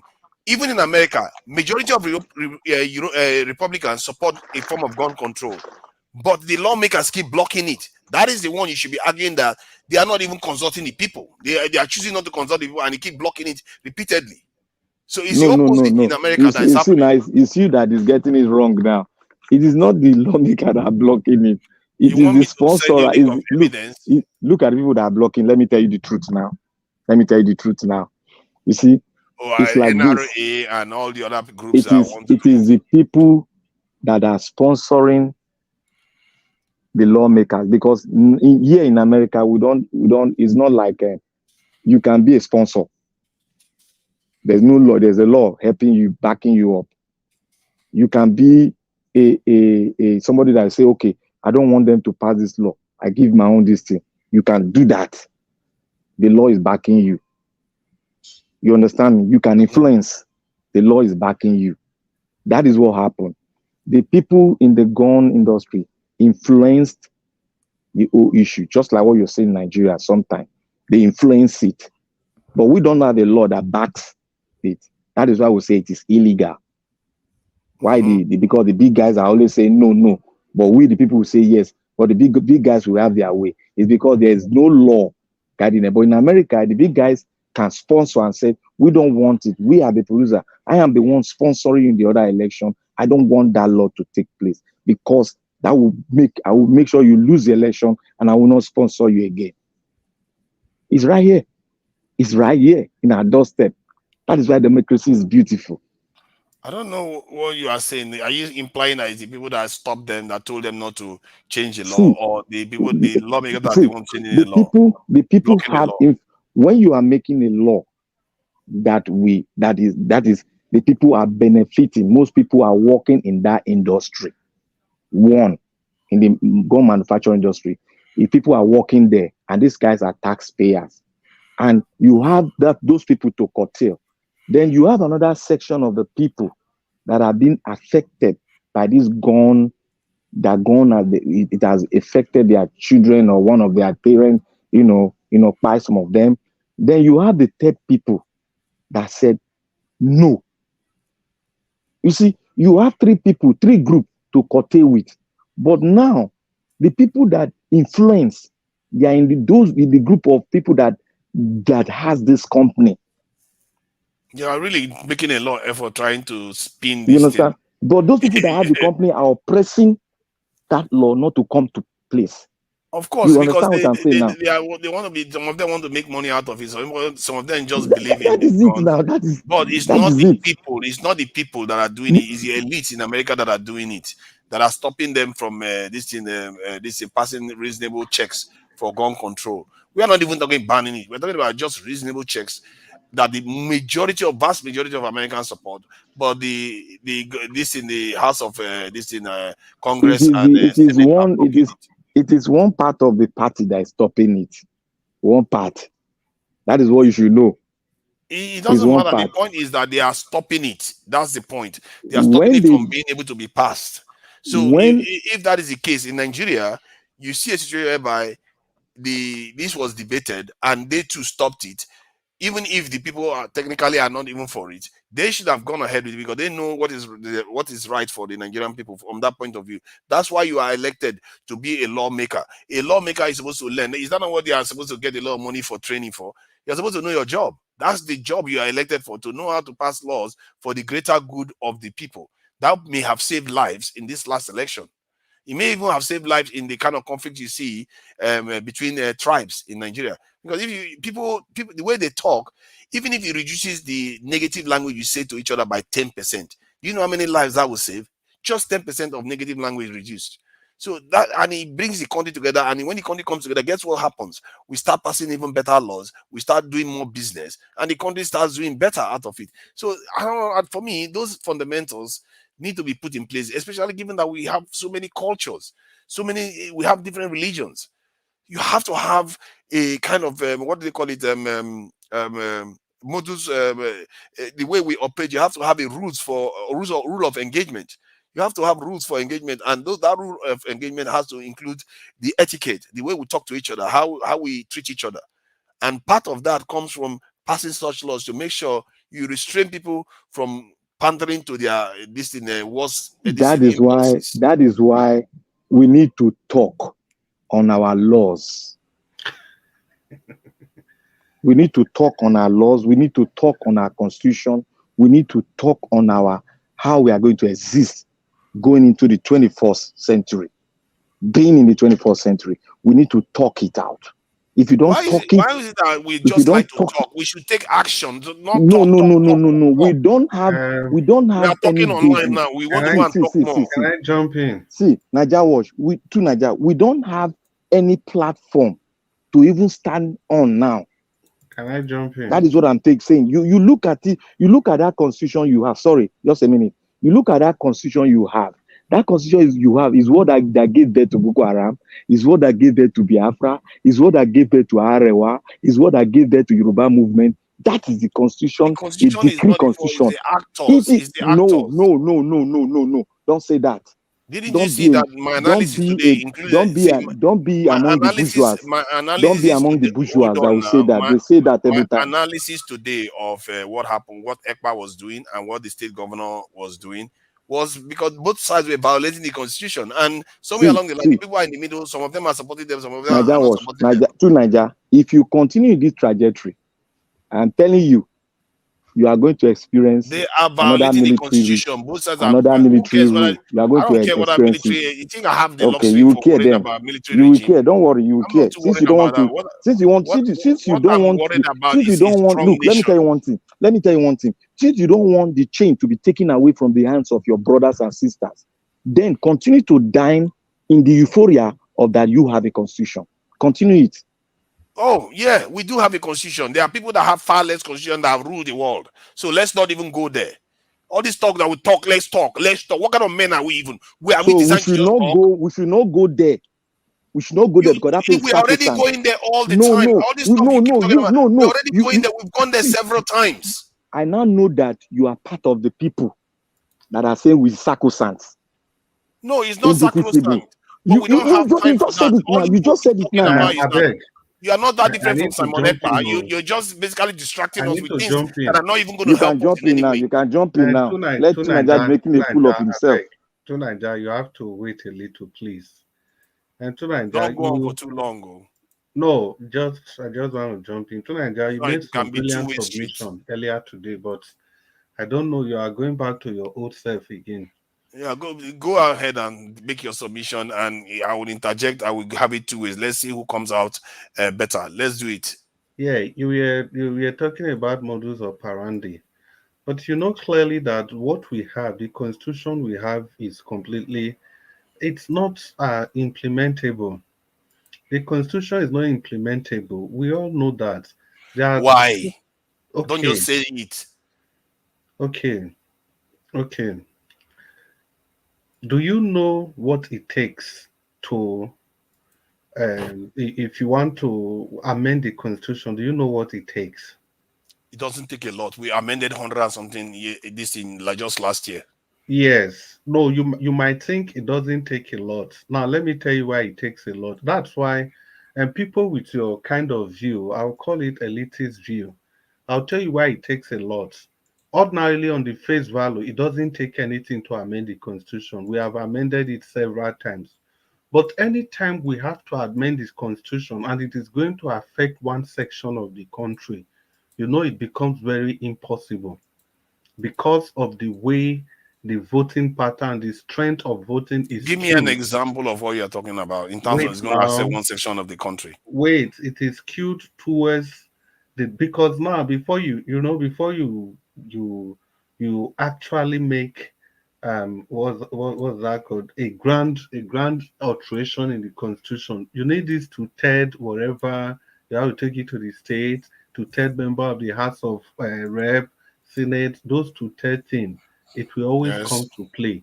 And the reason, if you see the things that they have been able to amend in the constitution, there are things that are generally geared towards keeping the nation the way it is for now. So that's the problem. We have to face this. Some of the things Even you have said, it every, doesn't even make sense. I don't know what you just said. That some of the things they want to change the constitution is geared to keeping the country the way it is for now. Can you give an example of what you are talking about? I don't understand. How can you just say that?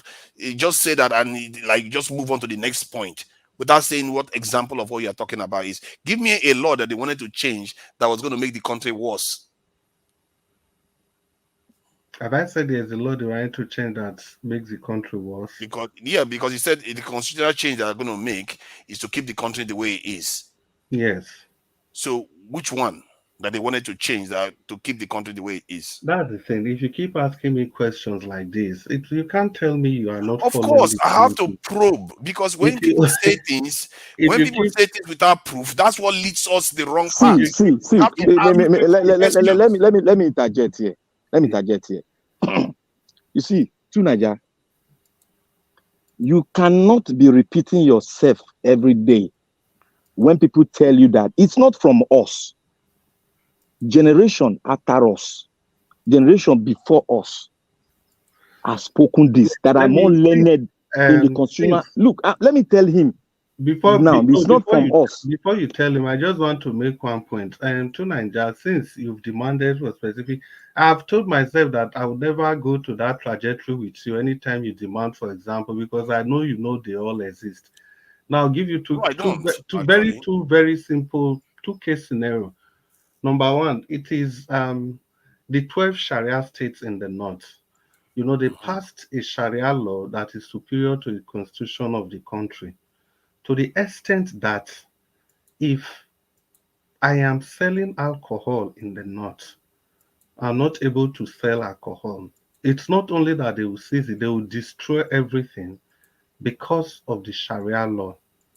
But if we sell alcohol in the southern part of the country, we still share the tax from that alcohol and give to those states in the north. Yes, You and are telling me that a the constitution, same wait, things let me happen vice finish. versa. No, that's the problem. It is not whether it's happening vice versa. That is not the issue. The issue is that there is a defect. That's what we are talking about, It's not a irrespective of defect. where it All is nations happening. have If you are listen, peculiarities. if you are saying that it happens in the north, it happens in the south, then it is okay. That is not the You know what argument. I think? You know what I think? I No, think whoever is championing these ideas, many of them, I'll the put it, I argument will say it today, categorically so Nigerians Hey, hear it. Many Tunaja, of them that, can I say before you speak, something? Now, you know, start calling me before names. you speak, the constitution is not okay. We need to See, talk, they don't want whether me to you start like calling it all or these people not. out and what they before are you doing to the speak, country. Tunaja, let me tell you who's championing it.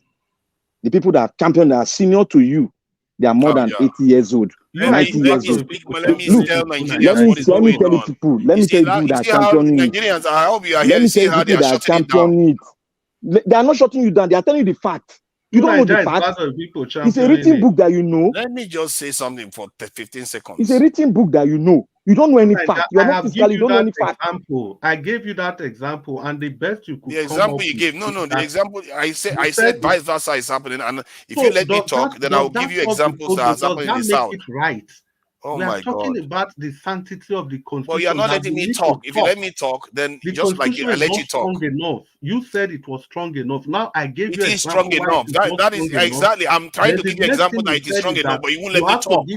See, for the fact that you are even you giving won't me let me example talk. that it happens also in I the said South, this that has to be already shows two-way, that the so you constitution can is let not me strong dismiss enough. your point. You're not letting me give you my opinion on your point you just made about the laws being slanted against some side of the country.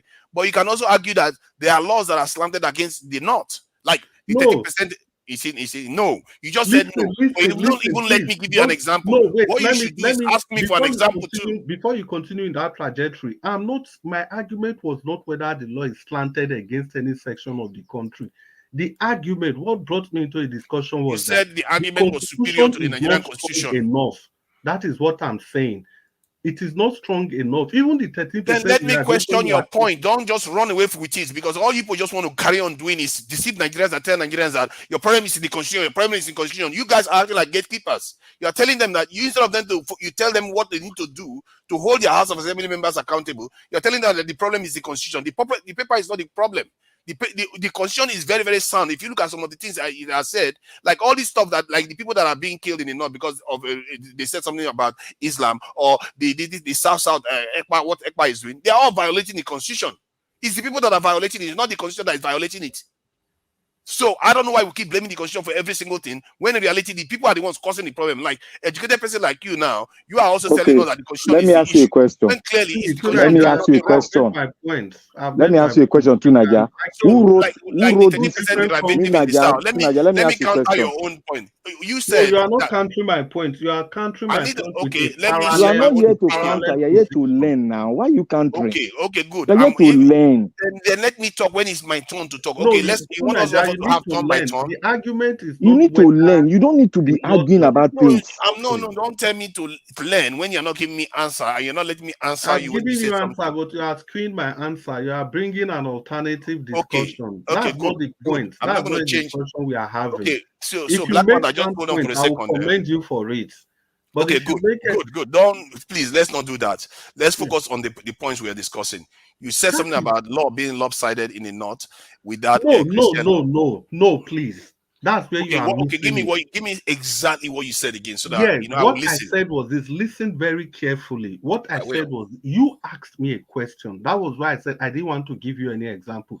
You asked me a question that I should show how the constitution is deficient. So I now tried to give you an example that this is one area where the constitution is deficient, that a local law supersedes the implementation of a national law within a given federation. Now, that example could have also been in the South. I could have used another example in the South. My example is not trying to portray that the North is having superior power. No, I'm just looking at the Constitution as being defective, as not being powerful enough to supersede any other law within the geographical entity Nigeria. So that law that you describe as being deficient is perfectly reasonable by the standard of almost any nation on earth, because you always have peculiarities with some laws. Like in the UK now, they have what they call the West Lothian question, which is the way they allocate resources between the Scottish side and the northern England and the southern England. You also have the north and south divide that they call the north and south divide in the UK. In America, you have the coastal cities, how different they are from the Bible Belt and this in midland of this in America. So every nation has their peculiarities.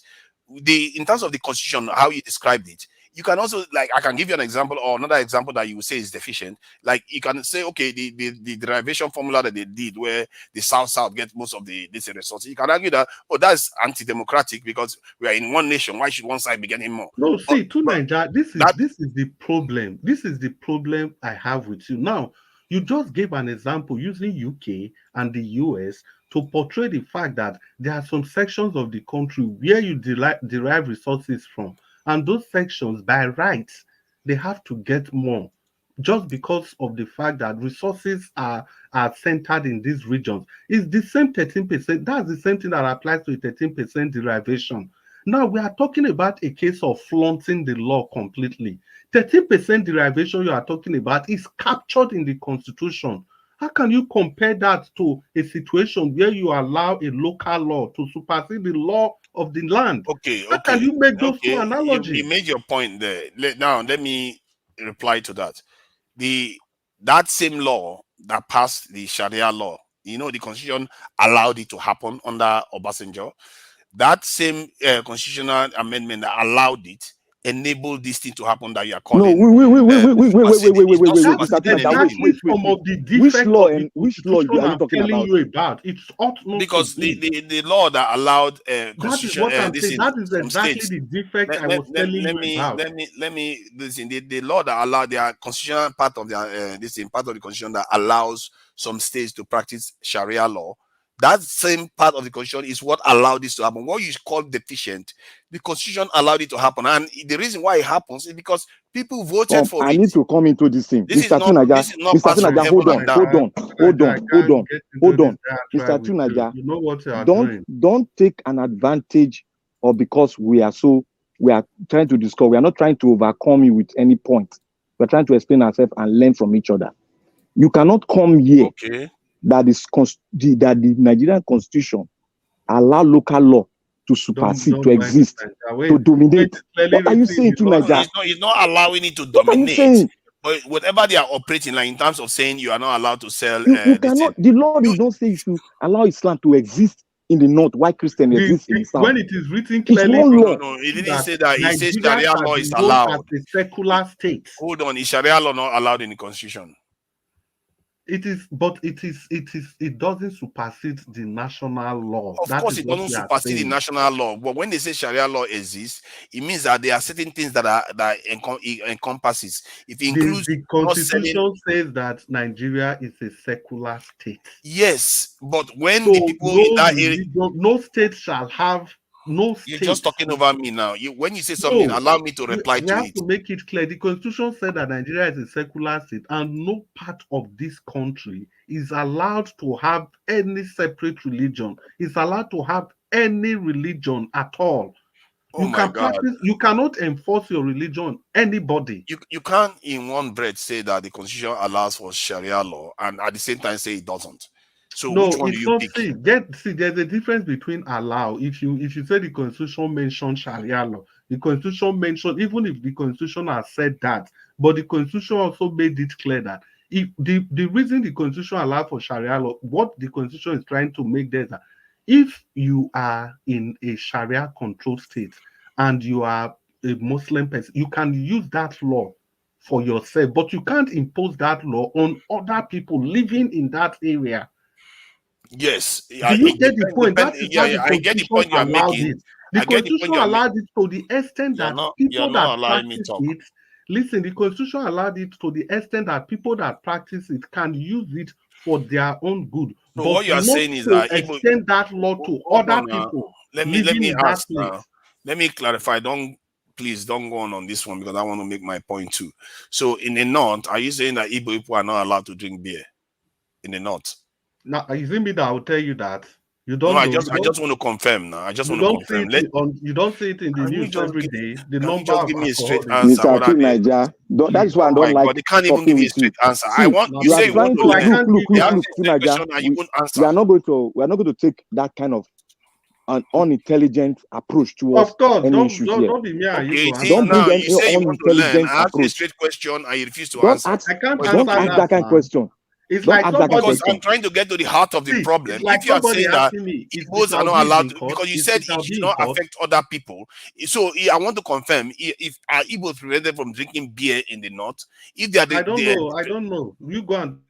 So, but you see, because it's going to the heart of the point you are making. It's like somebody asking me, is it true that Peter Obi is in court? That's exactly what you are doing. You are No, asking I'm not. if Because you Saudi is in said, court. because it's based on what you said. You said just because You they're allowed to expect me practice to Sharia finish law, answer you see, you question? won't let me talk. I thought you say you If want to learn. We want to learn from each other, but you don't won't let me exchange with you. no, but You you are not. said You are lowering the bar of the discussion. If you raise the bar of because the discussion, I flow with you you. don't want people to call you out on what you are doing.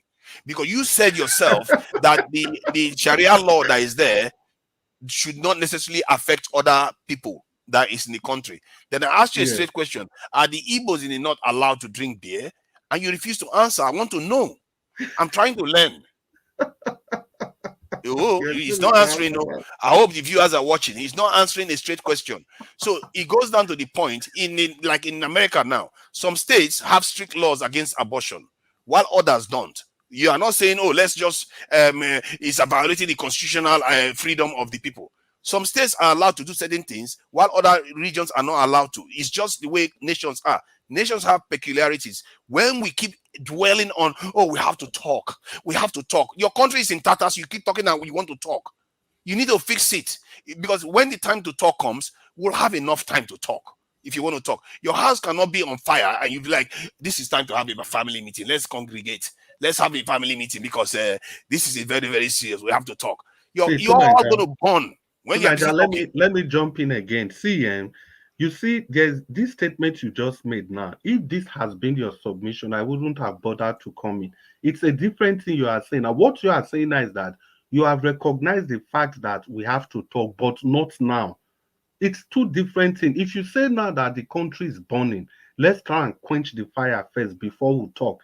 It's a different thing. But your initial approach was that there's nothing to be talked about. Everything is okay.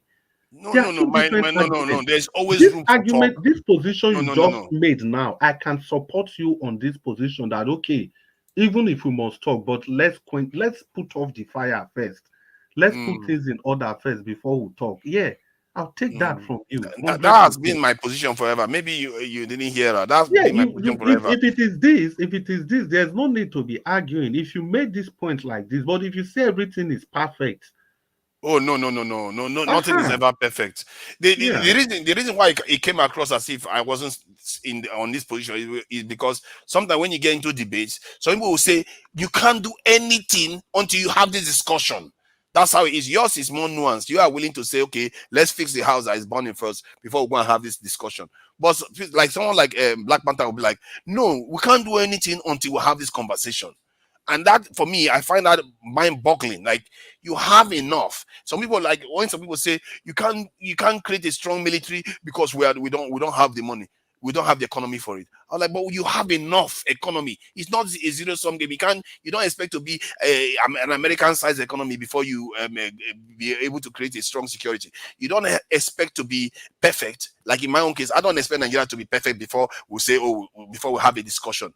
We just need to get out of this place we are in right now. Because for me, where we are right now is an existential threat that we are right. facing. We are facing a very, very serious problem of our own survival here. And to be worrying about talking about how the constitution is not pretty enough and it doesn't cater to everybody's needs. Yes, amend it. If there's something to be changed, amend it. They did 100 and something last year. I think maybe almost 140 at least was changed. You can go amend more, keep changing it while we sort our problems out, get out of this mess we are in. When we get out of the mess, go and have your discussion. As a matter of fact, I don't even have any problem with people having conversation. But my issue is when you put that one before doing anything. Your people are dying. Your children are your children are in trouble. People are not getting educated properly. Why would you put this discussing first when instead of dealing with those issues as a key this aspect? If you look at this constitution that we they like to say that we have to talk about all the time. This constitution has survived more than any other system we have in Nigeria so far. It's outlasted all the military regimes, outlasted all the Shogari and constitutional this in a period. It's about 23 years now it has survived. If Tinubu finishes his term now, that will be by far the longest time we've had the democratic government this in Nigeria. And the constitution was amended. It didn't remain the same. As a matter of fact, the constitution that was written in 1999 and the one we have now, the changes in there is if people count how many amendments have been made, it's going to be a lot that has been made so far. So Nigeria is evolving, but my concern is that from the point of view, the way we are practicing it right now, we are missing the goalpost. We should be looking to make the country strong first. Can you imagine if Nigeria had the million-man standing army right now? Do you think this nonsense going on in Niger will be happening, or Mali? They will not talk because their country, Mali, currently have 12,000 soldiers. Mali has 40,000, which is doubling their size from what they used to have before. If you want to try any nonsense, Nigeria will be like, hey, calm down. Calm down. And Nigeria can be making money from all these countries too. Look at all the resources Niger has. They have uranium, they have gold, they have all kinds of resources that Nigeria could be gaining from. The same thing in all surrounding countries in Africa. If that's what our priority should be, we need to get out of this mess we are in, build our country so that our people can start living a better standard of living. Let's just make something simple. Stop the division first. Stop the nasty fighting of each other, so that at least, and put security in place so that our economy can actually function on its own. There is a report out there on the internet that says that the Nigerian economy is depressed by almost 10%. If that is the case, we are losing about $50 billion worth of GDP just because of insecurity alone. What other investment can give you that kind of return in such a short period of time? There is no investment you are going to put in this world that is going to give you GDP growth of 50%, $50 billion. Not one will do that for you, except security. And our leaders will drive around the building and pretend as if they don't know. And now they are talking about synergy in the military to solve the problem. No, that's not going to solve the problem. You need to increase the size of the military, or in short, not only the military, the security services, all of them, to be able to secure the country. In my opinion, to Nigeria, what I've come to, one working theory I've been able to develop about is that your love for the country, or your nationalistic approach to the country, your zeal, your zest for the country, can sometimes cloud your judgment. I think that's just the problem. Because to be honest, you know the facts. You know that things, we are not where we ought to be. But at times you make your point. At the end of the day, you just, sometimes, just in an attempt to always put the nation forward, you now ignore the facts, the burning facts, the things that are dividing the people. It's not just enough to keep saying we have to, but there are some what do they call, there are some forces, centripetal forces, that are tearing the nation apart. We still have to look at this. Everybody wants a stronger, united, and better Nigeria, but not on the terms the way it is now. That's just what everybody wants: equality, fairness, and justice. Just go back. If you really go and listen to what you said during the Simon Ekpa thing, so balanced, so nuanced, and I was like, wow, is this to Nigeria? I didn't know you'd be coming back again later. Of course, I'll come back to what I'm coming back to. Why that same person that did all that should tell you something that I understand what I'm talking about. And you do. And what I'm talking about is based on watch reality. my every time I comment on your discussion, I always make it clear that you know exactly what you are doing. I always say that, because it's listening to you. I always say that listening to you for only 5 minutes, I already know the kind of person. I know you know what the issues are. But I think your idea of projecting Nigeria above every other thing, that's actually what is affecting some of the. I think if you don't have ambition for your people and your nation, then you're not going to get anywhere. Because but you should understand that it is the people that makes up the country. That is what I'm saying. So when the people are suffering, the people are not protected, then I cannot project the country above the people. But that's why I say you need to protect the people. So anything, any policy, any administration that neglects the people, I will always come after the administration. And at that point, I don't even care about the country anymore. Because country can cease to exist, but people cannot cease to exist. Exactly. Yugoslavia has ceased to exist. Many countries, they've ceased to exist, but the people are still there.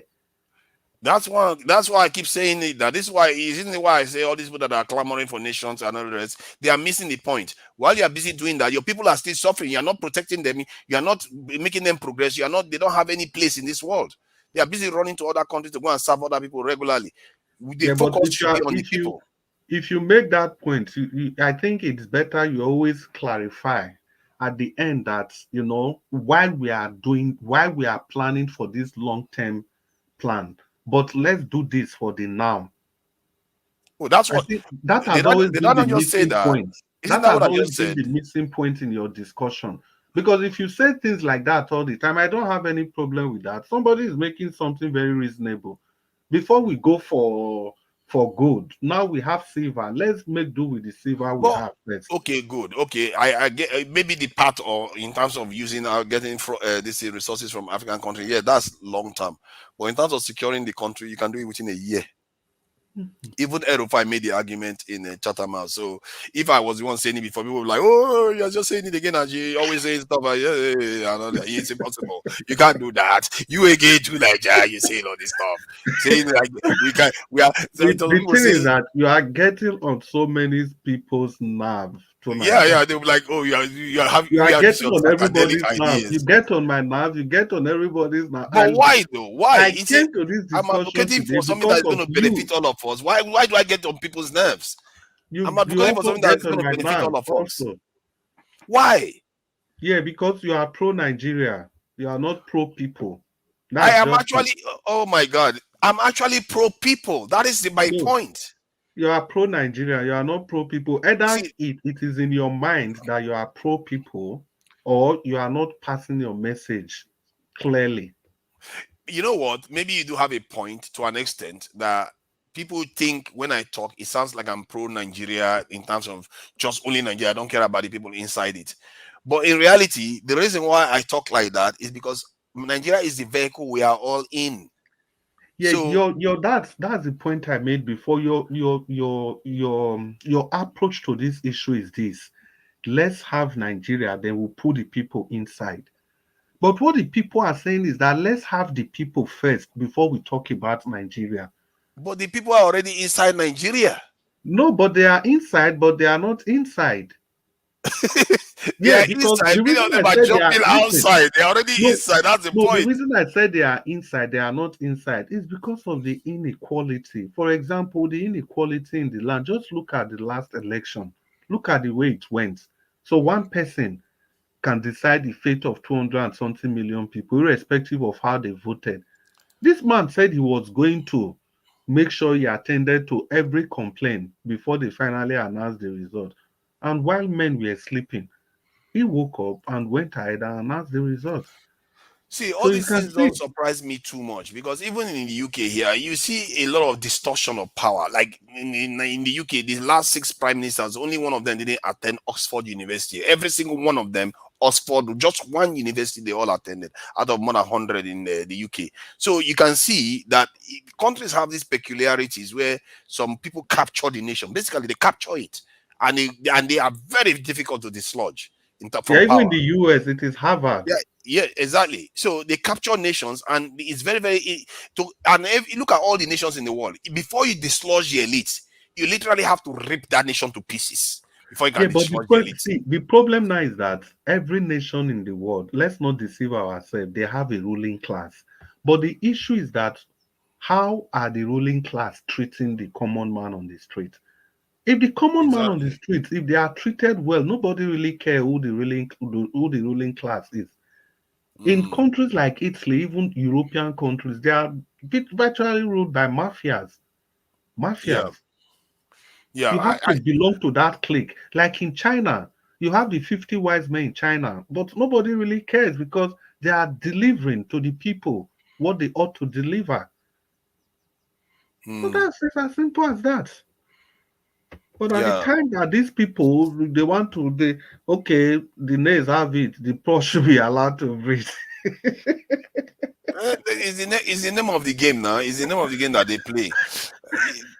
Okay, For me anyway, the way for my approach to some of all these problems is go straight to the problem, deal with it. Because this thing that I think the reason why we shy away from these things, I think is a little bit of some aspect of trauma and conditioning, because given what our forefathers experienced, they experienced a lot of losses and control from foreigners. So that has been passed down into our genetic memory. So we don't necessarily instinctively want to get up and challenge the powers that be and say, okay, we are our own nation. And that part of it is one. This is one of our issues. I think the biggest one, though, is that we don't necessarily have something that unites us like most people did when they built their nation. And if you look at all the countries that went to war last century, every single one of them are doing better than us today. All of them, from Germany, China, North Korea, this in Japan. Japan was nuked twice. Taiwan, all of them, they're all doing better than us today. Why? Because you know what they did? They said, you know what? We've seen how bad this world can be. We need to get our act together, put our differences aside. Even if they have different tribes amongst them, they put it aside and built a nation that is strong, that is able to defend itself, that is able to prosper and go and make its way in the world. But we were just handed the keys by the colonial powers and said, you know what, they run your country now, and all the booby traps that they put all over the place, we didn't see it.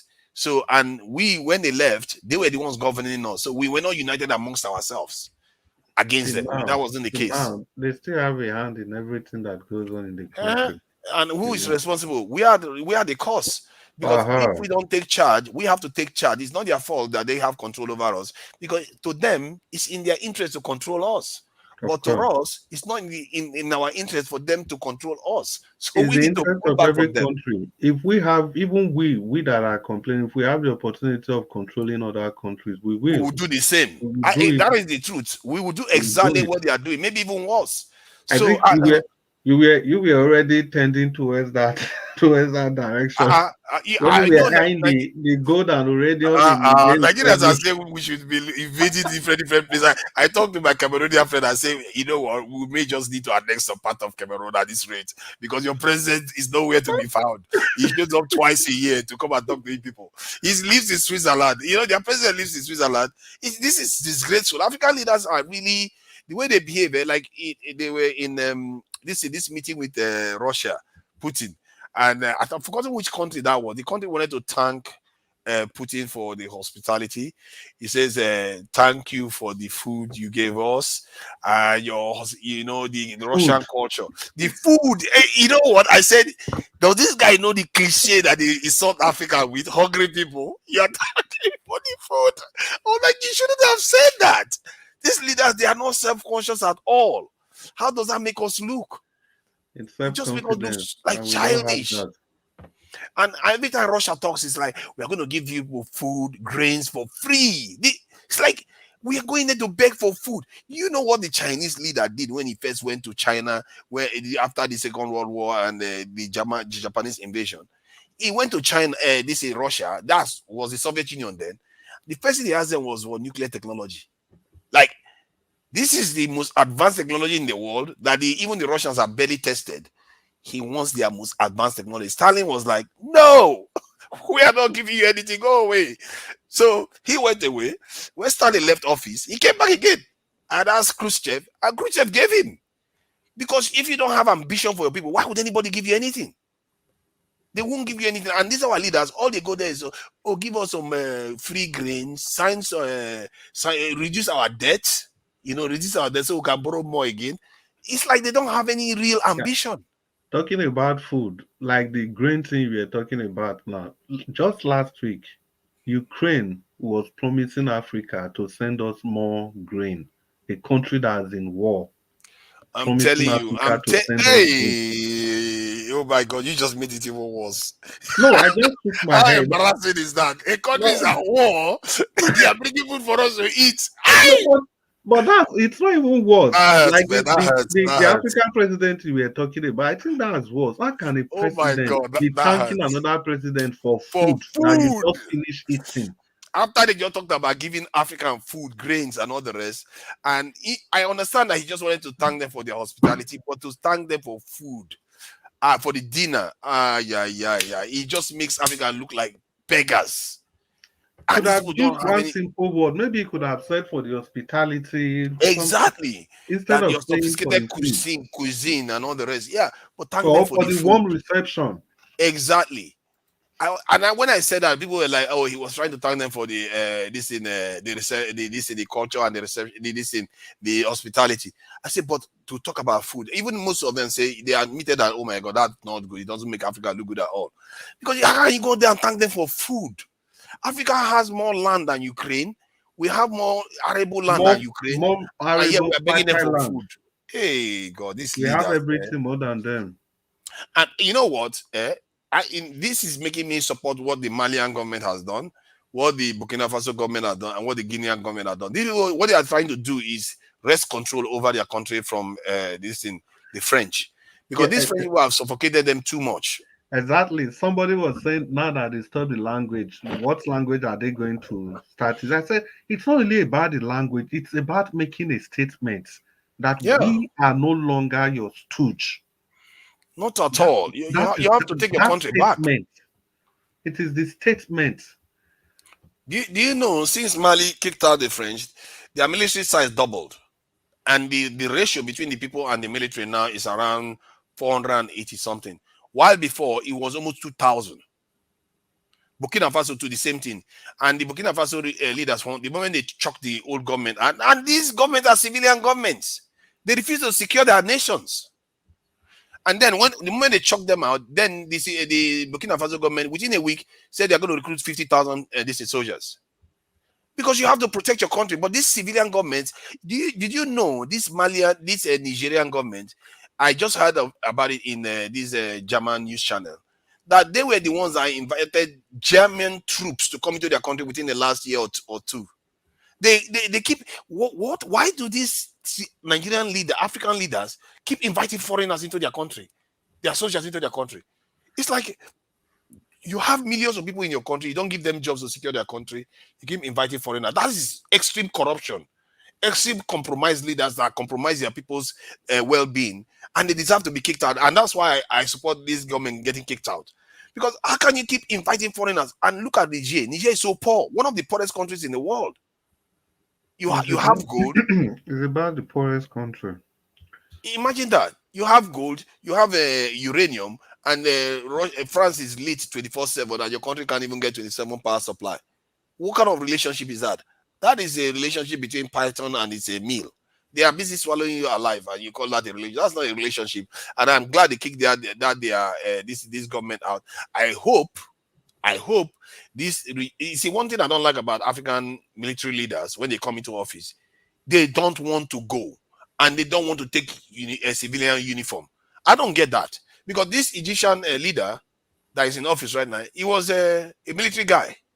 Within 2 years, he transitioned to a civilian regime. But African guys, when they take office in military uniform, they want to remain there forever like that. I don't Yes, understand it. Do you have it's the, explanation for that? it's the security.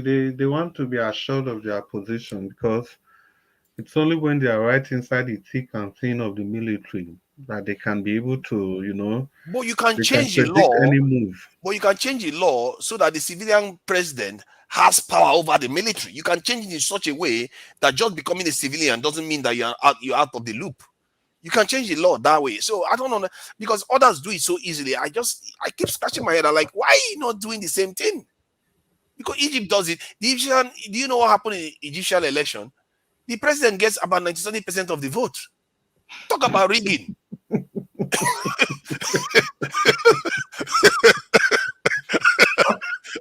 Talk about rigging there now. Nigerians will be like, oh my God, no. Nigerians will be like, they've never seen anything like this before. One man gets 90 something percent of the vote. That will teach you. Shameful. That's shameful. They don't play around, man. These leaders don't play around. They are military, but they'll switch to civilian and win 97% of the vote. I say, why are these leaders not doing the same thing? You operate like wizard. Now you come up me for this network, No, Abi. no, I didn't. Now you. Your wizardry don't I was come kicked out. out. I was kicked out last power. You be wizard. You get power, no man, and a wizard. They try to manipulate people. Oh, you God, know, say what you talk. You know, see Tunaja. Make I tell you about Tunaja. You they tell a blind man saying they blind. You where they carry the blind man waka. You yourself, you they blind. You they tell that blind man saying they blind. Black Panther. Every How time. you manage to carry blind man waka if you are not Every blind time yourself? You I sabi do tell am now. Niger, if he enter that, if he gets into that kind of argument, I always tell him that I know he's more intelligent than this. He can do. I always say it every time. I always say it. I just know there are some questions he asks, there are some positions he takes. I'll keep wondering, is this the same to Nigeria that I know? I, Because I think if you are missing my argument sometimes, it's because there no, are you have areas to you have make not your filled your argument head. clear. It's not Yeah, just me. exactly. That is If the you get problem. into There that are gaps. trajectory, you look at the comment section, everybody is worked up, everybody is writing and writing and writing. You have to Yeah, make yourself I think clearer and better. see you have to understand sometimes that it's so hard to bring your language to the level when you're talking about, especially most of the time I talk about macro level things. So I don't to speak the language that most people speak on this platform, whereby they talk about one-on-one corruption, all those things. But I tend to talk about system and on a macro level. So it comes across as dispassionate, aloof, and it flies over a lot of people said. Even if I'm making all the key points, like I'm on the side of the people, I want the people No, secure. I'm let, talking let me about te- women getting kidnapped, all those things, but they don't let me care tell about you that. your technique. The defect in your technique is that it will only take a patient and a discerning mind to be able to get it, because you start from the national level before you get to the people. Yes. And before you get to that before you start talking in favor of the people listening to you, they're already worked up. You will Yeah. eventually get to the aspect where you now project the people, but before you get there, you usually project the nation ahead first. And before you Mm. land, people are worked up, people are talking, they That's are an interesting writing. point. That's an interesting point because I noticed Yes, that some days when people say I spoke well, wondering what did I say that was so different. yeah, It may because be because I started from the those people those days, you days. you you change Mm. your pattern of speaking. I follow this Mm. program every day. You change your pattern. The day you start with the people, just Yeah, go and people play say back. it's The day good. you Yeah, start with the people, that's when people clap for you. But yeah, immediately you start with the nation and you want to end with the people, they don't allow you to get to the end. And yeah. sometimes you get angry, and before you know, you can't even make the final point you want to. Oh my God, I do get a lot of trouble from this. This is You a lot see, of people go after let me let big let time. let, let, let me describe to Niger. To Niger, you see, when you are making a point, you try as much as possible to make, not that they should believe in you. Try as much as possible to make your point very clear. But don't, you see, sometimes you have to go around the circle. But as you go down the circle, they will be following you. That means they are understanding you. But when Mm, you outrightly say, no, no, no, no, we don't need to go this direction, you are trying to make people, be very angry, because it's mm, as if you don't know what is happening to people, and you don't know what the problem has mm, taken them to. Because we've gone a long way. We've tested all the testable. They have brought out a lot of things that doesn't work. And a mm, lot of things that doesn't work, it does not work. So what are we going to do now? mm. That's the Yeah, question. What are we going to do now? I think there's a You point got to hit, there's a the point he point. was making When you earlier. hit the point, people will understand you. But when you now say no, no, no, no, it doesn't make sense anymore, because people are going to picture you as one of them. No, But a man that doesn't have the understanding will not see from the point we are seeing from. that's Mm, exactly what he was trying to say. He said that he cannot pass the message in the macro way that the people would, there's a specific way that most of us talk that he's not attuned to speaking like that. But so Nigeria is a public forum. You have to know your mm. audience. Yeah. You have I get what you are saying. I'm believing me. I'm listening very very intently because you have to know your the last thing audience. I need is people haunting me like as if they when they come here. And you know what? No, Literally, sometimes when I'm on this panel, I've not even said one word.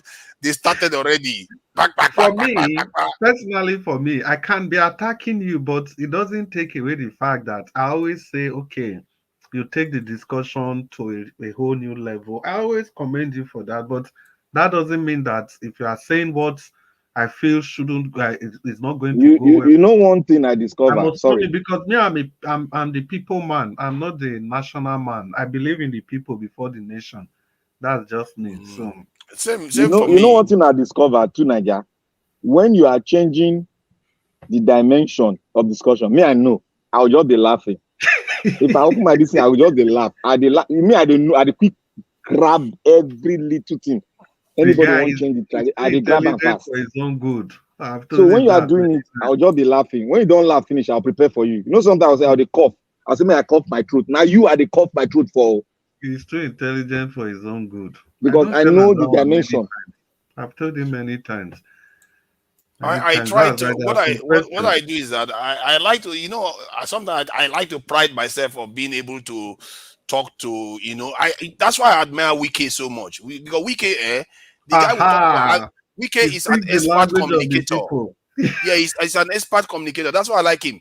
But for me, I find myself struggling constantly to be able to because sometimes I think where it comes from is that where you get because when you are talking on a macro level, what tends to happen is that you got the information on it given to you on a macro level. So I don't know how to pass it to make it simple anymore. So I will just come and start blabbing here, and then people will just like, "What is he talking about? Shut up, shut up, shut up! You're talking nonsense. You are one of the agents of the country." They don't get the idea that I'm actually on their side. I think one of the things I've taken from this conversation is that I need to start from the people. Aha, Start, that's just it. It's not you were saying blabbing, it's not blabbing.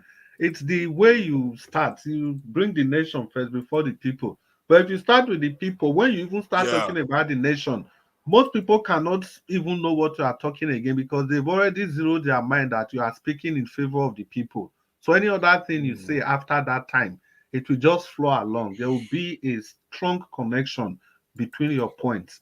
But when you start with the people, you want with the nation, you want to end with the people. Everybody will be But outraged. sometimes Black Panther sounds like me. He says all this kind of stuff I say, and he gets away with it. Nobody goes after him.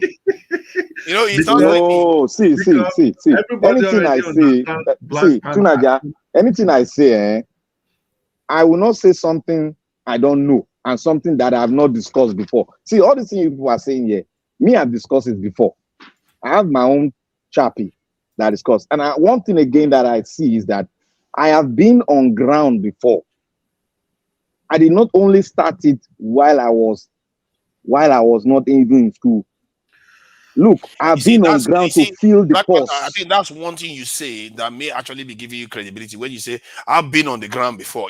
All those other things makes you more connected to the people, and then you go on to say things that I would say, and you get away with it. But if I That's the just open my mouth and say the same thing, everybody comes at me. that's the No, micro you discussion they we are crucify talking about. you they That's crucify the people first before that's you part go of to the the main people point. thing. That's the wicked kind of thing, the wicked kind of talking. Yeah. You just say it, you know exactly what the people want to hear. It's the micro thing we are talking about. Yeah, I It's That is swear. why I told you that you have to take the people round. If you know this parable, you have to take the people round the circle, take them round the circle. As they are going alongside the circle with you, they are understanding you. But when you take the people round zigzag, you bring them to the other zigzag again. They are no longer understanding My it. my own is that I may not I don't agree with True Niger in any way, but I just like the quality it brings to the discussion. That's it. I just enjoy the quality. That's all. I may not agree with him. I've It's said a that bit change several that trajectory. That is one quality. It's a bit change jam. times. When you don't change jam, and at that time they get power because they like them. Oh, that's I've where you said have that power to come and cause trouble. I've See, said that several times. But yeah, I think what drives me, and maybe that's where it's coming from now. Because what drives me is to try to ensure that the communication. Because I think what I find is that we don't get quality information. Because I was one of those people that was misled. you can see there's a comment on the comment section now from Deji Akimbode. He said, I think Two Nigeria might be too smart for the audience. I get 100% of his perspective. Now, I think that's like a bit derogatory to the audience. Maybe Go he could and have leave him framed it. now. Let him go and say that nonsense when people are here. He will No, find out.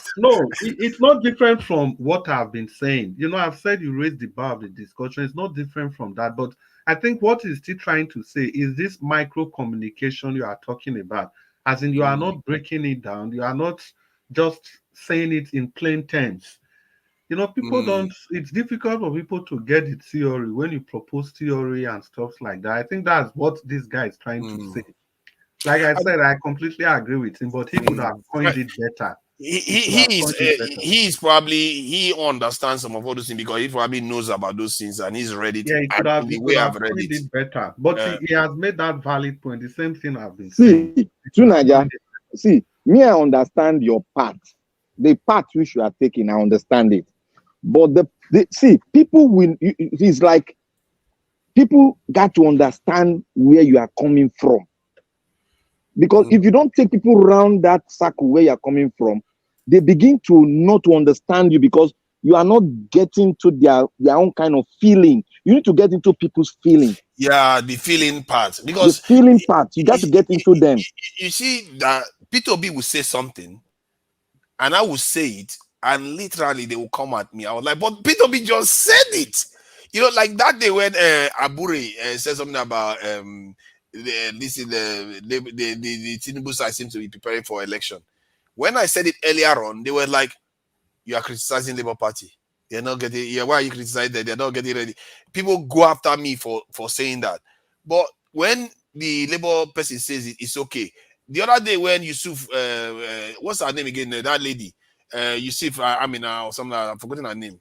Aisha. When she came here, Aisha, when she came here, she was more brutal to them. Very brutal. She was brutal, and nobody criticized her. Even the question I asked her, she was brutal. She was very I'm brutal. telling you, nobody Brutal criticized her for anything. unforgiving. I'm telling you, but the moment I say anything remotely out of line, they come at me. I was like, but how is that even fair? Some other person will come and say something worse, and they get away with it. People have programmed their mind about you. Well, that's just it by and large. But Aisha is somebody. Aisha is I would say Aisha I've gone through what Aisha have gone through. Aisha was not an activist before. It was not an activist before. Yeah, she was not an activist before. But she on a long road, she developed it. She got to learn it. She learned from someone. She understudied people, and she's very intelligent. She understudied people, and she learned to get into it because somebody on the road made her to believe, and the so-called people that are taking the word, now embroidering, and she now saw the picture. You see, a person that is convinced will be bold and will be very brutal in answering questions because she's on the ground, she feels the pulse of the people, and she'll talk into the pulse of the people. See, you got to talk into the pulse of the people. You got to flow. When you flow with them, on that line, they are following your flow. Then when you try to change the trajectory, they will understand you because they know that you are flowing with them and you will not mislead them. That's a key one. Yeah, I'm not in that kind of space amongst Nigeria. So for me to say some of all those controversial things that they feel like it doesn't necessarily align to the way they feel, then they will not agree. So maybe that's why it puzzles me, because to me, I just feel like it has to be logic based. It shouldn't be personality based. Otherwise, you could be misled. So whenever somebody, it's like Aisha Yusuf could say something that is extremely controversial, that is actually maybe corrupt, and they will still support her because they just think that she's heading in the right direction. And that is dangerous because you are not using reason to judge somebody. You're just using because you trust them now to agree with them. And no, she has earned their trust. She has earned the trust of the people. That's the thing now. That's what I found. You are right there. You are right. And that's what in a way, I concluded that because clearly, when Peter Obi says don't go on the street, remember that day we were having that conversation here. Most people were against me when I said it's not a good idea to go on the street. But we Peter B said it's okay. And we are all obedient at the same time. It's your For me, I find that really weird. I was like, how is that even possible? If you are supporting somebody, don't you want to be like the person, not attack anybody that is trying to sound like the person? It's really strange. So I think at the core of it, what I concluded was that because they trust Peter Obi and they trust Aisha Yusuf, they don't Yes, and trust Peter Obi is like the one carrying the banner. yeah, When you are carrying the banner, if you try to speak like him, not making yourself being trusted, then yeah, they will see you as somebody like, what was this one saying? This one is not living here. He doesn't even know where we are going through. That's the kind of thing they'll be telling you. But they don't know that you're coming from another angle. And one thing I would like to tell you is that when you see a lot of people now, they are saying one particular thing. I've experienced it before, and I'm going this way. I try it several times. I go. Then what I always do is that I'll go back on the topic on my own and start tracing it, trying to ask people questions that are far ahead of me, and I'll ask them questions. I'll get what I needed. I'll just get it. I'll say, okay, that was why people were doing this. Now I have to redress myself, and I start to look at it broadly and try to come from another angle, which bring. I'm not trying to satisfy anybody, but I'm trying to correct myself because I have it as a duty to correct myself and make sure that I am on the right path, that people will try to see, at least see to my own reasoning and get some facts from me, even learn from me as I'm learning from other people. That is it. That is why, even if I'm going on the trajectory, I would like you to, there's one thing I use. If I am using that thing, I would like you to, I'll ask you a question, and your answer is what I will use. And I will use that answer. I will know your direction. And when I know your direction, each time you come, I will always listen to you and ask you questions. yeah. Because I learned it from someone, and that's my I'm learning, mentor. no. I'm learning. I've learned a lot in the last 15 minutes alone. No, Because like that. Well, just before I go, before I take my leave, irrespective of people attacking you left, right, center, you understand that Nigeria Watch understands the value that you bring to the table. You know, yeah, they do. so that's why, yeah, you should have sensed that I have sensed it. It's just my personal opinion that, irrespective of the of the bashing left, right, and center, but Nigeria Watch understands that, yes, you know, it's good to have you on board. It's just my personal opinion anyway. So Yeah, you mm, often say that when you come on, mm, and I'm sure a lot of people don't appreciate that when I'm having one of my bad days, when I'm being saying some days I don't expect it, I'll just come out like this is a very very easy point to make, and I just open my mouth, everybody. I don't see it coming at all. And like the other day when we were talking about Bill Gates, I didn't even see that one coming. Like that was controversial at all. It became something totally controversial. The whole people, I was like, but then again, the whole policy got reversed again. Like now we are free to talk about Bill Gates. How did that even happen? It's just too strange for me. And some days you go through these things, and we are supposed to be Obi supporters from that point of view. I don't understand why we should be supporting each other. That's how I look at it. We should be supporting each other. Like if I'm disagreeing with you here, I'm disagreeing with you based on the point, but I still support the trajectory you are traveling because we all want Nigeria to be better. That's what we all want. So the idea that some people like they really come at me like I'm the devil, like I'm a mole. Some of them call me a mole, APC guy. It's like where did that all come from?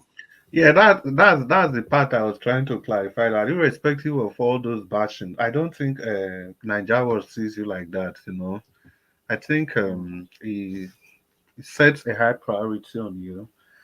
He You didn't see, tell me say, me and it's Naija just watch, we don't fight before. it's just from the way I see, from the way he reacts to you and stuff like that. Because irrespective of those bashing, it still give you your fair time, allow you to, and some other unspoken things, body language. That's just Nigeria for you. He's a very fair guy. You know. He No, generally very True fair. Naija, you are a resource person. There's no Nigeria doubt is about it. very fair. He You are a gives resource everybody person. opportunity. Gives And everybody. when because somebody is objecting to you does not make you it does not make you, people to say. Sometimes I'll say, sometimes I'll tell myself, what's wrong with this Nigeria? He's not going the trajectory again. What is wrong with him? I'll cool down to listen to you. I love listening to you. But when you are going off the track, you see me, I'll raise up my hand. No, to Nigeria, no. Anytime I raise up my hand, I say, no, you are diverted. You should ask yourself, which side am I going wrong? That is it. But That is it. sometimes When you those diversions are things that I just found out. Like when it comes across a diversion, because the way I look at it is that if I know something that is important to the people, I don't say it.